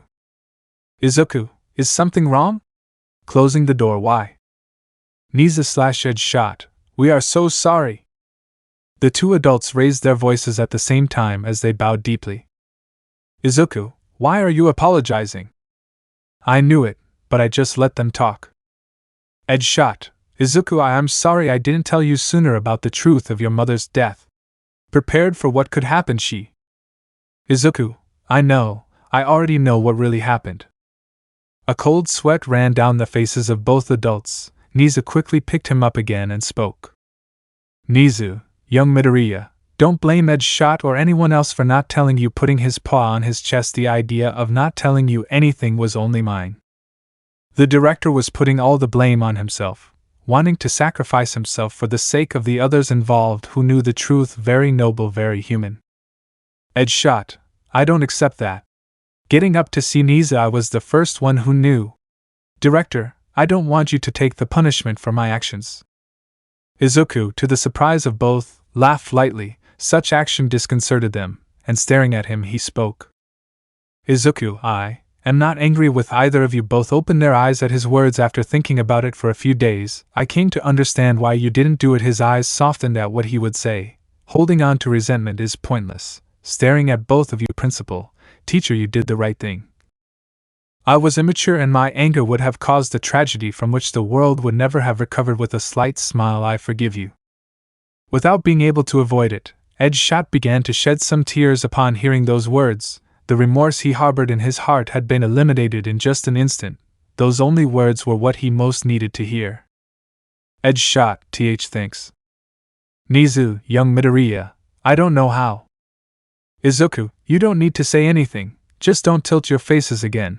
I don't feel comfortable when you do that, hee. Edgeshot, anything, wiping away tears. If you ever need a favor, whatever, I'll help you out. Nizu, I think the same, it's the least we could do for you. Izuku, it's not necessary. His smile turned into one with a somewhat sinister touch, although, now that I think about it, they could do something for me. Edgeshot, what would that be? Having a bad feeling. Izuku, there are many children who need to cheer up after everything that happened. His smile became even worse in the eyes of the hero. They all loved the Ape Ninja. His mere mention made the hero tremble. I'm sure they would be very happy if they saw him singing that song in front of them. The hero turns pale at his sentence. His tears had returned, but in a silent way. Nizu, I'll look at the time, gentlemen. Getting off the desk and heading towards the door, I forgot that I have a very important meeting with the architects. Wanting to escape, the director tried to flee as quickly as possible, but Izuku's hand on his shoulder had prevented him from doing so. Izuku, the Ape Ninja will need a faithful companion. Nizu began to tremble. It is for the good of the children. Nizu, I. A few light tears also ran down her cheeks. Once Izuku let go of his shoulder, he headed towards the door, thanking them for accepting and wishing the director well at his meeting. Both adults fell to their knees in resignation. They had achieved forgiveness, but at a high cost. After that, time passed. Days turned into weeks, weeks into months, and then into years. Japan, being the country with the most shelters, was the one that suffered the fewest civilian casualties, so they had more manpower to rebuild their nation. Finally, after those years, things had returned to relative normality. The survivors of the war made their lives. Some retired, others continued their work as heroes. To everyone's surprise, the first to marry was Mineta, with the girl he saved. He had changed, all thanks to his friends. At the celebration, they asked Ibra if they could name the child they were expecting Denki, in honor of her best friend. The girl cried while nodding. She hadn't even spoken to Izuku yet. Kirishima and Jiro got married a few months later. The poor guy had been petrified when he saw his beloved in a wedding dress, much more than when he activated his quirk. His Jack had returned as a result of Ares training. His goal was to help Kendo recover his lost arm as he had done with All Might in his time of greatest need. He had not yet reached that level, but he was close to achieving it. In the meantime, he practiced with smaller things. Despite having his Jack back, Jiro retired from the heroism career, instead deciding to open his own music business, teaching how to sing and play all kinds of instruments. The young Akane was one of his first students. Many things happened. There were still big wounds from the war, but with time everything will heal. Unknown location, Tamura's grave, 5 years later. Izuku, it's been a long time since I was last here. Standing in front of that nameless grave was Izuku. His features had completely matured. It was from this point that his aging stopped, and he would look the same from now on. Izuku, I'm sorry I can't sit down to talk, but I don't want to get my suit dirty. Smiling Shuko and Melissa would kill me if I arrived dirty to the ceremony. Right now he was wearing an elegant black suit. One of the most important days for him had finally arrived. His wedding with Shuko and Melissa. He still remembered when they revealed the secret of their relationship, how the women looked at Izuku with inquisitive eyes. On that occasion he felt very afraid of Rei's fury. But after explaining the situation better, things calmed down more or less at least. The press made a big fuss, but for that day all that subject was left in the background. Izuku, I see that some flowers grew in the area. Looking around, the island had changed slightly. The vegetation seemed more abundant. with more life I'm not surprised. It's the same all over the world looking at the horizon as there are far fewer people. The consumption of natural resources has been reduced exponentially, and if we add the strengthening of the ecosystems by the blood of the nomus, nature has been at its best in centuries. An undeniable truth, the air was cleaner, the waters purer, and even some species of animals previously thought to be extinct were resighted and their numbers only increased. Izuku, the shield companies allied themselves with the Yaoyorozu and together they focused their resources in many areas: medicine, infrastructure, education, renewable energy sources, managing to see how a crab approach many other companies in the world are imitating them. Science no longer only focuses on quirks. Humanity began to advance in other aspects, taking the crab in his hands, taking a pleasant surprise. Hey, you are from a species that was believed to be extinct. The small creature threatened Izuku with its pincers. He just smiled to leave it delicately on the ground. A gentle sea breeze shook her hair, which she tried to comb for the occasion, but it was impossible. She almost had to leave, so she hurried her words. Izuku, during these 5 years I have tried to help everyone equally, not only the quirkless, also those people whose abilities are associated with villains, remembering that was one of Tamura's reasons there are still crimes, conflicts, racism. Looking at the beautiful blue sky, utopias do not exist. But as long as we are a little better every day, it will be enough. Looking at the grave again, I know that one day I will be able to achieve the dream that I long for. It is only a matter of time, and that is something that I have plenty of. Haha. A new current of air caressed his face. The place was really peaceful. But a few seconds later an alarm sounded on his cell phone. His time was up, he had to leave. Izuku, it seems that the time has come to say goodbye. Spreading his wings, goodbye Tamura no Tenko Shimura. Rising once more into the air, Izuku left the tomb to celebrate his grand ceremony with the 2 women he loved who would accompany him for millennia to come. And so, everyone continued with their lives. The years were unforgiving, many remained in contact with Izuku, but as the decades passed, age was reflected in their faces. After a few decades there were very few left who lived through that great war that is already spoken of in history books. Nursing home, Japan, decades later. I win this round. A group of elderly people were gathered around a television while playing cards. Upon seeing their defeat, they all became upset with the man. His hair had lost all of its old color, and much of him had changed, but some habits remained. Old tricky caterpillar. Aizawa, don't be sore losers and accept defeat. Laughing a little as he claimed his prize, a few sweets which were forbidden due to their high sugar levels. It's not my fault that you are so easy to read. The other elders complained, but that was all there was to it. There was not much they could do. After all, they were betting on something that was forbidden to them in the first place. After that, the old master looked at the television broadcast and saw it. Quirks are beginning to be a danger to the safety of civilians. There are more and more cases of young people awakening their powers and not being able to control them, putting themselves and those around them in danger. The news reported on a young man who was no older than 10 years old. His power to control the earth had gotten out of control and he had created a giant rock monster. His presence was very dangerous for the entire city. Red and intense red color appeared in the skies, and with its recognizable boost, a sphere of energy had destroyed the creature. The boy who created it began to fall, but he was rescued in mid-flight by Izuku. Taking him safely to the ground, the boy apologized. He wanted to use his power, but without realizing it, it had gotten out of control. The parents thanked Izuku, who, even with his armor on, flew away at high speed. Aizawa has smiling problem boy. What's up, old caterpillar? Do you still claim that you were the master of the sekiryuutei? Do you think we're that stupid? Aizawa just took his winnings and silently walked away from the place, while listening to the last words of the news. Without a doubt, the sekiryuutei saves the day again. In other news, today marks 70 years since the hero's victory over the great attack caused by the villains worldwide, showing the place where the great battle began and ended. The place where the sekiryuutei dealt the final blow to the leader of the villains is visited every year by hundreds of people to leave their offerings to the fallen heroes who were immortalized with their respective statues. Those who survived were equally recognized, and once they sadly left this world, a statue was erected in that place. One of the last built was that of the hero Nijire Hato, which was placed right next to that of his wife, the hero Ryukyu. Just like in life, both will be together forever. In that place they called the Footprints of Courage. It was the enormous path created with the final blow given by Izuku to Tamura. Vegetation grew around it. With the passage of time they put various tiles, and along the entire length of that site they raised the statues of the heroes fallen in battle. The first was the statue of Ochako Uraraka, the girl who was the first to show her courage by gaining valuable seconds and whose example was later followed. Aizawa, 70 years, huh? Walking with some pain in his chest. A lot of time has passed since then. The hours passed. It was a beautiful full moon night. The wind blew with some force, so before lying down in his bed Aizawa closed the window.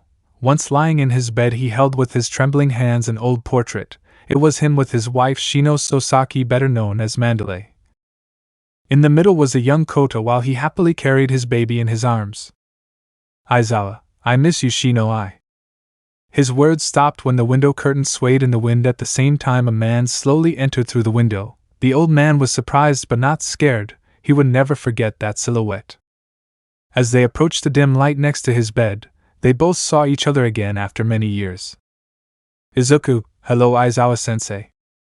Aizawa, you're late Midoriya. His face was serious. How many years have passed since you set foot on Japanese soil? Unable to avoid laughing, Izuku answered. Izuku, what a nice welcome. Smiling, you're still as strict as ever. Aizawa, what have you been doing? Shino already died. I'm the last one left of my generation. His gaze changes to a melancholic countenance. Even some of my students are no longer here. The time was inclement. They were still human. The years fell upon them. Some suffered from various illnesses, and at that the old master had begun to laugh softly. Aizawa, look at you. You look exactly the same as those days. Haha, the longevity of a dragon has its advantages. His gaze softened again. I still remember those years at the academy, although they don't believe me that he was once your teacher. Izuku, I still consider him my teacher. Aizawa, haha, the pain in his chest had returned, but he ignored it so. Coughing, aren't you going to answer the question I asked you? Izuku, traveling, looking out the window at the vast night sky. The world is a very vast and beautiful place. Smiling, that's why I wanted to see every detail in it, going through it as slowly as possible so as not to miss the small details. Looking at his teacher, but Aizawa-sensei, you know that didn't mean I wouldn't come back from time to time. Aizawa, yes? I don't remember. The old man began to cough louder and louder. Izuku just had a melancholic look. He knew he would lose another friend. Izuku, you know, the number of Quirkless worldwide increased. Finally my efforts are being reflected. No one discriminates against them anywhere. Each and every one has the same rights. His hands began to shake, although not everything is good. Some people make arranged marriages between Quirkless with the hope that this one has and awakens a sacred gear. Aizawa, the work is never done, huh? Izuku, no, but I'm so close, just a few more decades and finally I wish you all could see it directly. The teacher's cough increased, as did the pressure in his chest. He held his chest tightly while Izuku moved a little closer to be by his side. Izuku, Aizawa-sensei taking out his phone, there is still time. I just need to call Eri and you and... Aizawa, no, stopping coughing, but still feeling pain in his chest. I appreciate the offer, but I rejected. A warm smile formed on his wrinkled face. I already had a full life. I experienced many things. I fell in love with an incredible woman and I was lucky that she loved me too. We formed a family that visits me every day. Izuku could hear his master's heartbeat getting slower and slower. Aizawa, I am ready for this. A tear rolled down his cheek. I want to see her. I want to see my beloved wife again. Looking at Izuku, who had a saddened expression. I'm sorry, Midoriya. Izuku, you don't have to apologize, master. Putting away the phone, everyone has said very similar words to me. The weather was truly inclement. Before his eyes was his master living his last minutes of life. He doubted he would survive before dawn. It was for that reason that Izuku approached a small button next to the bed and pressed it. It was only a matter of seconds before a nurse arrived. Izuku, Aizawa-sensei, it was a pleasure to have met you.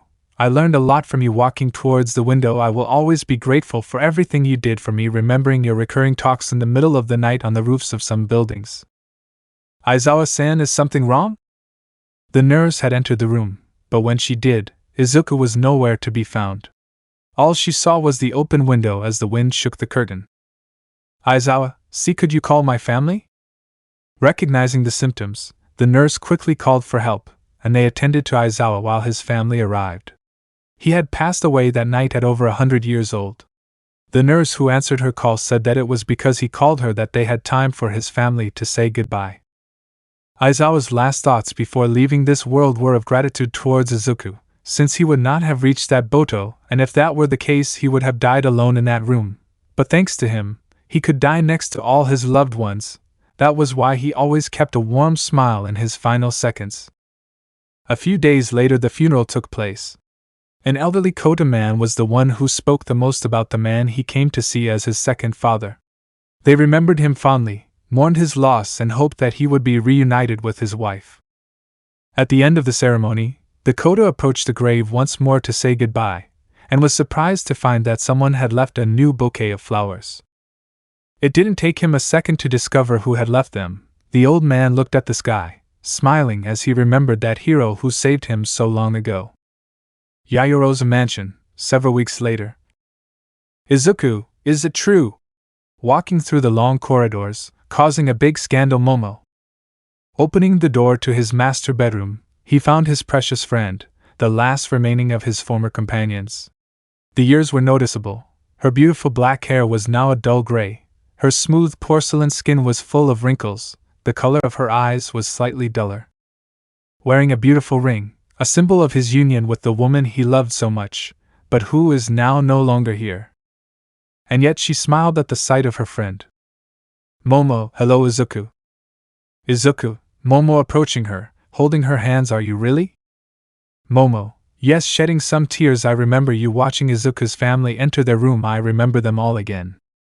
A brief moment of lucidity. Over the years she developed a terrible disease that still torments society, Alzheimer's. When they were informed about this, they quickly flew away as fast as possible. Shuko/Melissa, Momo also taking her hand while they cried without knowing what to say. Momo, I envy you. Smiling at them, you look just as young, but I've become old and ugly.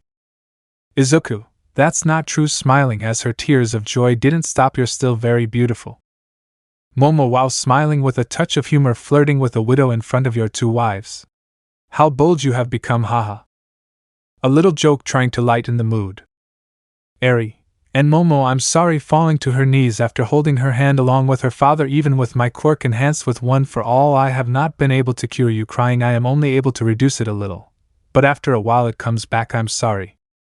Momo, Eri, honey, squeezing her hand on her as Izuku removed his hand, you have nothing to apologize for. Eri, me. Looking up at her, I dropped out of the hero career and started studying medicine. Holding her hand a little tighter, I want to be able to cure you someday. If only. If only society hadn't focused on quirks for so long, there would already be plenty of cures for various diseases. Momo, I'm sure you'll be a great doctor, darling. Her tone was gentle. Although Itsuka and I never had children, we both always saw you as our daughter. Eri's tears only increased, as did Izuku's and the girls. We've both always been very proud of you. The light in her eyes lost that characteristic shine, everyone noticed, and with her last moments of lucidity the older woman smiled identically to how she used to be in the past, and spoke in a tone that only demonstrated how much she loved them. Momo, don't cry, I had a wonderful life by her side. Slowly releasing the grip on her hand, even if I had known how it ended, I wouldn't change anything about her. So smile. Everyone's eyes widened in shock. A painful but warm feeling at the same time passed through their hearts. Momo, I will continue smiling, just as All Might once taught us. He was like that too, smiling in that same way even in his last minutes, smiling just like everyone else. Momo had closed her eyes, and when she opened them, Momo, excuse me, but who are you? His memories had been stuck when he was in his third year at the academy, which was why he couldn't recognize any of them. Although Izuku and the girls hadn't changed, their features had finished maturing. Eri, and Momo, it's me, Eri. Momo, hey. For a moment she had a slight hope that he would recognize her. It wasn't like that. Momo, it's true, Eri said she would come to visit us. Looking confused to the sides. Itsuka, where are you? trying to call her. Remember that Eri is coming to visit us. We must prepare the caramel apples that she likes so much. Silent tears fell down the cheeks of those present. They did not ask for anything to be done, there was nothing they could do. Momo did not say anything when she saw them, but when she saw the young girl, she instinctively stroked her head. Momo, oh sorry, I don't know why I did that. Eri slowly stood up again. She sensed what had happened. It made her happy and at the same time it hurt her. Momo, are you okay? Tilting her head, you're crying a lot. Eri, yes, I'm fine. Despite continuing to cry, she formed a big smile on her lips. It was such an Eri must be very lucky to have an aunt like you. Momo, not at all. We are the ones who are lucky to have her by our side, forming one of the most beautiful smiles that have ever existed on her lips. That girl is very special, as much as her parents. The family stayed by his side for several more hours, keeping him company. Every time he asked about Itsuka, they patiently told him that she had gone out to buy some things, but that she would soon return to his side. The next morning, Momo Yayorozu had left this world. She had died peacefully in her sleep, hugging two portraits at all times. The first was a photo of her former friends when they were still at the academy. The second was on their wedding day, where both brides wearing a beautiful white dress carried a happy little Eri in their arms while the little girl happily threw flower petals everywhere. It was a good life, no doubt, full of adventures, with difficult moments, but the happy ones were much more abundant. The years continued to pass, new cities were created, the improvement in the infrastructure of the buildings made them much taller, housing a greater number of people, leaving more space for nature. The only two living people without any relation to the supernatural era that remained were Katsuma and Fuyumi, who, although they accepted that Eri used her quirk on them, either wanted to separate from their respective partners yet. It is still remembered with humor how at Eri's wedding with Katsuma Izuku he was held back by his two wives, threatening him not to say a single word of opposition. They did not have to threaten him with any weapon or special power. All that was needed was a simple sentence said by both of them at the same time very close to his ears. If you say you object, there will not be another night of passion for a long, long, long time. Haruto, for his part, had become the Director General of the United Nations. He completely reformed that institution and for several decades has helped many people around the world with their problems, finding water wells, reforesting entire areas burned by fires, financing the creation of schools and hospitals in the most remote areas. He kept his word and never again ignored the world's problems. His best agent and the one who made sure that the agreements were fulfilled and no one stole the resources delivered was Mirio, who, having made the same deal as Izuku and Haruto at the time, his body had changed, but unlike them, he was not practically immortal, he only aged slowly, which is why his appearance was already noticeably aged. But he maintained the same strength as before. Muzurifu, heaven, many years later. These days have been very boring. Flying over a modern city, a cheerful girl flapped her wings of fire. Her hair was an intense red color. Her eyes were green like an emerald. They seemed to shine as a result of her great determination. Wait for me, sister. At her side and with a calmer attitude was another girl of equal beauty. Her dragon wings flapped with great beauty. Her hair was an intense blonde, almost being a golden color. She, like her sister, had her hair tied with a ponytail. Her eyes were a light blue color, which always reflected a deep calm. But I'm really bored. You say that, but it's only been 2 days since we turned off a light in a factory. Fufu, we put out the fire while saving all the workers without them suffering a single injury. A cheerful smile appeared on her lips. I'm so proud of myself.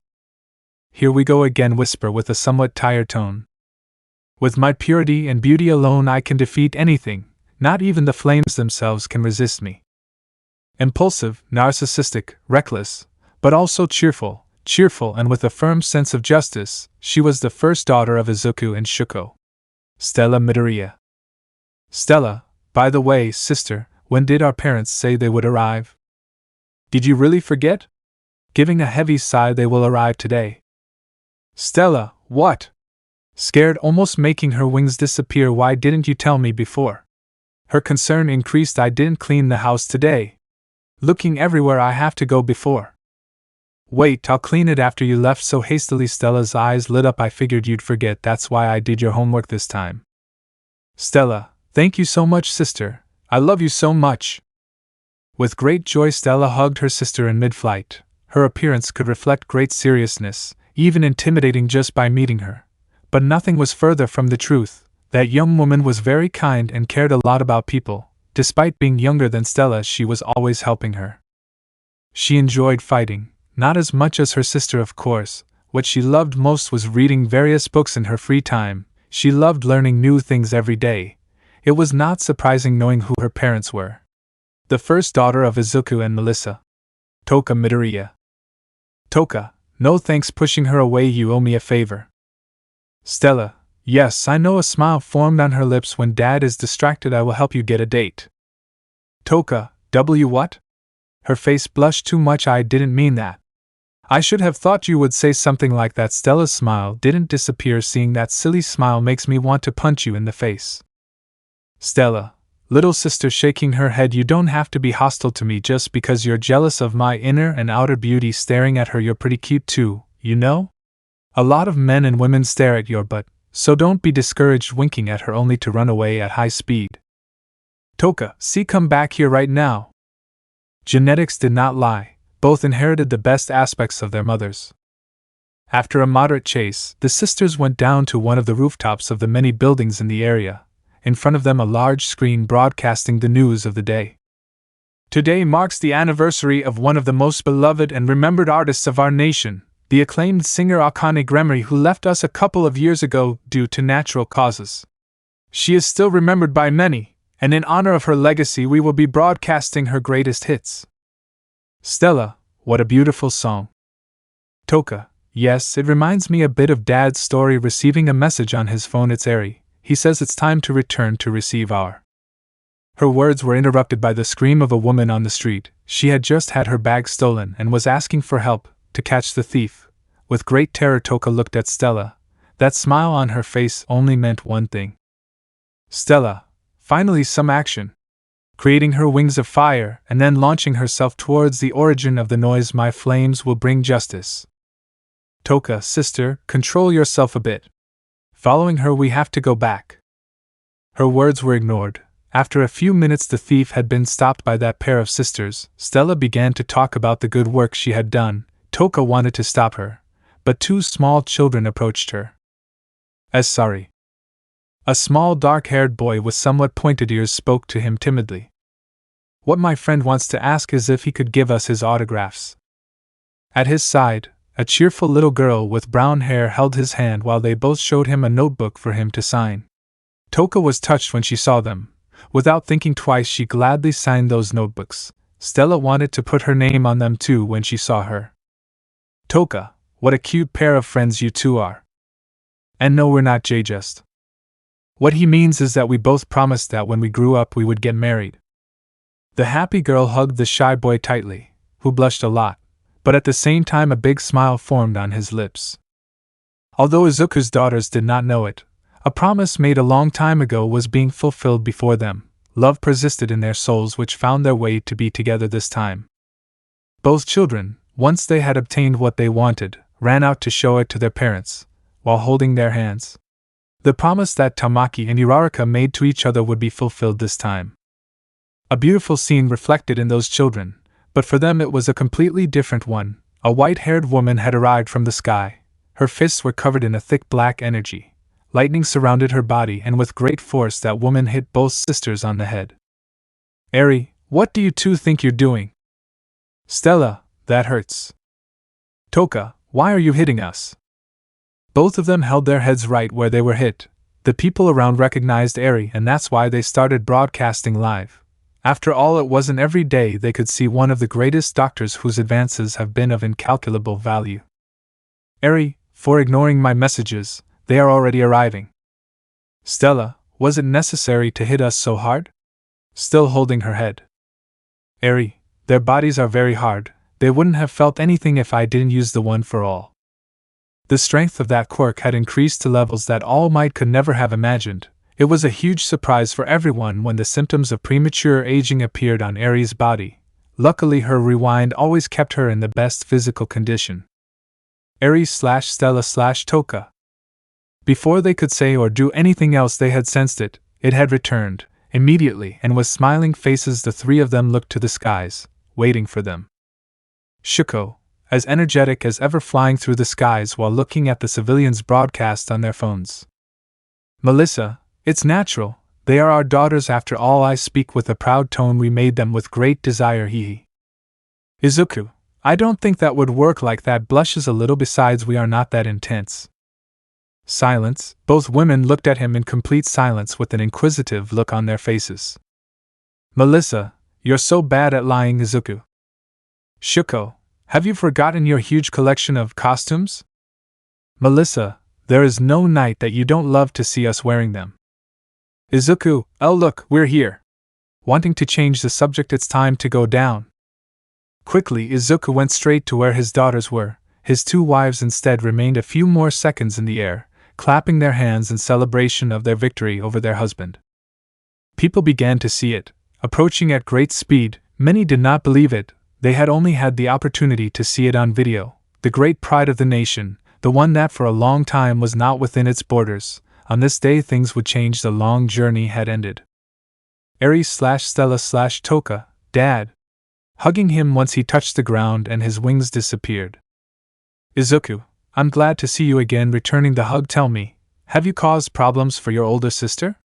Looking at Stella and Toka. Remember that we let you move on your own only if you obeyed her. The house they moved into was very close to Aries' house, which she shared with her husband. In all these years they still haven't had children. It's not that they had any problems starting their own family, it's just that since they had so much time, there was no rush to start. Stella, of course we listened to him, didn't we? Toka, yes. Ari, well, both sisters turned their faces with a pleading look in their eyes. Don't worry, Dad, they haven't caused any problems, haha. That broadcast at this point was seen in every area of Japan. The civilians were surprised that those two girls were also daughters of their great hero. It was not surprising that they did not know. Whenever they finished saving someone or stopping a crime, Stella immediately went to look for another evil action to stop it with her justice.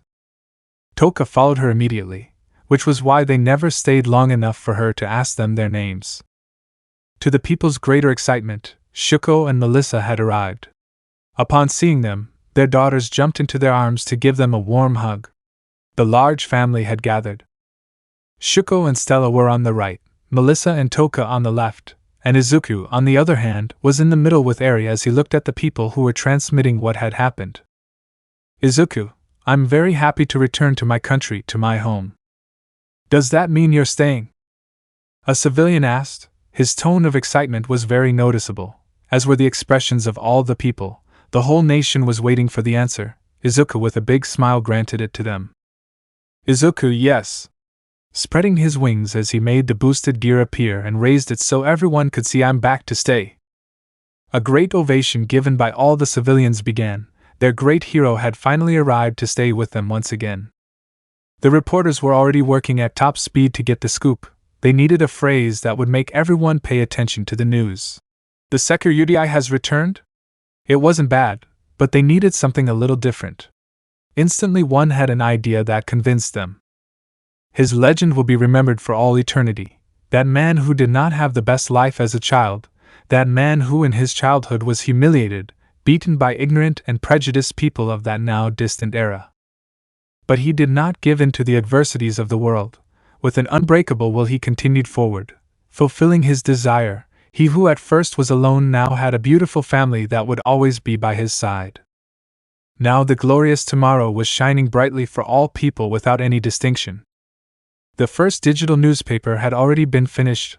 The headline was ready. This day will be celebrated with great joy. After all, today was the return of the sekiryuutei.